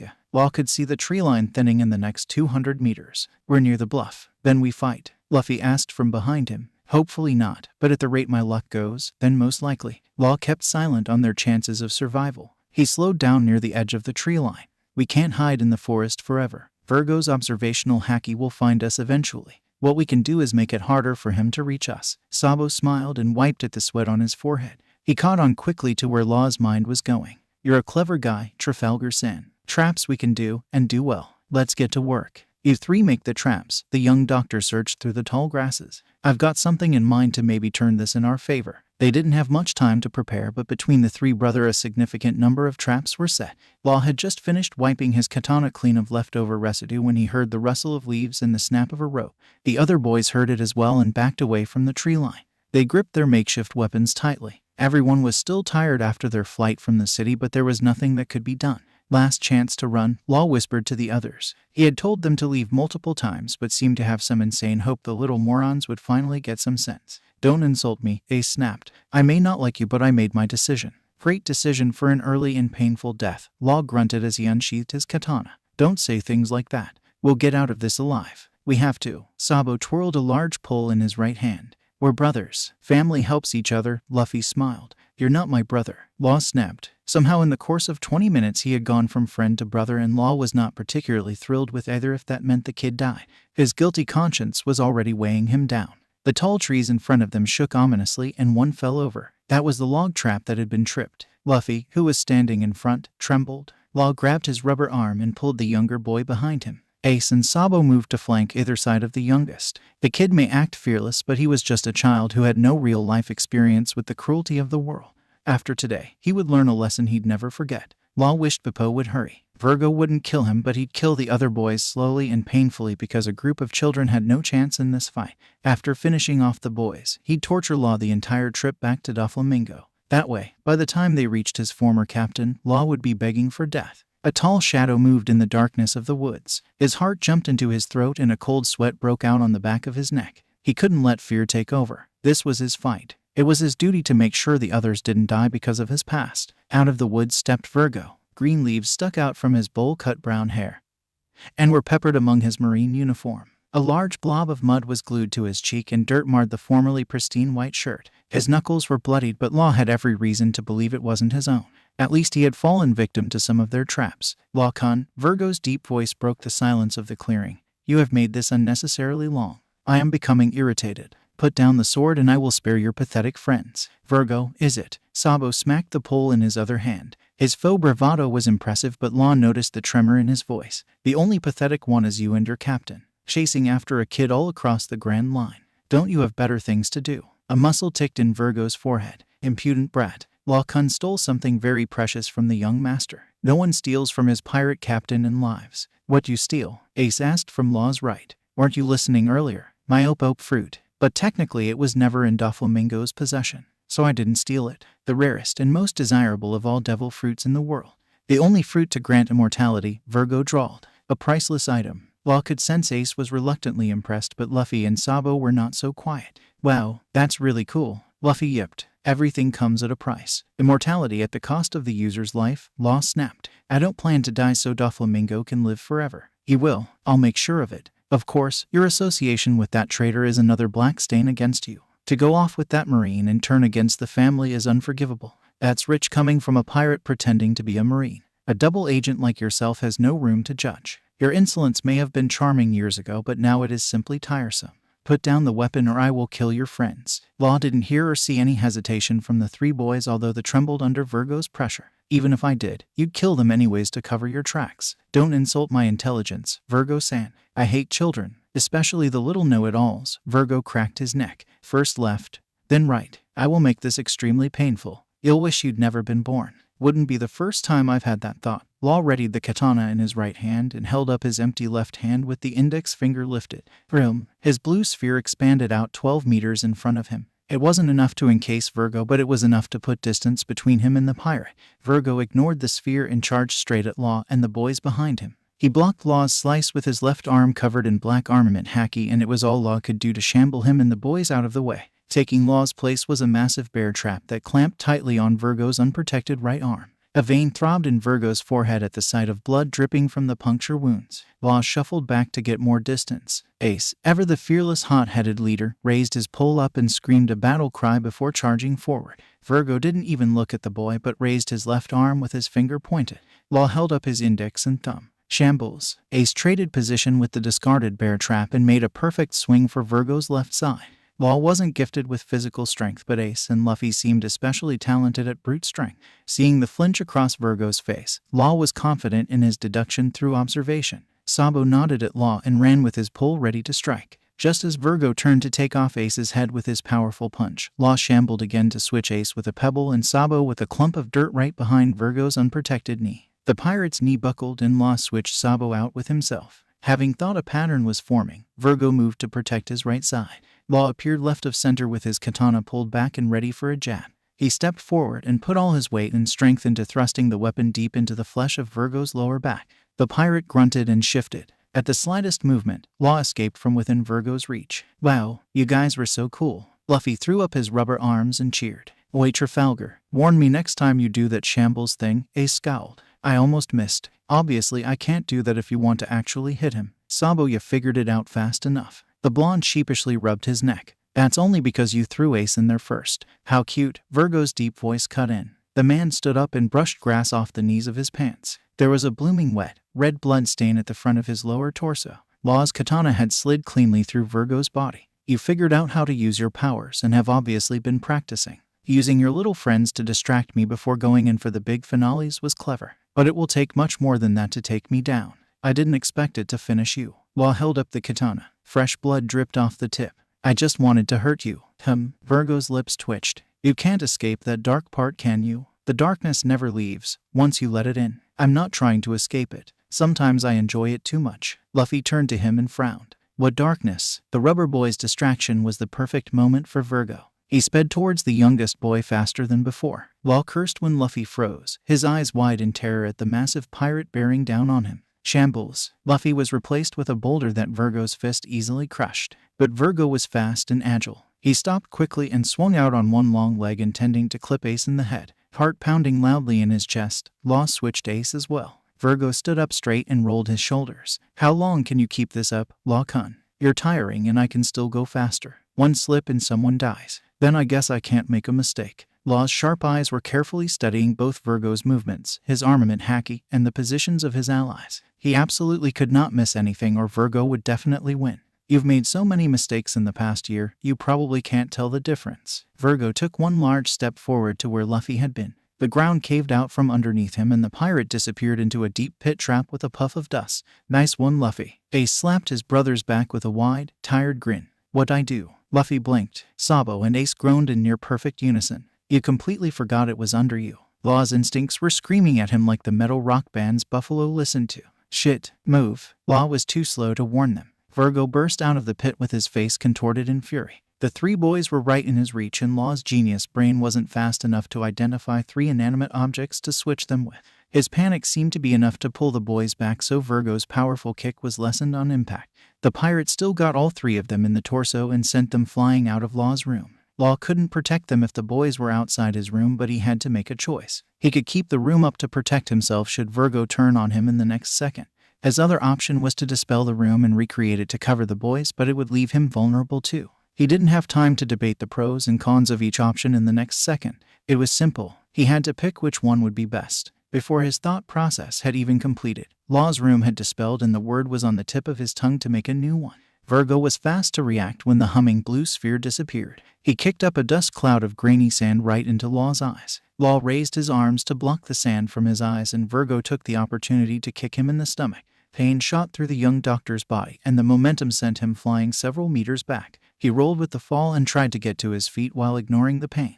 Virgo was on him just as he stumbled to his feet and landed a backhand across Law's face. "Law!" someone yelled, but the young doctor was in too much pain to identify the youthful voice. His brain's focus was on identifying all the injuries causing his pain receptors to go haywire. Each little movement caused his neck to hurt from the whiplash, and his head throbbed with the beginning of a headache. The skin on the right side of his face stung like a hive of bees had swarmed him. But there was no time for medical treatment on this battlefield. Law stumbled to his feet and blocked Virgo's kick with his katana. The force behind the kick sent shockwaves up his arms and made them shake from exertion. Skid marks in the dirt showed how far he had been pushed back by the attack. The leg dropped and Law just barely managed to duck a hook punch before blocking an uppercut. He was on the defensive, which was no way for anyone to survive against a guy like Virgo. A metal pole smacked down on the pirate's head and another hit his abused knee. Finally, a rubber fist hit the area above Virgo's damaged flesh, and Law heard the sweet sound of the man sucking in a pained gasp. Virgo swept the brothers back with a wide roundhouse kick and stumbled to regain his footing. He paused at the uncharacteristic display of clumsiness. "Room!" Law gasped through the pain. Virgo's unbalance was the sign he was waiting for to attack. Law led the charge by keeping the man busy with blocking each swing of Law's katana. The brothers, inspired by the teen's renewed attack, followed him with war cries. The Op user had to stay aware of each boy's movement and use shambles to help them attack or keep them safe by switching them to a distant position. Virgo seemed blindsided by his body's weakness and didn't move fast enough to block each physical blow without opening up to being dismembered by Law's ability. Virgo's displeasure was written all over his face, even with the sunglasses blocking his eyes. "What did you do to me? What makes you think I did anything?" Law grunted and shifted positions with Ace to swing again. Virgo blocked the attack, but the black defense faded from his fist rather fast and hadn't covered as much skin as earlier. His plan was working. "Maybe we're just that good." "Not nearly as much as you think, you arrogant brat." Rage seemed to be building under his skin. He looked at his hand and moved each finger individually. His movements were jerky and uncoordinated. "Rather than fighting fair, you chose to poison me." A pirate complaining about fighting fair is hypocritical. "But yes, I did poison you. There's a plant on this island that acts as a sleep aid when ingested but becomes a paralytic when injected directly into the bloodstream.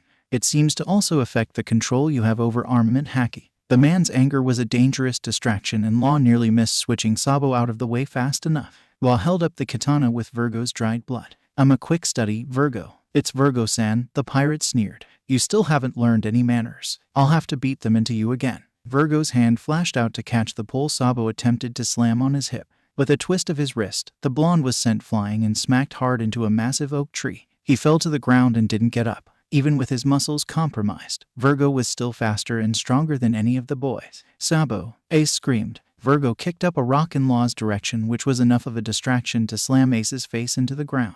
He then threw the pole right at Luffy, who crumpled down with a cry of pain. "Shambles!" Law switched all three boys to the forest edge. It protected them but left him alone with Virgo, who took advantage of Law's defensive move to focus solely on the young doctor. The man may have been poisoned, but he was still faster, stronger, and more experienced than Law. He blocked and dodged as best he could, but the pirate eventually slipped through his defenses to chop the katana from his wrist. A hand wrapped tightly around Law's thin neck and he choked as his airway was crushed. Law scratched desperately at Virgo's forearm, but his vision blackened when the pirate slammed his head against the ground. He could only acknowledge his room dispelling under the physical assault. The teen gasped for air, but the fingers on his throat were unforgiving. He tried to reach the devil fruit power humming under his skin, but suddenly it vanished, and a horrible weakness reminiscent of the later months of Law's sickness washed over him. Virgo released his throat, and Law barely had the energy to gasp for air. While he desperately sucked in oxygen, Virgo clasped the other part of the seastone cuffs around Law's left wrist. He was caught. With seastone draining his energy, the devil fruit user couldn't even sit up from weakness and exhaustion. "What a waste of my time. I expected so much more from you." Virgo's large hand ground Law's face into the dirt. The seastone cuffs had drained away what little of Law's strength he had. There was nothing left in the tank to power his fight. "You've proven to be familiar enough with your abilities that I'm certain you have knowledge of the youth operation. The final act of your otherwise worthless life will be granting Doffy immortality. So this was all a test." Law grunted and spit out a mouthful of dirt when the pirate finally let him up to breathe. "Gladius was supposed to test you before taking you back to the young master, but Vice Admiral Garp complicated plans." Law's smirk was an unconscious action. "Yeah, he tends to do that a lot." He was rewarded for his sassy comment with a brutal kick to his stomach that left him gasping for air. "You will be severely punished for getting Gladius caught by the Marines. The young master is tired of your teenage rebellion, and he's going to smack some sense into you." By now it seemed Law's mouth had run away from him. "Well, first of all, if you left me alone, Gladius wouldn't be an impel down. Also, the whole smacking sense might take a while since I'm rather stubborn. It's genetic. And very chatty, Virgo mused. He lifted the small teen up by his head until he was hanging in the air at the man's eye level. Pain like 100 needles shot through Law's scalp, but he gritted his teeth to keep from crying out. Behind the dark sunglasses, Virgo was observing him closely. What are you up to, brat? Approximately 145 centimeters, so still rather small for my age group. Virgo stared at him for a few seconds before his eyebrows scrunched together in a physical show of rage. A hand wrapped around Law's bruised throat and squeezed. Black spots danced across his vision, and Law almost desired unconsciousness over any more pain. You don't need to talk to use your devil fruit. Let him go. A loud voice broke through the fog, dulling his senses. The hand pulled back, and air burned going down his throat. Law looked for the stupid idiot who didn't run even after all the chances the teen gave him. Luffy stood just within Virgo's reach, with big fat tears blurring his eyes and rolling down his cheeks. His lips quivered in fear and snot dripped from his nose. The rubber boy's fists were raised in front of his chest as if this were actually a boxing match. He was covered in dirt and a huge black eye was starting to form.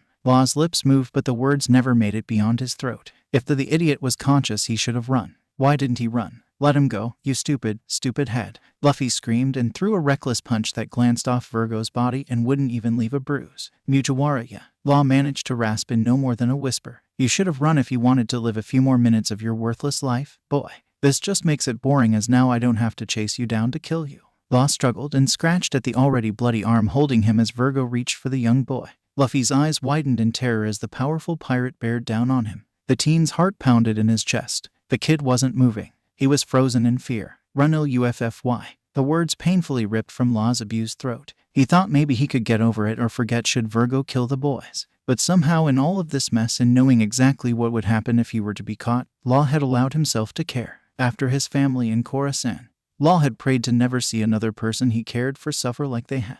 Luffy jerked out of his shock at Law's scream and scrambled back. He tripped onto his rear and held his arms up as if they could stop everything that was about to happen. Virgo's hand slapped the arms away and reached for Luffy's neck. A blur of white burst from the woods and bit firmly into Virgo's forearm to halt his movement.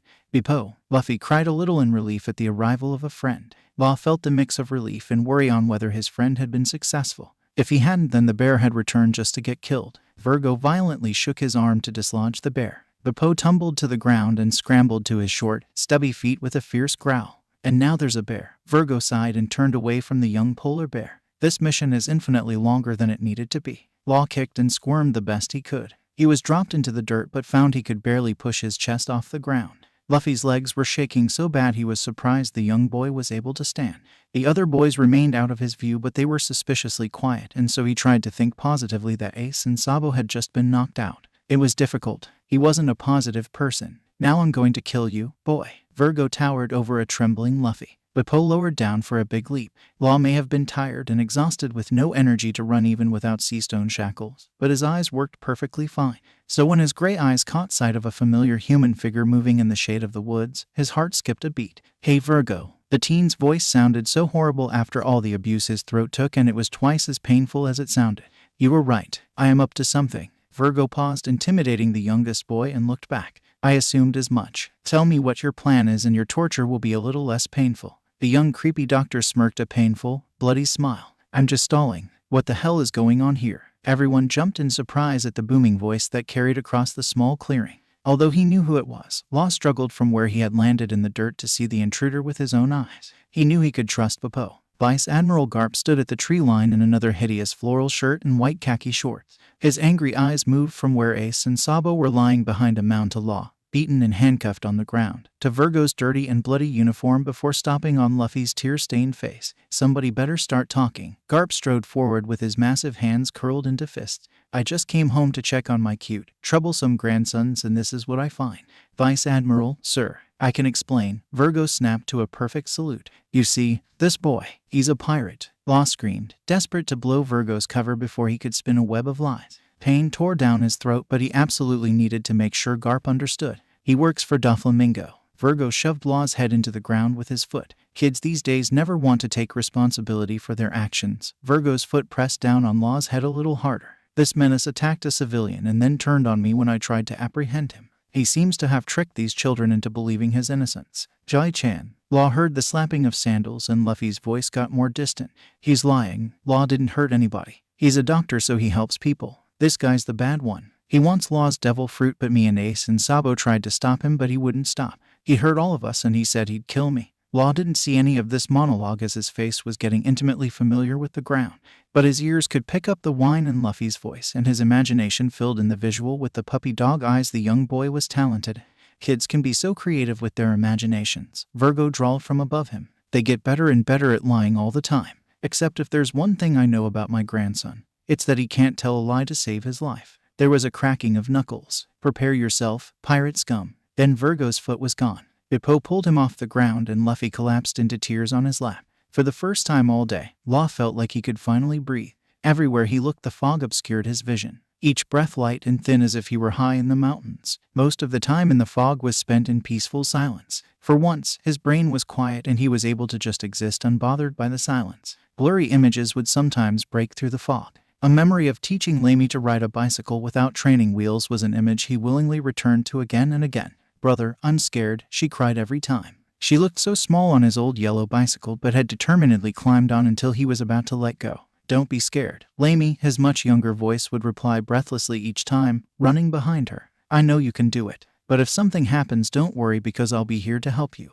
Then he would let go and continue jogging behind her. She would wobble in panic but then grow with confidence. Her brown hair would fly behind her as she picked up speed. "Look, I'm doing it," she cheered and laughed. "Law, you're the best big brother ever. Love you too." Law would laugh, watching as she got further and further away until the image faded into darkness. "Lamy, come back," he would call, but the only answer he received was silence. Other memories crossed his path. Cooking with his father, learning piano from his mother, or playing sports with his friends on the school grounds. It was peaceful and warm to see those memories again. Sometimes images would break through the fog for which he had no recollection. Garp holding him close to the Marine's chest, with each step a painful jolt for his ribs. Luffy with red, teary eyes holding a glass and drowning his throat with water. A dark-haired woman bandaging his head with Sabo looking over shoulder and passing her supplies. Ace even made an appearance in these images. The younger boy sat over him, candlelight dancing across his pale skin. Although they weren't happy memories, for some reason Law felt so comfortably warm it was hard to go back to the fog.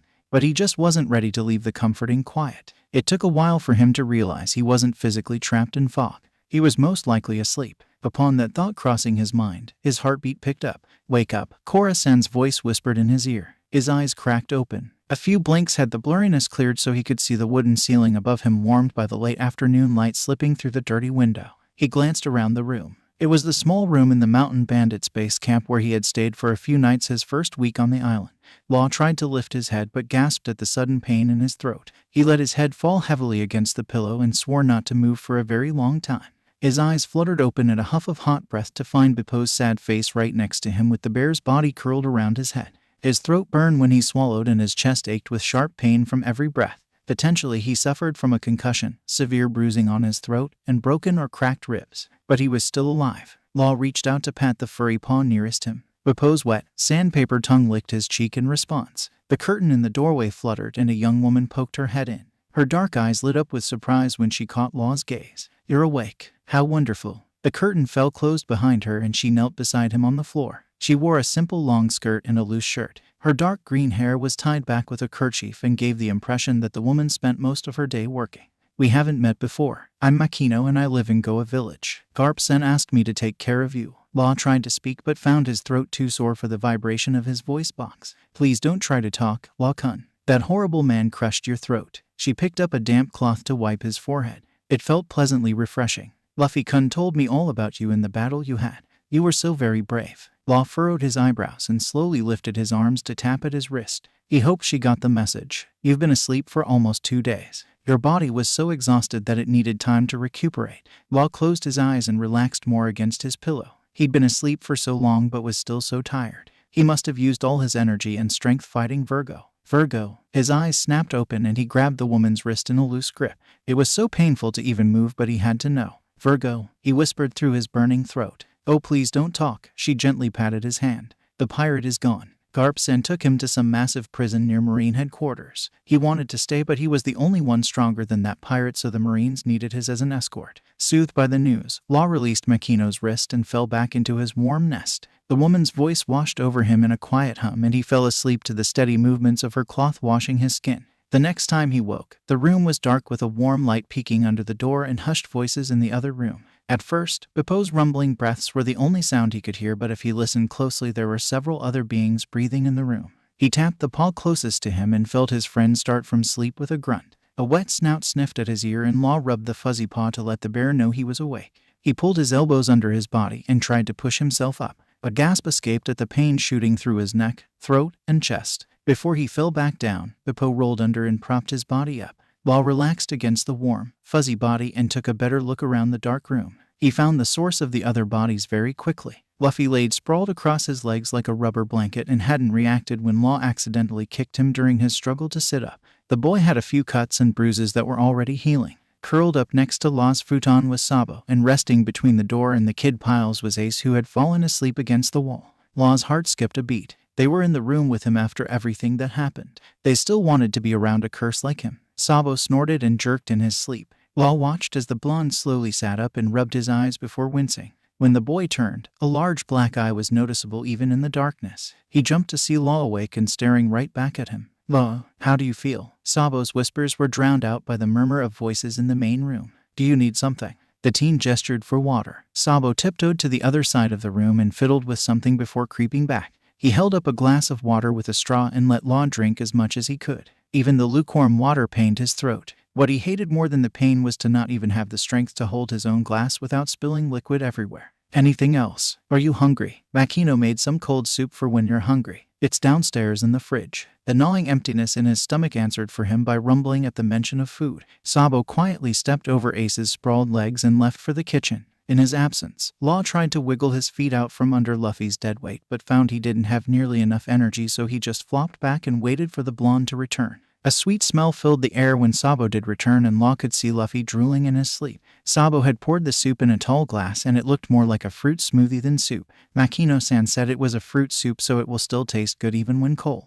Much to Law's embarrassment, he needed help to drink the soup without spilling it all over himself. But unlike Ace, who would happily rub it in, Sabo said nothing and held the glass a little higher so Law could get the last dregs. He put aside the empty glass and helped the older boy settle again. "Need anything else?" Law shook his head the best he could without causing further pain for himself. "You're pretty amazing, Law-san. Can I call you Law?" When the older boy just shrugged his shoulders, Sabo took that as an affirmative. "It was very cool how you came up with the poison to slow down the pirate. I also admired how we're able to use your devil fruit powers. You knew where everyone was and what they were going to do and moved accordingly. I knew you were smart, but you also know tactics, which is really cool. I don't think any of us have tried to fight that way. We just use brute force." That was definitely true. "Anyways," Sabo shrugged, a light blush on his cheeks. "I'm glad you're okay." Law wanted to bury his head under Bepo's soft body to avoid that admiring gaze. Instead, he yawned and pretended to doze off. "Right, I'll let you rest. You can wake me up if you need anything." Law shuffled so his face was out of Sabo's line of sight.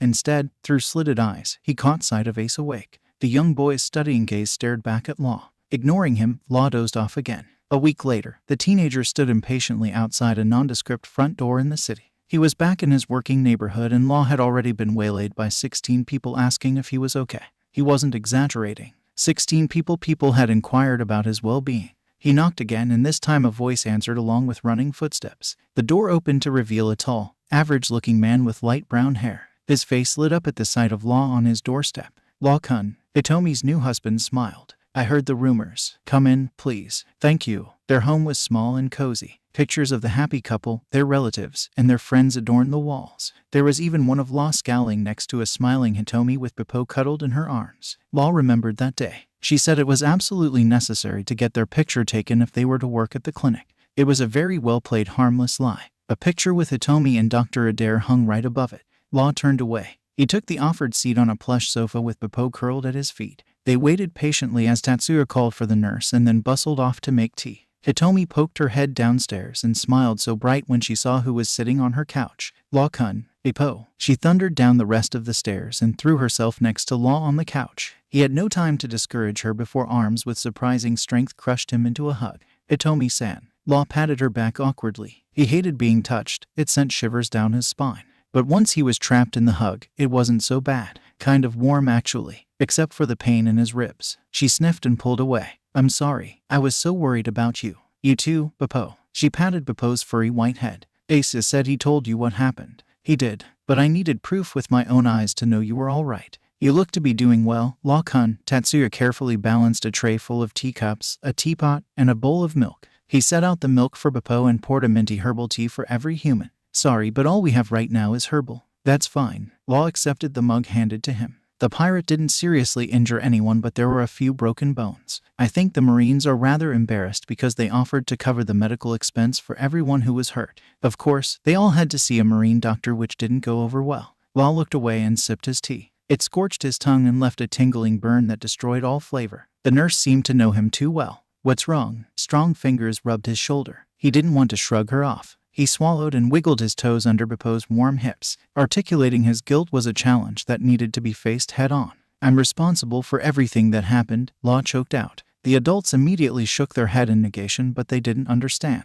He needed them to understand how badly he failed them. No, if it wasn't for me, the doctor would still be alive. I brought that pirate to Goa. It's my fault. Hitomi continued to shake her head. No, Law-kun, it wasn't your fault. Unless you landed the killing blow, Dr. Adair's death was not your fault. But, did you deal the last blow? Hitomi's eyes were fierce with strength Law wished he had at the moment. She would accept nothing but the truth. He ducked his head. No, I didn't. You keep saying you brought the pirate here. Tatsuya blew on his tea and smiled kindly at the teen. But the way I see it, unless you packed him in your suitcase, you had no responsibility in his arrival or his actions. I got a look at him, and that man could not be folded into a suitcase by any means. Hitomi pulled him into her side and pressed her face into his hair. Her strong voice whispered gently, "It's not your fault." To his embarrassment, a sob escaped his throat. Law bit his lip to stop his trembling chin, but it didn't do much good. Hitomi rubbed his back, which just made it worse because he couldn't remember the last time someone offered him physical comfort. His mother was probably the last one. Tears rolled silently down his cheeks. He rubbed at them hard as if the pain would make the moisture vanish. I swore I'd never cry again. Crying doesn't make you weak. Hitomi's breath hitched and a drop splashed onto his forehead. Come on, you two. You're gonna make me cry too. Tatsuya sounded a little choked up. Sorry, honey. Hitomi sniffed and cleaned her face with a tissue. I've been crying all week. Law accepted a tissue and swallowed down the lump in his throat. You and the doctor were close. He trained me. Hitomi smiled, although her eyes were still red and watery. He even referred me to the local medical school to continue my studies. They accepted me 3 days ago to begin studying to be a doctor. Congratulations. When do you start? Classes begin soon. I'll be able to complete 1 term before I'll need to take a break. But the administration said I can return when I'm ready. Law frowned. Why would you need a break? Hitomi shared a smile with her husband. I'm pregnant. The teen's brain screeched to a halt at the announcement, and every word in his genius brain got jumbled up into gibberish. All he could spit out was, "Oh." Hitomi snorted and covered up her smile with her hands. She couldn't stop giggling and had to turn away from Law's disgruntled look. He didn't like being laughed at, for the one time words failed him. A smile twisted at Tatsuya's lips. Sorry, Law-kun. She bet you'd be speechless when we told you, and now I owe her foot massages for a week. Sorry. She gasped for breath. A brilliant smile still glowed on her face, although her eyes were still a little red. He sniffed and turned away. His face was too warm for comfort. How far along are you? About 2 months now. So I'll be studying right up until the birth. Her hand rested tenderly on her still flat stomach. Then I'll take a semester off to recover and spend time with the baby. Then Tatsuya and my mother will take turns while I complete my studies. You have this all figured out already. You're okay with this? He asked Tatsuya. Men generally avoided taking time off even for young children. Flevance was a bit different, and many men like his father would stay home while the mothers worked. Law remembered how excited he was when his father took 5 months off after Lamy was born. I'm self-employed, Tatsuya shrugged. Anyways, a doctor in the family will make more money than a hard-working blacksmith ever could. It's important to Hitomi, so of course I'll support her. Law glanced back and forth between the two adults. Well, congratulations. He realized belatedly that social conventions required him to say that, but neither seemed to mind his poor conversation skills. It's not like Law tried to hide how socially awkward he was. Any ideas for names? Hitomi asked. We're thinking Charlie for a boy. Law sipped his cooled tea. I like that name. We're undecided on girls' names. Both our mothers and my sisters are not being very subtle, hinting they want us to use their names. Tatsuya sighed. We want to avoid too much family drama by playing favorites. Hitomi offered Law, then Beppo, a tea biscuit. Any recommendations? Law didn't know many girls. The faces of his old classmates flashed across his mind, but their names came up blank. There was one name he liked, but he hesitated to vocalize it. What if they actually liked it and gave the name to their child? It felt weird to consider someone else might have that name as part of their identity. But the more he thought about it, the more he realized it wasn't a bad feeling to weird. He was actually a little excited. What about Lamey? Law glanced down and nibbled on the tea biscuit so he couldn't see their faces. Lamey. Tatsuya rolled the name on his tongue. It's nice and soft, but still unique. I like it. Is it a common name in North Blue? The nurse asked. No, Law shook his head. He buried his fingers in Bappo's soft fur. Much to his surprise, his hands weren't shaking. It was my sister's name. There was a pause of silence before Hitomi pulled Law into another hug. Rather than fight, he relaxed into her warm embrace. He wished he could have one more hug from his family. But Hitomi's hugs felt nice too. Thank you for sharing something so precious with us. Hitomi pulled back and smiled. Her eyes were watering again. We'd be honored to give your sister's name to our daughter if we have a girl. Tatsuya passed his wife a tissue. Law tried to be nonchalant about it, but the idea of another girl having Lamey's name and actually growing up was both joyously happy and crushingly sad. His sister would never achieve her dreams.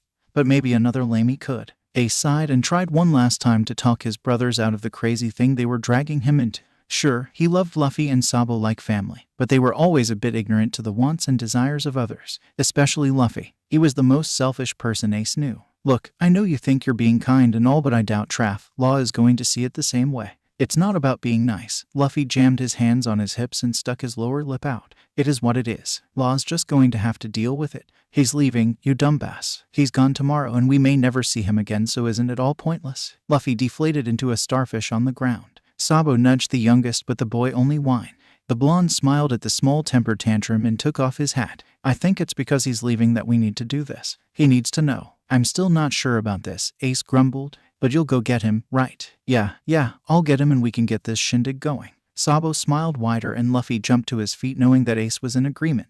Great, Luffy and I will get the product. We'll meet you in Law right here. They separated and Ace headed for the bandits' hideout. Law was stuck there for the time being. He kept saying he needed rest, but Ace could spot the guilt eating him alive every time Goa City was mentioned.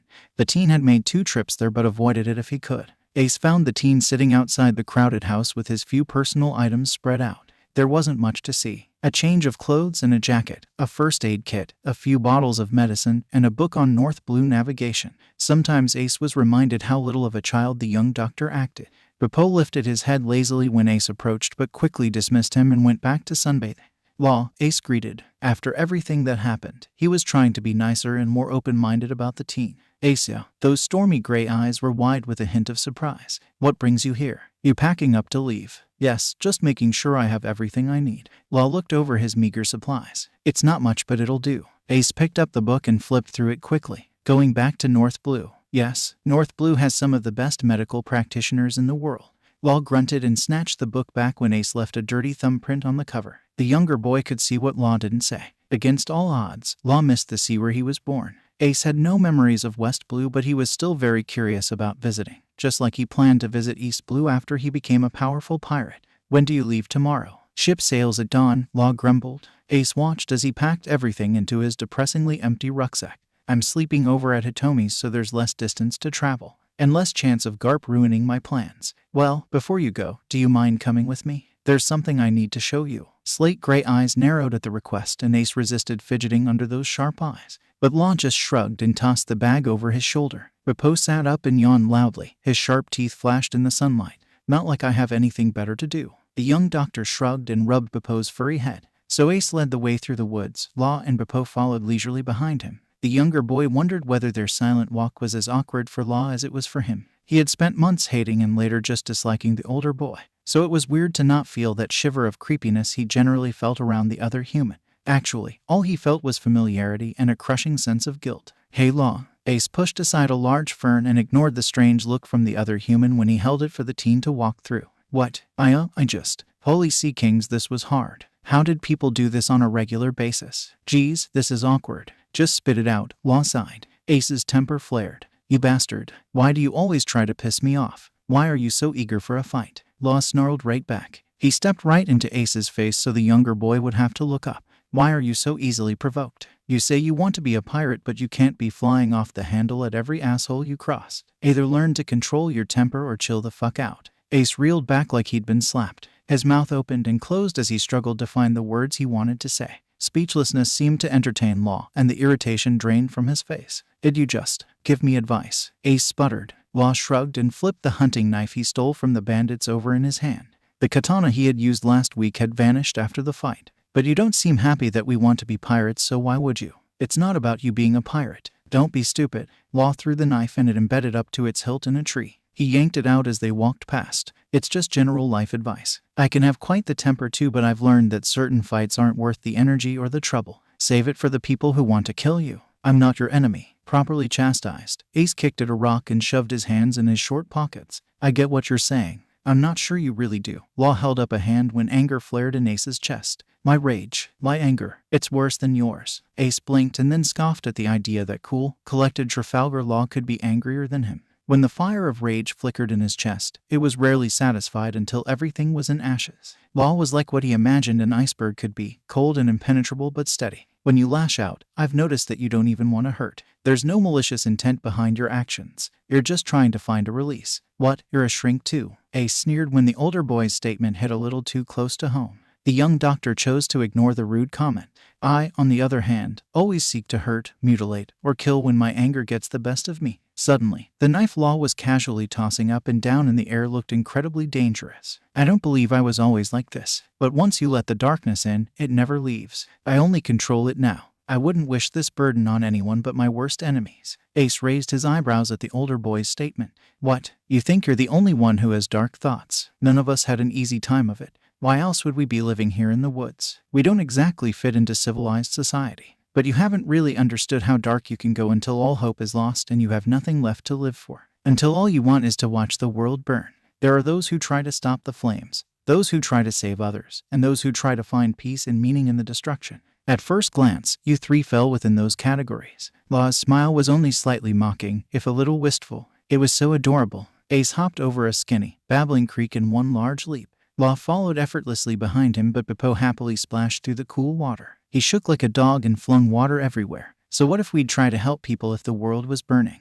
Any person with a conscience would. Ace continued on the worn path he and his brothers had made over the past few months. You're right. Most people would at least consider it. I know Luffy and Sabo would jump right in there. I also know you would follow because your brothers want to help. You're not the type of person to hastily help a stranger. Someone's got to look out for those idiots. Ace sighed. I suppose you'd just sit back and watch. Right now I would. And maybe if there were people I liked in danger I would help. Law reached out and brushed a hand through Beppo's fur. But until recently, I used to fit in another category entirely. I was the person wanting to light the match. I was truly free of guilt or remorse over my actions. I wanted others to hurt as much as I did, and I didn't care who they were. Even now I struggle to acknowledge my feelings. Ace didn't know what to say. The teen's eyes were dark under the shadows of his hat. He always thought living without remorse would be great. But the way Law spoke, it sounded like he was only part human. Like he had thrown away an important part of himself and was still trying to pick up the pieces left behind.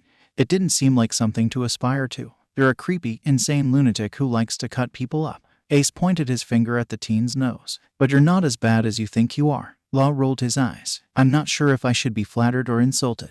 I'm feeling rather insulted. Look, I'm not good at this. Good at what? This. Waving your arms like a spazzing ape isn't helping. Just spit it out and say what you mean. I'm trying to say that I'm sorry, you asshole. Law blinked at the words spat at him. Ace felt heat flushing his face, but for once it wasn't anger. That was the worst apology I've ever heard. Hey, and I've lived with pirates for years.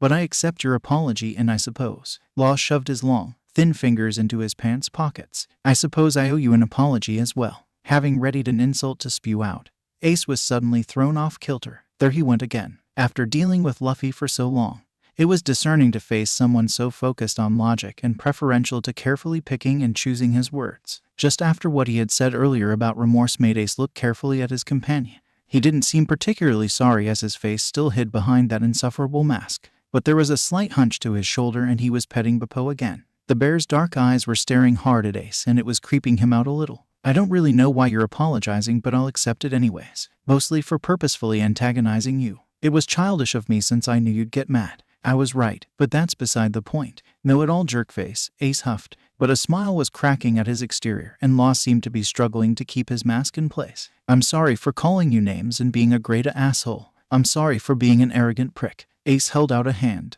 The other boy hesitated only slightly before reaching out to grasp his hand.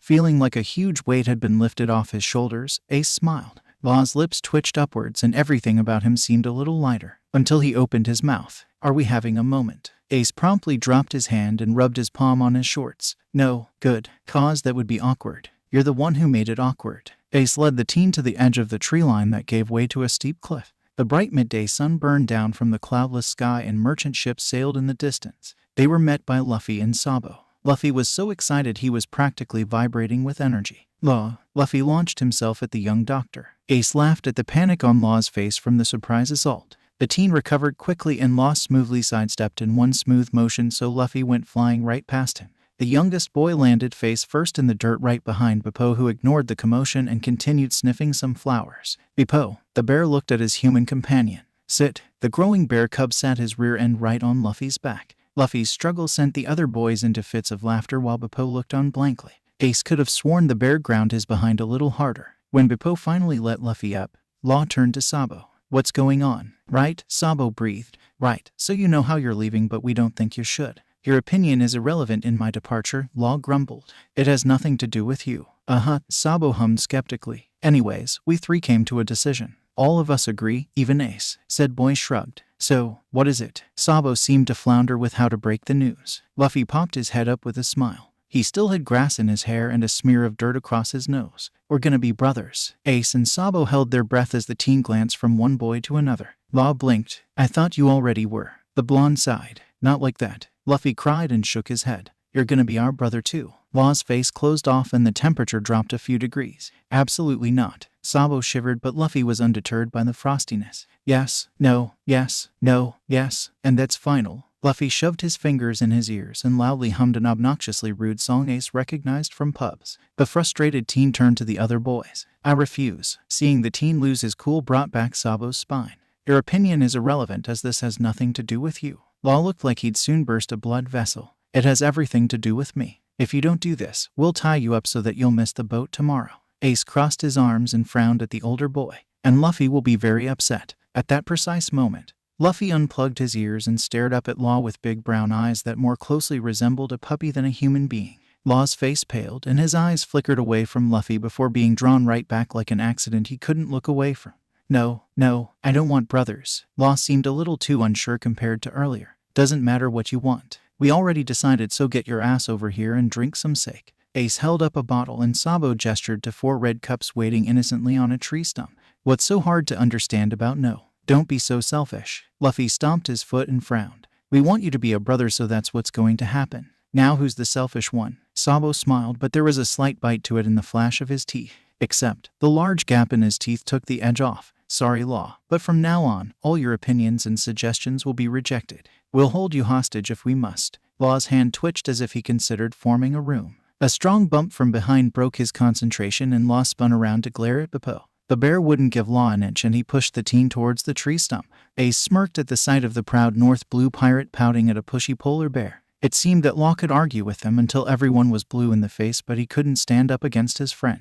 Yay, Bippo. Luffy threw his hands up in the air. Sabo smiled and handed Law a cup of sake with Bippo hovering closely at Law's elbow. He's a little bossy. Every now and then, the teen scowled. No more than the rest of you. Here, Bippo. Ace placed a cup filled with lukewarm lemonade in front of the bear. He may not be ecstatic over Law, but he had no problem with Bippo. If he were honest, the bear was rather cute. We didn't think bears drink sake, but everyone likes lemonade. Ace blinked when the bear stood up on his hind legs and picked up the red cup between 2 paws like a delicate treasure. Those dark eyes turned to look directly at him and a furry ear twitched. The muzzle opened, flashing sharp white teeth. Thank you. Ace's brain screeched to a halt for 5 seconds. He talked. The EPO just talked. Luffy screamed in his ear. He can talk. Ace's jaw hit the floor. Sabo gaped like a speechless goldfish. Under their stares, Bippo dropped his head and his shoulders fell. I'm sorry. What are you apologizing for? Law's thin eyebrow rose in amusement. They're the ones being rude. I am sorry, Bippo. We've never seen a talking bear. We thought only humans could talk. Sabo reached over and slapped a hand over Luffy's mouth before the kid could say something else to depress the bear. It's a surprise. A good surprise. But still, a surprise. Poor Bippo still looked unhappy. Okay, he grunted in a deep voice. Ace bit the inside of his cheek and pointed at the red cup in the bear's paws.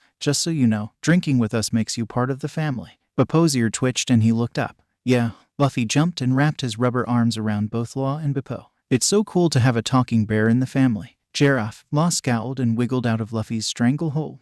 Are we going to get this over with or what? Right. Sabo picked up his cup and gestured to Ace and Luffy to do the same. My dream is to sail around the world and write a book about my adventures. Ace smiled, recognizing where Sabo was going. I'm going to be a strong pirate and defeat everyone who gets in my way as proof that I live.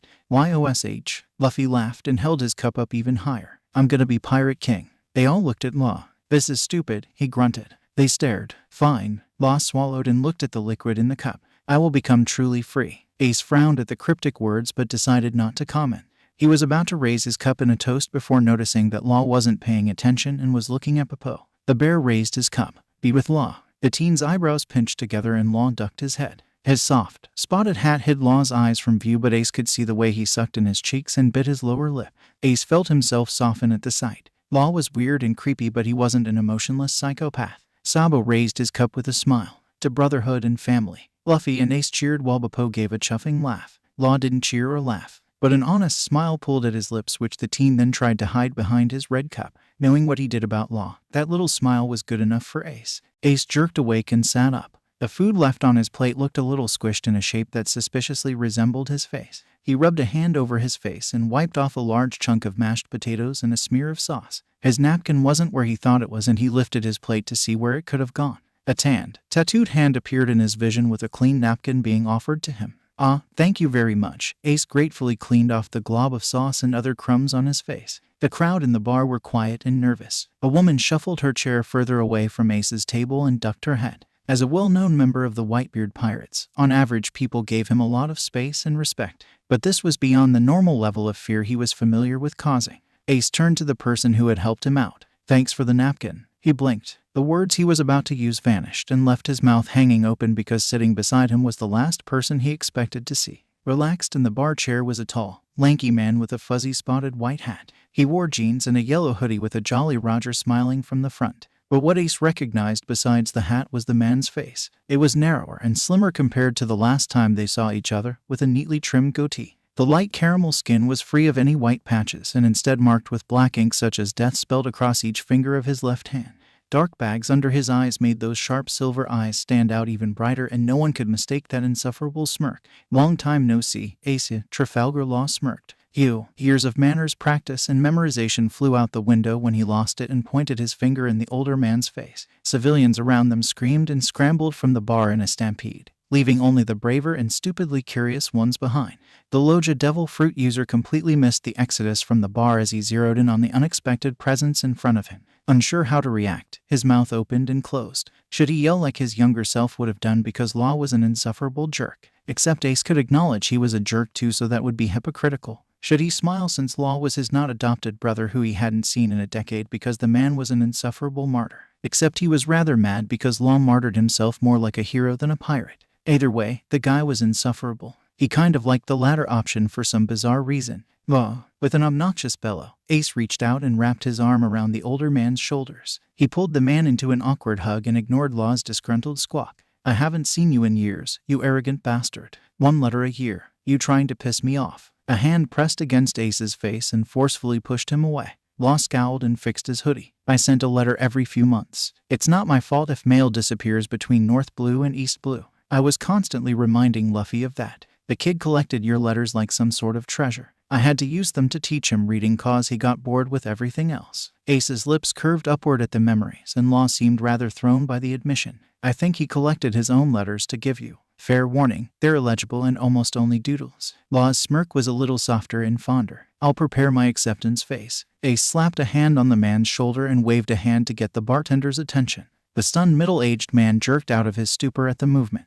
A beer and some food for my brother. No bread, right? No bread. While the bartender prepared a meal for another infamous pirate with shaking hands, the other patrons began to relax at the friendly atmosphere. They no doubt expected a fight to break out between the Whitebeard commander and the rookie phenomenon from North Blue. But a comfortable ambience settled over the bar as the men preferred a friendly chat. So, I gotta admit that when I set out to become a pirate, I thought you would have already been on the seas with your Jolly Roger. Ace chewed and swallowed a large piece of well-done steak. What have you been doing all this time? Law shot the other man a deadpan look as the bartender hesitated, then placed a bread-free meal and a tankard of the local beer in front of him. Do you realize how many years of studying becoming a surgeon takes? I can't just learn surgery from books. I need to apprentice with the best. Oh yeah, your nickname is Surgeon of Death. Do you realize how creepy that is? Nice method of inspiring fear considering how many people hate doctors. So you're an actual surgeon. Of course. What's the difference between being a doctor and a surgeon as a pirate? It's not like you need qualifications. Law daintily picked at food, pushing it around like the picky eater Ace remembered.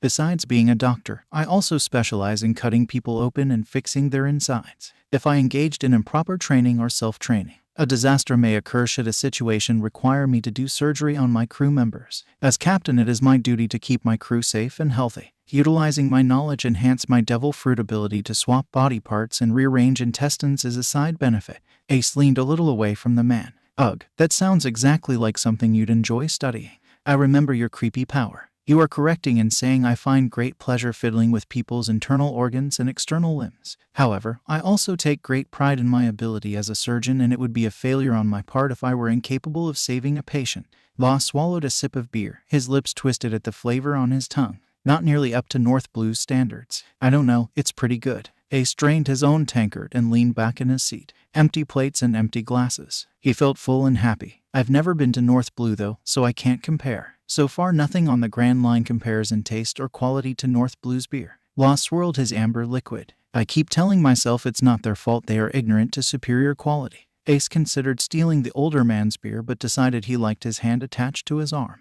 Instead he drummed his fingers on the table before asking a question he'd been thinking about should they ever cross paths. So, you're a pretty good surgeon. Is there any way you'd be willing to make a house call? If you're referring to Whitebeard's known health issues, then no. Ace frowned and slammed his hand on the table, making all the others in the bar jump in fear. Why the hell not? Law's glare was just as deadly as when he was a teen. The hatred and rage had vanished, but those steel-gray eyes were piercing. News through the grapevine said you had joined Whitebeard's crew, much to my disbelief. I will sugarcoat nothing for you considering you're an adult. From what I've heard about his condition, he'll need a miracle. Old age isn't a disease. It's a chronic, deadly condition. But you're a surgeon. What about an organ transplant? His kidneys and liver are really bad, but our doctor thinks he'll get better with new ones. Law held up his hand to stop Ace right there. Do you believe a new kidney will satisfy Whitebeard? Ace opened his mouth to reply because what else could his adopted father possibly want from Law other than his skills as a doctor? But then remembered years back when they tried to protect Law from a pirate disguised as a marine who wanted him for the devil fruit he ate because it could grant eternal youth. Everything comes at a price. Immortality at the cost of the user's life. Naturally, Ace wanted to defend Whitebeard. Sure, the man was ambitious. Out of everyone alive, he was the closest to becoming Pirate King. But at 72 years old and in declining health, his life's dream was slipping further away. Ace liked to think the man wouldn't force his semi-reluctant adopted brother to perform a self-sacrificing technique to live forever. But he couldn't be 100%. Even worse were some of his crewmates whose lives revolved around their captain for decades and feared what would happen should the man die. Though, not sure, to be honest. Desperation will drive people to actions they never considered previously. I'm not willing to take that chance. Ace swallowed his disappointment at the logical argument. This wasn't a fight he would win. Law had survived so long by being cautious, and no one could expect the stubborn bastard to change. That's fair. Law scraped the last of his mashed potatoes and pushed the last half of the steak away.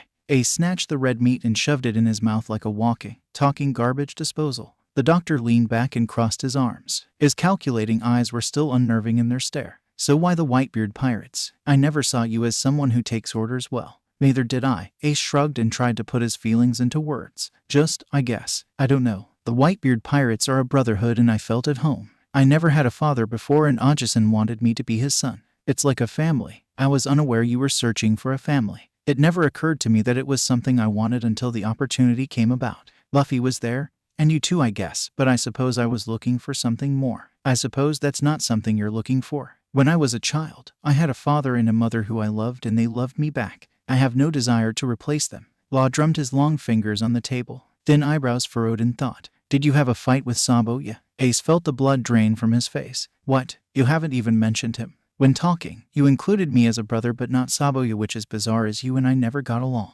Law's eyes narrowed and Ace rubbed his sweaty hands together. What happened? Shit, you don't know. Of course you don't know. It's not like we could tell you. The flame user grabbed Law's forgotten tankard of half-finished beer and drained it. Ace wiped at his mouth and sighed. Soon after you left, Sabo's parents came and dragged him back. He didn't want to stay and set sail to start his journey as a pirate. But a celestial dragon sank his ship before he even left port. He's dead. Law tipped his hat down to cover his eyes in shadow. I'm sorry to hear that. He was a good person. He admired you, was all Ace said in response. The doctor nodded. I respected him. The pair sat in silence, lost in thought over a fallen brother. Ace pulled himself out of his dark thoughts and searched for something to say. His dark eyes landed on Law's ever-present hat and a thought occurred to him. So where's Bippo? The polar bear, always one step behind Law back in East Blue, was conspicuously absent once Ace thought about him. And no one in the bar looked to be part of the doctor's crew. Law glanced at the clock. He'll be here any second. He was gathering supplies with the rest of the crew. You left your crew to do your dirty work. I heard Fire Fist Ace was in town and couldn't resist, as if mentioning him was a summon. A large white bear in an orange jumpsuit walked into the bar, followed by two men in grease-stained white mechanic uniforms and a woman dressed in leather and armor. It was like the start of a bad joke. A narcoleptic, an insomniac, and a bear walk into the bar. Bippo blinked at him from over Law's shoulder. Hey, Bippo. Ace grinned at the soft-looking bear. You're so much bigger than the last time I saw you. You smell like charcoal meat now. Bippo sniffed again and sneezed. Ace blinked at the extended vocabulary the bear exhibited. What? The redhead with sunglasses and a teal hat crossed his arms. You never said you knew Fire Fist Ace. Kind of important to know. The other man with penguin on his hat slapped his hand on his face. Sorry. Immediately Bippo slumped over in depression. The girl with pale blonde hair and dressed in leather patted the bear on his back. Huh, looks like you're doing fine. Ace stood up and rubbed Bippo's ear. It was just as soft as he remembered. Law jerked a thumb over his shoulder at the newcomers. These guys are some of my crew. I'm Penguin. I'm the captain's medical assistant. The man with penguin on his hat waved. What an unfortunate name, but since Law's best friend was a polar bear, it kind of made sense. He then introduced the others with a wave of his hand. You know Bippo, who's the navigator. Over here is Sachai. He's the head mechanic. That's Brenna. She's like our sleep therapist. Nice to meet you. Ace stood and bowed as he found his manners again. I'm Porgas Ace. I spent some time of my childhood with Law. We're sort of brothers, though. So this is one of the famous brothers the captain grumbles about? Sachai snickered. You're much politer than the barbarians we heard about. Brenna sat with her back stiff in another chair around the table and tossed her long hair behind her shoulders. Ace laughed and punched his adopted brother in the shoulder in his good humor. We were rather barbaric. Fair warning, I saw Luffy a few weeks ago, and he hasn't changed at all. He has quite the impressive bounty. Law scowled and rubbed at his shoulder. His crew's really interesting too. They're a real mix of characters, but only one member has a bounty. The pirate hunter, right? Ace leaned back in his chair and crossed his legs. Yeah, Roronoa Zoro. He's a strong fighter. I think all of his crew will be strong. He glanced at the quiet blonde sitting straight in her seat like an upper-class woman surrounded by a horde of idiots. If I can be honest, you don't look like the fighter type, especially not someone who'd join this jerk. Her dark blue eyes were unmoved by his frankness. She tilted her head to the side. Loose, intricate braids swayed with the movement. I have a devil fruit that can incapacitate people for short periods of time. Ace tried to think of her wanted poster but couldn't remember if he looked at it. What devil fruit do you have? She picked up the discarded steak knife and slammed it down onto her other hand. Blood spurted everywhere, and Ace startled at the surprising force of violence she inflicted on herself. The red liquid spread across the wooden table and she raised the knife again. The other men remained unmoved. Holy shit, what are you doing? Ace jumped to his feet. There was a snap of fingers and the scene changed. Her hand was smooth and free of wounds or blood, although still calloused and scarred. Not a fleck of fresh blood stained the table, although last he saw there was a rather large puddle. She twirled the knife in her hand and ignored Sachai's snickering. I ate a paramecia type called the dream fruit. Creating illusions is the foundation of my abilities. Just like you to get a strong crew with disturbing imaginations, Law. Ace caught his breath and kept his eyes trained on the pile of gold coins she imagined on the table with a wave of her hand. All pirates were like magpies and couldn't help but admire shiny things. He eased back into his seat and rubbed his eyes. The gold coins had disappeared when he opened them again. I couldn't fall behind you too. Law shrugged and adjusted his hat. A little extra recruitment effort goes a long way. Sachai snickered and leaned over. Sharp white teeth glinted in the weak lighting. More like he couldn't resist the challenge. Sachai, is the sub loaded with supplies? Law interrupted. His eyes narrowed in displeasure. Yes, sir. Captain, sir. The redhead jokingly saluted. All of you go and prepare for departure. I'll follow shortly. The crew members left with waves, and Bippo patted Ace's head in goodbye, which Sachai and Penguin subsequently scolded him for. Law tusked and stood up. He picked up the long nadachi that rested against the table and sighed. They're a handful. They seem fun. Law glanced around at the almost empty bar. Just the bartender remained, cleaning glasses and avoiding looking in their direction. His slate-gray eyes turned back to the Loja user. So what is your true purpose, so far from the New World? As one of Whitebeard's commanders, I expected you would be close to him. Ace stood up and shoved his hands in his pockets. I'm chasing down a traitor, Marshal D. Teach. Blackbeard. Law's eyes narrowed. I've heard unsavory things about him. They're all true. He stole from the captain and killed the 4th Division commander. If you come across him, I suggest you run. Ace offered for his word of advice. I know Luffy won't ever back down from a fight and Teach is the type of guy who would piss him off. But you have more common sense, so I trust you to do the right thing for you and your crew. I've survived this long. I have no qualms with running, Law huffed. But why are you going after him alone if he's so dangerous? I know your flame fruit is a Loja type, but doesn't he also possess a Loja type? I'm one of the strongest in the Whitebeard pirates, so if I can't beat him then I won't drag others down with me. Be careful, Asia. Law tossed a decent amount of bills on the table. Most people don't share your moral code. I'll be fine. He walked out the door and enjoyed the warmth of sunlight on his skin. Law followed behind, shuffling through a very familiar wallet. Hey, is that mine? You forgot to pay the nice man for your ridiculous number of meals. I was being kind and helpful. You're broke, by the way. Law tossed the empty wallet back and Ace mournfully sighed at where all his money should have been. If you weren't such a glutton, you wouldn't have this problem. Go rob a marine base. Fine. Ace put the empty wallet away and looked back at his brother. Are you heading out now? Yes. The log post set 3 hours ago, so the sub should be ready to depart. Sub? You mean a submarine? Of course. What else would I mean? Honestly, Ace's first thought was of a sub sandwich. But an actual submarine was way cooler. Leave it to Trafalgar Law to get his thin, spider hands on a rare piece of equipment. You ain't getting rid of me that quick. I must see this submarine of yours. Very well, but I'm not feeding you. Under the warm sun and a nice breeze, 2 brothers walked side by side to the shore. One brother was tall and lanky. The other was wide-shouldered and freckled. They didn't look anything alike, but they both wore small smiles of comfort and companionship. The winter island was freezing. There was no way around it. Sabo's toes and fingers were so cold he was surprised they hadn't fallen off already. His nose kept dripping like a leaky tap, which was exceptionally annoying since he ran out of clean tissues. Reusing used tissues to clean up his running nose was disgusting. Luckily, his companion Koala was in a similar situation, so they could complain about the cold weather to each other. The townspeople didn't have nearly the same problem and were well dressed for the cold climate with the dry air. They seemed amused and concerned in equal parts by the shivering visitors. It really was the worst undercover information gathering mission Sabo had ever attempted, because they weren't exactly undercover by acting like such foreigners. But it was just so cold. Let's head back to the inn to get warm, Koala suggested through chattering teeth. We'll have to pull out the emergency funds for better clothes. Good idea. Sabo rubbed his hands under his coat and followed behind the short woman. They shuffled back to the inn located near the port. The port town was small compared to the inner capital city where a dictator king ruled with an iron fist. Sabo and Koala's mission was to gather information regarding the king's inner circle, but they needed to fit in better before moving inland to the capital, where being recognized as outsiders would be dangerous. The inn was noisy, with a rowdy group of pirates commandeering the main lounge near the many fireplaces that provided a comforting source of heat. They seemed like a fun group with lots of laughter, so Sabo relaxed a little. Sometimes you got the lucky pirates who just want a good time, but others could be looking for a bloodbath. This group followed a bizarre fashion trend of white mechanic jumpsuits with a small Jolly Roger on the back. Oddly enough, a white bear standing on 2 legs in an orange jumpsuit hovered near the pirates. Sabo tried not to stare at the bear as it sniffed the air and accepted his room key from the distracted concierge. She seemed to be juggling 3 flirtatious men in hats and jumpsuits all at once. Sabo, a deep male voice called from behind him. The blonde and his pink-haired companion spun around. The bear in the orange jumpsuit was suddenly behind him. It was much fluffier up close. Did you hear that? Sabo asked his old friend. I did, she whispered back. Sabo. The voice spoke again, but still only the bear paid them any attention. Sabo's dark eyes met the bear's beetle-shaped eyes. The bear stared right back at him. Sabo's eyes narrowed and he focused on the bear's muzzle. Did you just talk to me? The bear's mouth moved, sharp teeth flashing in light from the nearby fireplace. Of course, I did, you idiot. Koala elbowed him in the side. Sabo, that bear just insulted you. The bear's eyes lit up and he bounced slightly in a way that was way too cute.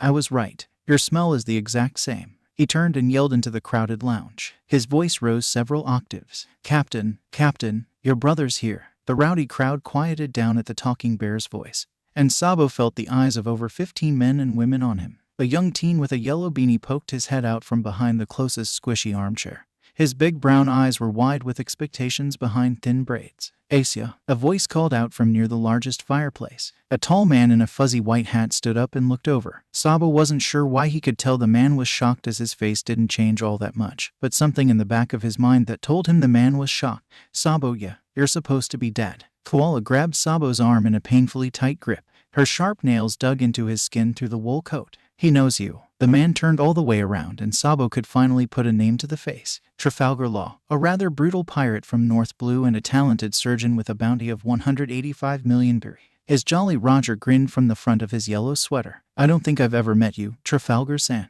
Sabo tipped his hat just to be polite. He didn't need to start a fight with a powerful pirate rookie. You must have me confused with someone else. No, it's him. His scent is still the same. The talking bear informed his captain. Those sharp slate-gray eyes studied him from across the room. They lingered on his hat before resting on the scar across his left eye. The damaged skin itched under the man's gaze, and Sabo resisted scratching it. Phantom pain popped up whenever people stared at the scar. I was informed you had died in an accident several years ago, but Popo's nose never lies to me. The tall man glided forward. His pirate crew hovered anxiously around them. The tall man's eyes flashed in warning. However, Asa truly believed you to be dead. This is either quite the mystery or a very cruel prank. Sabo shook his head. I don't know anyone named Asaya. I'm very much alive, but I'm not the person you're looking for. An elbow jabbed into the blonde's side and he gasped in pain. Koala jumped forward before he could stop her. He was found in East Blue after an accident with no memory except his name. Sabo resisted the urge to glare at his companion. The petite woman normally kept her lips tightly sealed, even under the most brutal conditions. He presumed she had some reason for loosening her tongue. The pirate glanced at the talking polar bear. The bear nodded, and a smile that didn't suit his serious demeanor curved at the pirate's lips. That island in East Blue didn't happen to be Goa Island, did it? Sabo blinked and stared harder at the other man. There was something familiar about that hat. Why do you say that? Because that's where we met as children many years ago. And also, Goa Island was where you dragged me into an inexplicable brotherhood of sorts. The pirate's long, tattooed fingers drummed on the sheath of his Nadachi. Amnesia, HM. What an interesting development. Somehow, against his better judgment, Sabo found himself sitting in the armchair across from the North Blue pirate. Trafalgar Law was using his devil fruit power to scan Sabo's brain. Koala grumbled that she couldn't see anything, and the blonde bit his tongue before reminding her that she wasn't a doctor, so how could she understand the scan even if she saw it? Also, it was her loose tongue that got him into this situation to begin with. Trafalgar rubbed at the goatee on his chin. Do you have any vague memories, images, or dreams you can't identify? Usually consisting of people or places you've never seen. Sabo didn't have to think too hard to bring up the shadowed boy to the front of his mind. The surgeon of death's eyes flashed at something on his invisible scan and he leaned forward. Describe it to me. Every detail you can see. So, Sabo forced his way through the beginnings of a throbbing headache to talk about the picture. They were between a forest and a cliff. The boy was small and scrawny. His face was shadowed, but Sabo could see the spattering of freckles on his cheeks. The boy was talking about going out to sea and being a pirate. As he spoke, the pirate doctor twisted and turned his hand. He touched his index and thumb together multiple times. He hummed at things no one else could see. His other hand quickly scribbled illegible words in chicken scratch across a notebook. Finally, Sabo fell silent and he waited while the man finished with his scan. It was weird to think his brain had been scanned without any machines or externally caused pain. All he had was a headache from trying to recall something he wasn't even sure was a memory. How do you know what to look for? Koala asked. She sat on the armrest of a sofa beside one of the few women on Law's crew and the young teenager whose wide eyes were trained with intensity on Trafalgar's notes. The doctor didn't look up from scribbling on a notebook and a diagram of the human brain. My devil fruit ability enables me to dissect a person's brain without killing them. I've done several experiments to fill in missing information about the function and purpose of each section of the brain. You take out people's brains while they're still alive. You, Sabo, your brother's gross. Sabo didn't see fit to answer what he considered a rhetorical statement. He rubbed at his temple as the headache continued to throb. So, what's the word, doctor? The good news is you have no signs of visible damage within the limbic system of the medial temporal lobe. The limbic system is particularly important in the processing of memory. The bad news is you're most likely suffering from psychogenic amnesia, which is something I have yet to experiment with as it's not a common occurrence. Trafalgar trailed off as he scribbled more notes. Sabo frowned. I know I have amnesia. You're not telling me anything new. The doctor's eyes pinned Sabo to his seat. Organic amnesia is largely caused by physical damage to the brain. Psychogenic or dissociative amnesia is psychological and far more challenging to identify the barriers your brain has put up. The teenager was practically on the edge of his seat with excitement, his dark fingers digging into the cushion as his captain spoke. Which it's why you're fortunate that I'm willing to help. But you just said it's psychological. Sabo rubbed at where his head throbbed. Doesn't mean I can't stimulate the brain a little while you try to recall memories. Luckily, my sleep therapist is quite talented at helping people access forgotten images. He nodded at the white-haired woman who had quietly been listening the entire time. The woman turned her dark blue eyes on Sabo. I am Brenna, and my devil fruit makes me the perfect person to help you access old memories. I ate the dream fruit, which allows me to create illusions, and a component of my abilities is to access two parts of the brain you need assistance with, memories and imagery. I can help guide you to where those blocked memories are. Not possible. Koala crossed her arms and scowled at the woman. I can't allow you to snoop around in his mind. A person with strong will can eject me from certain areas. As Captain's brother, I assume you have strong will to deal with him. What the hell, Brenna? Trafalgar threw a dirty look, but she ignored it. Essentially, I hold your hand while the captain pokes around in your brain and tells us where to look. You won't feel any pain except maybe a headache. I don't know. This sounds too convenient. Sabo, they could be looking for info. Koala moved to stand right before the blonde man. She blocked his view of the others and stared right into his eyes. You were the one spewing out information a half hour ago. After his outburst, Sabo leaned down onto his knees and pulled at his hair. She was right that it was all too convenient. The likelihood of these pirates trying to gain information on the Revolutionary Army was higher than supposedly coming across a long-lost friend who just wanted to help. Sabo had an interest in his past, but it wasn't worth the gamble. That scar on your left leg. The doctor's voice broke through Sabo's inner debate. I sewed that wound closed over a decade ago. He reflexively looked at his left leg, which had been covered in pants all day. Sabo never wore shorts, not since he was still a child. He could count on his hands how many people paid enough attention to know about the thin scar that trailed down his calf. The blonde stood up so he could see over Koala. She was also surprised by the admission and had turned around. You were fighting a giant grizzly bear with your brothers Ace and Luffy. The bear caught you in the leg with his claw and I stepped in to help. The wound got infected and your brothers carried you all over the city looking for a doctor to treat you. Finally, you ended up at the clinic I apprenticed in where I was responsible for treating you. Trafalgar tilted his head and studied the other man. By that time, you were hallucinating from the fever and babbling about bears. I had a dream like that, Sabo mumbled. There was a bear and a boy talking over me. Something about stitches and fish. I was debating which stitches to use and Bapo was hungry. The polar bear standing behind Trafalgar's chair bowed his head. Sorry. Why are you always sorry? Someone yelled and people started to laugh. But Sabo couldn't turn away from the pirate doctor still seated in his armchair. The white hat looked familiar and Sabo assumed it was because of the man's wanted poster. But if he remembered correctly, he had seen the hat before the wanted poster was delivered by a news coup. It looked familiar then as well. So, you really can help me. Sabo put a hand on Koala's shoulder and stepped around her. I've cured the incurable before. I'm not a psychologist, but I believe I may be able to help. Trafalgar stood up as well. He stood a couple inches taller than Sabo, and for some reason that made the blonde relax. It was a comfortable feeling of déjà vu. I will certainly do my best to help Captain's brother. The white-haired young woman didn't seem enthused or bothered by the extra work, merely resigned.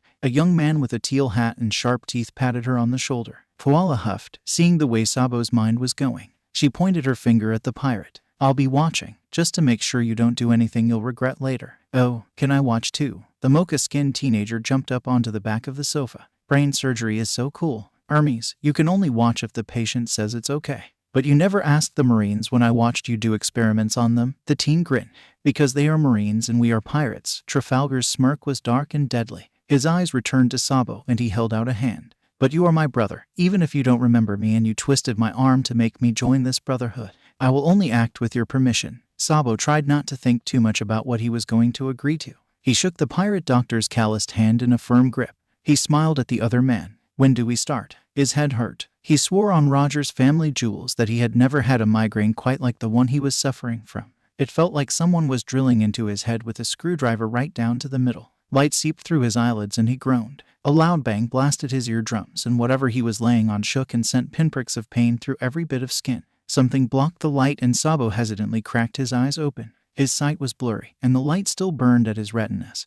But he had to discover the source of breath on his face. Unfortunately, it turned out to be a vaguely familiar face. A teen leaned over him with wide brown eyes and braided chocolate hair. His short nose wrinkled with his blinding smile against mocha skin. His prominent ears wiggled a little as his smile widened. You're awake. The boy's voice rattled in Sabo's head. He wanted to scold the teen and tell him to turn off the stupid light, but boy popped out of sight. Sabo blinked and glanced around with blurry eyes. He was in what looked like a recovery room in a hospital. Except the room was empty and there was no boy anywhere. Sabo looked at the IV in his arm and worried about the drugs making him hallucinate. The door slid open and a man in a white jumpsuit with a teal hat and sunglasses entered. He sighed and went straight for the IV drip bags. Hermes said you were awake but not that you looked like shit. I'll give you some of the good stuff. He fiddled around with some medicine behind Sabo's head and attached a new bag to the IV pole. The man also handed Sabo a pair of sunglasses. Put these on. You'll feel better soon. The sunglasses did help with the light burning his eyes, and the revolutionary could finally see that not a single light was turned on and only the soft glow of early morning sunlight was peeking through the curtains. Captain gets migraines sometimes, so we all know the drill. Except for Hermes because he's new and useless with medicine. Kind of like Popo. But he has the excuse of not having opposable thumbs. At least Brenna is useful. She helps Captain get enough sleep, then he has fewer migraines. The man babbled quietly. The name Shachai came to mind. He was the head mechanic and anesthetist. What time is it? Sabo croaked. Just after 5 a.m. Shachai's smile was rather devious, but Sabo didn't sense any malice or trickery from the man. It was just how he smiled. The captain worked on you for 8 hours, so he and the medical team are passed out right now. Your cute friend is also asleep in the next room. It took Sabo a moment to remember what the heck the man was talking about. Memories. He was trying to get back his memories. He tried to grab at the man's hand but found himself too out of it to even lift his hand. Did it work? He slurred. Get some more sleep. We'll find out in the morning when you don't need a boatload of painkillers. The next thing Sabo remembered was waking up to Koala sitting patiently by his bed with her nose buried in a book on North Blue warfare. Sunlight streamed through the windows, but his head no longer pounded with pain. He shuffled a bit and Koala's head snapped up. Sabo-kun. She scrambled to his side and held up a glass of water. You must be thirsty. He gratefully accepted the cool liquid down his throat and sighed in relief. A second glass followed before he felt well enough to sit up. The IV had been removed from his wrist and he set aside the sunglasses he no longer seemed to need. Koala stood up and poked her head out the door to speak with someone. She sat back down by his bed with a smile. How do you feel? A lot better than the last time. Yes, Shachai-kun mentioned you woke up and needed some morphine really early this morning. The doctor did warn that messing around in your head would result in some pain. How is that, by the way? Any new memories? Sabo hadn't even had time to think, let alone try to shift through memories he wasn't sure he had. Before he could answer, the door opened and a few people crowded into the room. There was a dark-skinned teenager, a man with penguin on his hat, and a bear. But all Sabo could focus on was the tall, lanky man with a spotted white hat. Good to see you're awake, Sabo. We had quite the adventure in your brain and a rather complex treatment for your amnesia. It's never been tried before, so don't feel too disappointed if it didn't work. Sabo threw off the thick duvet and stumbled off the bed. The floor was cold beneath his bare feet and he was wearing some plain nightshirt and boxers that didn't belong to him. But he didn't care. His head spun and the room tilted, but he managed to stumble his way to the tall man and throw his arms around the doctor. The body froze under his hug, but Sabo just let out a sob as tears gathered in his eyes. Law-san, he whispered into the shoulder of one of the many brothers he forgot. His fingers twisted in the fabric of the yellow hoodie. I missed you. Slowly, arms came up and wrapped around him, surrounding him with a warmth he couldn't believe he forgot. A heavy breath of relief puffed against Sabo's neck and long, thin fingers buried in his hair. How could he forget Law and Ace and Luffy? How could he let such great memories be locked away for over a decade?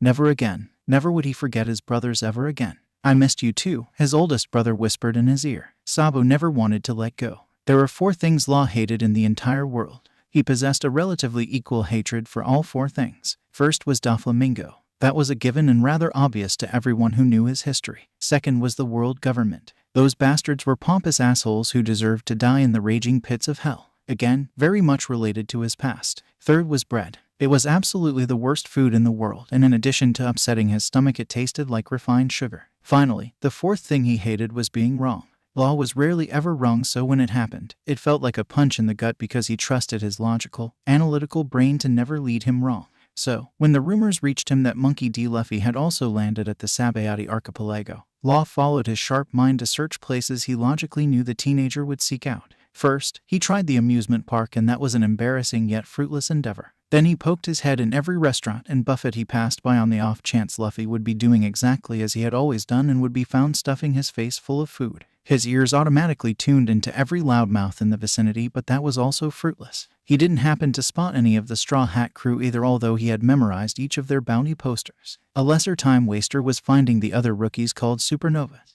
They were everywhere. He enjoyed his front row seat to a short fight between the Mad Monk and the Kid Pirate's first mate killer. At least until his old buddy Drake ruined the mood.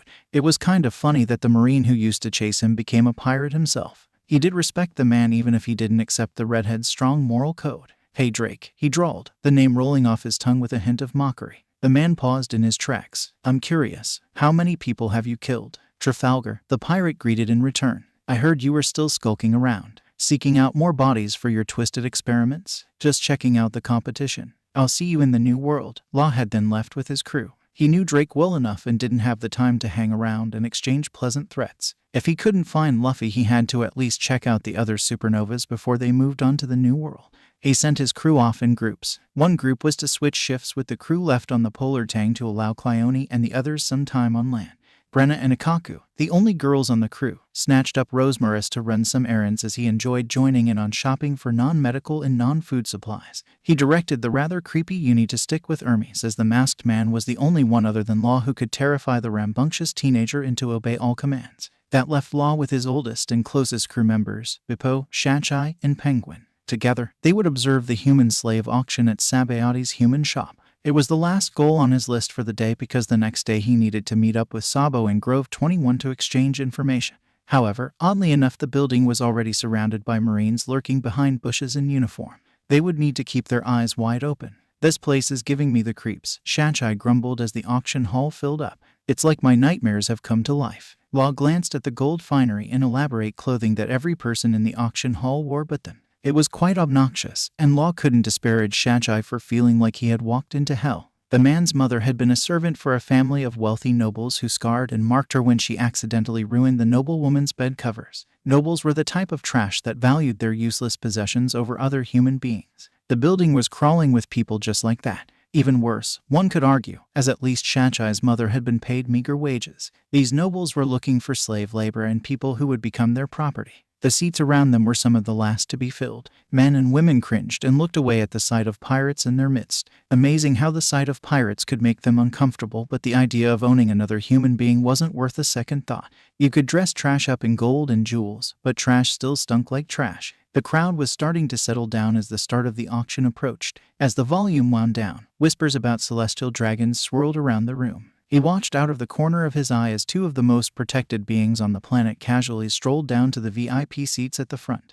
The most elite trash in the world. His attention was diverted by the sound of his name. "That's Trafalgar Law from North Blue. I've heard some nasty rumors about him." Law tilted his head back and met the eyes of someone he recognized as Eustace Captain Kidd grinning at him with bloodlust. The pirate from South Blue had the highest bounty of all rookies and was known to have quite the raging temper. He would be a horrible person to make an enemy of. A smirk slid across Law's face and he raised a middle finger towards the man. The other captain's grin widened, and Law turned around. "Looks like someone needs to learn their manners." Kidd's voice sounded behind him. "Aw, Captain, please don't antagonize the crew of angry Emogoths," Penguin sighed. "I don't want them hanging around to jump us in the new world." "You don't think we can take the Kidd pirates?" Shachai adjusted his sunglasses. "I hear Kidd is the only devil fruit user on their crew. We've got 3. Of course we can beat them." Penguin waved off the question. "Not only do we have our devil fruit users, but also the best guys and gals from North Blue and the Grand Line. Also, I bet Sabo and the lovely koala would back us up if we needed it. I don't think Sabo is particularly amused by your rather obvious crush on koala." Law hid a laugh at the thought of a penguin-koala relationship. Just the thought provided an interesting idea for an experiment. But he would need to get his hands on a koala. The animal, not the woman. Penguin ducked his head. "You don't think they're, I think they're rather oblivious to their obvious chemistry." Law leaned back in his chair as the lights dimmed in the hall. But Poe nodded earnestly beside him and tapped his nose. The auction began and Law glanced around one more time before the room darkened. His eyes landed on a small group that had only recently arrived and he glanced quickly over the faces, a buzz of anticipation humming under his skin. The Straw Hat Pirates had made a surprising appearance. He promptly realized Luffy was missing from the group. So was Roronoa Zoro the Pirate Hunter. The orange-haired thief held an auction paddle with a number which was a surprise. Law never suspected any person on his youngest brother's crew would bid on another human being. Mostly because Luffy was absolutely the type of person to burst in and save all the people up for auction just because he wanted to become their friend. Law kept an eye on the Straw Hat crew and the random fishmen while the auction went on. They seemed to be waiting for something. The auction was disrupted once when another celestial dragon marched in with nothing but complaints and arrogance spewing from his tongue. With the 3 wealthiest beings possible in the hall, the auctioneer pulled out his grand prize. A young mermaid with green hair banged on the glass of the large fishbowl they had put her in. Her cries were muffled from the glass in the excited roar of the crowd. Law noticed how the Straw Hats snapped to attention and spoke amongst themselves. They were waiting for the mermaid. Before a bidding war could even start, one of the celestial dragons stood up and called out a ridiculous amount of money that a non-celestial dragon could never match. The straw hats deflated as the disgusting man jeered that he got the mermaid. The auctioneer gleefully slammed his hammer down and declared the mermaid sold to the highest and only bidder. 1 second Law was thinking about how much inbreeding was needed to produce such an ugly face as the childish celestial dragon. The next, a massive hole had been blasted through the roof and the hall was filled with dust and screams. The Poe sneezed from the dust and Law felt his boredom evaporate as the day became infinitely more interesting, especially once a slightly familiar voice screamed above all the others. Kame, a teenager in a straw hat, popped up from the main chaos, bellowing at the top of his lungs, and Law couldn't help but chuckle. Figured that the last place he'd expect to find the teen is where Luffy would crash in. If he were Ace or Sabo, he would have called out to the youngest of the brothers. But Law was Law, and it was always more amusing to see what Luffy would do next than interfering. Is that him? Shachai gaped at the new arrival. Poe huffed a breath. The fishman with the straw hats jumped up to hold the rubber boy back because, like Luffy was prone to do, the teen had completely disregarded reading the situation. Even with fishman strength, nothing could hold back a determined Luffy. He started pulling away, and Law, along with everyone else, saw the 4 extra arms pop out from beneath the sports jacket. Law gritted his teeth and debated if he should interfere. Why did Luffy always attract the stupid ones? People screamed out in disgust at the surprising appearance of a fishman in their midst. A shot rang out and the fishman fell below where Law could see. But he, along with everyone else, had the unpleasant view of the repulsive celestial dragon waving a pistol as he danced and jeered about shooting a fishman. Luffy stopped his descent to the mermaid and knelt next to the fishman. His crew anxiously watched from the back of the hall, and Law assumed they had an idea where Luffy's attention would be directed next. Be prepared to fight or run, Law murmured to his crew. An admiral's going to be on his way. Why do you say that? Penguin gulped. Because Luffy is about to do something truly stupid. Law wasn't often wrong with his predictions, and he wasn't wrong when it came to Luffy doing something no sane human would do. So, when the room gasped and his crew groaned in annoyance at Straw Hat Luffy punching a celestial dragon in the face, Law just snickered. Sure, he was annoyed at the extra work he'd have to do to escape and still meet up with Sabo later. But that ugly face somehow turned even uglier, and Law was so amused. The guards came to life and more straw hats crashed through the ceiling. An all-out brawl broke out between the straw hats and the guards. Civilians screamed and stampeded for the exit, stepping over anyone who got in their way. Law stayed in his seat and watched with growing amusement as his youngest brother's pirate crew easily wiped the floor with their opponent. This day was turning out even better than he'd hoped. He glanced back and noticed Eustace's crew had stayed to watch as well. The burst of power from behind the stage made Law's heart thump hard in his chest. He had never felt the power before, but he had an educated guess as to what it could be. Conqueror's Haki, an extremely rare ability that people were only born with and couldn't be achieved through any other means. An old man in a long white cloak stepped out from behind a gaping hole in the stage's wall and stroked his beard with thought. The beard, the glasses, and the incredibly powerful ability all matched one profile. A bead of sweat dribbled down Law's neck. He knew it was possible, but he never expected to meet the elusive Silver's Rayleigh. The man's appearance certainly accounted for the increased marine presence around the human shop. The mermaid was freed without losing her head. Truly a blessing, as not everyone could handle brain matter. He could, and so could his crew, but the other crew looked like they would have weak stomachs to such violence. Shame, excited about saving their friend. The Straw Hats were talking about escaping before the Marines arrived. Were they truly so oblivious? The Marines are already here, Luffy. Law smirked from beneath the shadow of his hat when the rubber boy turned to face him. I'm sure they came with plans to capture a certain famous pirate, but they certainly didn't expect you to go and kick a celestial dragon's ass. Nice work, I'm impressed. Your Trafalgar Law. Nico Robin turned to her captain. Luffy, he's Law. A tearful smile lit up his face like the sun. Luffy leapt over 3 rows of seats and Law's rusty straw hat senses started tingling, telling him to stand up. He stood up just in time for Luffy to attach himself to Law's body like a rubber barnacle. In 5 seconds, Luffy had gone from pirate captain kicking ass to crybaby little brother. His teary eyes and wobbling lips were just as Law remembered. I missed you so much. You know him. Some members of Luffy's crew screamed in impressive unison. He's my brother, Luffy hiccuped. Law patted his uncovered head as the aggressive hug had knocked the straw hat back. The doctor tried to pull Luffy's rubber arms and legs from crushing his body. My oldest brother, and I haven't seen him in years. Another crazy strong brother. The orange-haired navigator screeched. Luffy, how many brothers do you have? The long-nosed man asked, although Law could only see his nose since the man was hidden behind the pirate hunter. This one looks way creepier than Ace. Law sighed when the other straw hats nodded in agreement. Everyone was a critic. He pulled harder at the stubborn limbs. Let go, you crybaby. Speaking of brothers, we have to talk. Poe. Then Beppo's furry head was crushed against Law's shoulder and the surgeon of death felt his hard-earned reputation slipping down the drain. Death by hug was a horrible way to go. Okay, get off. I didn't think you could possibly get clingier, but you've proven me wrong again. Law finally extracted himself and his navigator from Luffy's tangled limbs. He ignored the pouty look and straightened his clothing. An admiral has been called and Marines are lining up outside as we waste time. Luffy, right? Luffy ducked his head and put his hat back on. He was trying to look tough, but Law could see the teen's lips still wobbling. We'll deal with the Marines first. Then we have a party. No, then you and I need to talk. A loud sneering laugh sounded from behind him and Law turned to stare at Eustace from the corner of his eye. The pirate was smirking at all the chaos and destruction around the room. Law vaguely noticed Nico Robin informing her captain of Eustace's name. Well, that was entertaining. You really are as crazy as they say, Straw Hat. So here, I'll help you out and finish off the Marines for you. Law felt his eyebrows tick and cold anger flooded his veins when the other captain uncrossed his arms and started walking towards the exit. He obnoxiously waved his hand as he left. No need to thank me. Law didn't even need to look at Luffy to know the younger man completely agreed that Eustace was an arrogant ass and they would never be in his debt. Beppo silently handed Law his cursed Nadachi Kikoku and the doctor followed Luffy up the steps towards the exit. They were quickly catching up to Eustace strolling ahead so Law used the little time left as best he could. We need to talk. Can you meet me in Grove 21 tomorrow at the Blue Cafe around noon? There's someone you need to see, and we should discuss plans for saving him. Luffy's wide eyes glanced his way. Saving who? Law couldn't believe it. Maybe it was possible that Luffy was even stupider than he was as a child.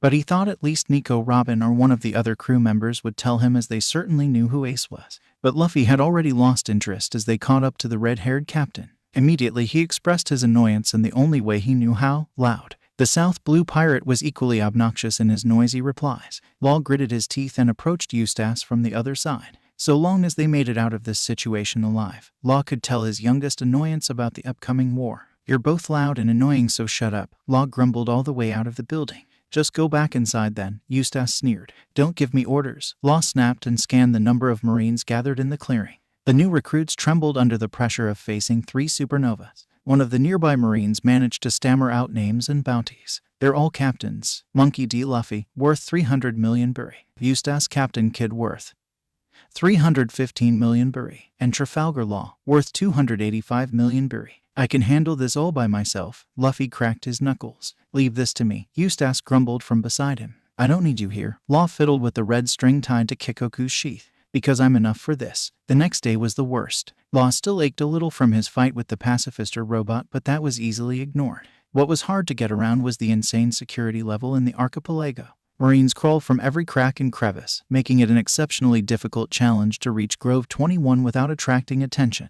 Which was why he brought Brenna along so she could use her dream abilities to hide him from scrutiny. Civilian and Marine eyes slid over and through him like he was the least interesting person they had ever seen. He had found Sabo easily enough in the crowded Blue Cafe.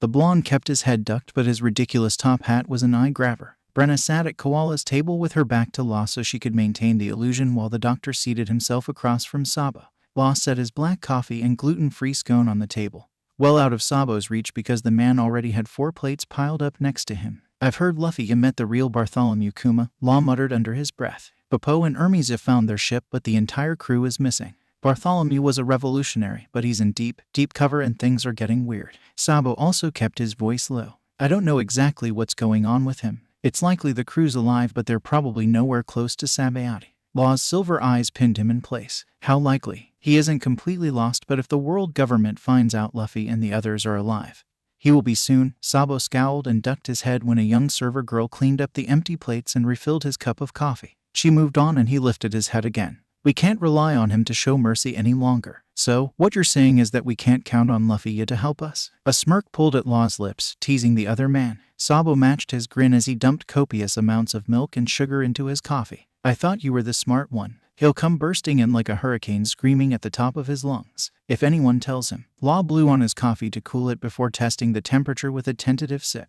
He seemed completely clueless about any major event happening. I don't expect him to read the newspaper, but I'm surprised his crewmates didn't tell him. Maybe they didn't know. After all, not everyone has an interest in the news like you and I do. Sabo sighed and hungrily eyed Law's untouched scone. The older man noticed and promptly shoved the stupid thing to the blonde. He only bought it as an excuse to sit down for a long time. Sabo inhaled it like air. Law resisted moaning in pleasure at the caffeine in the coffee. He could happily live off coffee if his body didn't require further nutrition. I sincerely question Luffy's literacy level. Anyways, we need to plan as if he may not make an appearance. Prepare for the worst and hope for the best. Luffy ruins every plan he encounters. I was thinking about preparing our best options, and if that maniac shows up, we just wing it. Sabo laughed quietly and pulled his hat down as a pair of Marines marched past the cafe window. The best we can do, I suppose. Law stood up, catching the attention of the two young women who were exchanging horror stories about living with men on the high seas. Brenna ignored his annoyed look and followed his lead to stand up. Her abilities still tingled over his skin and people's gaze slid over him. We can discuss this more in private on the Polar Tang. Law fingered his Nadachi as another pair of Marines marched in the street. Sabo stood up and clapped a hand on Law's shoulder with a smile. Let's go save our brother, shall we? Okay, sadly the chapter is over. And if you enjoyed the video, just leave a like and subscribe with post notification, so when the next chapter is ready, you will be notified. Okay, see you in the next video. Bye.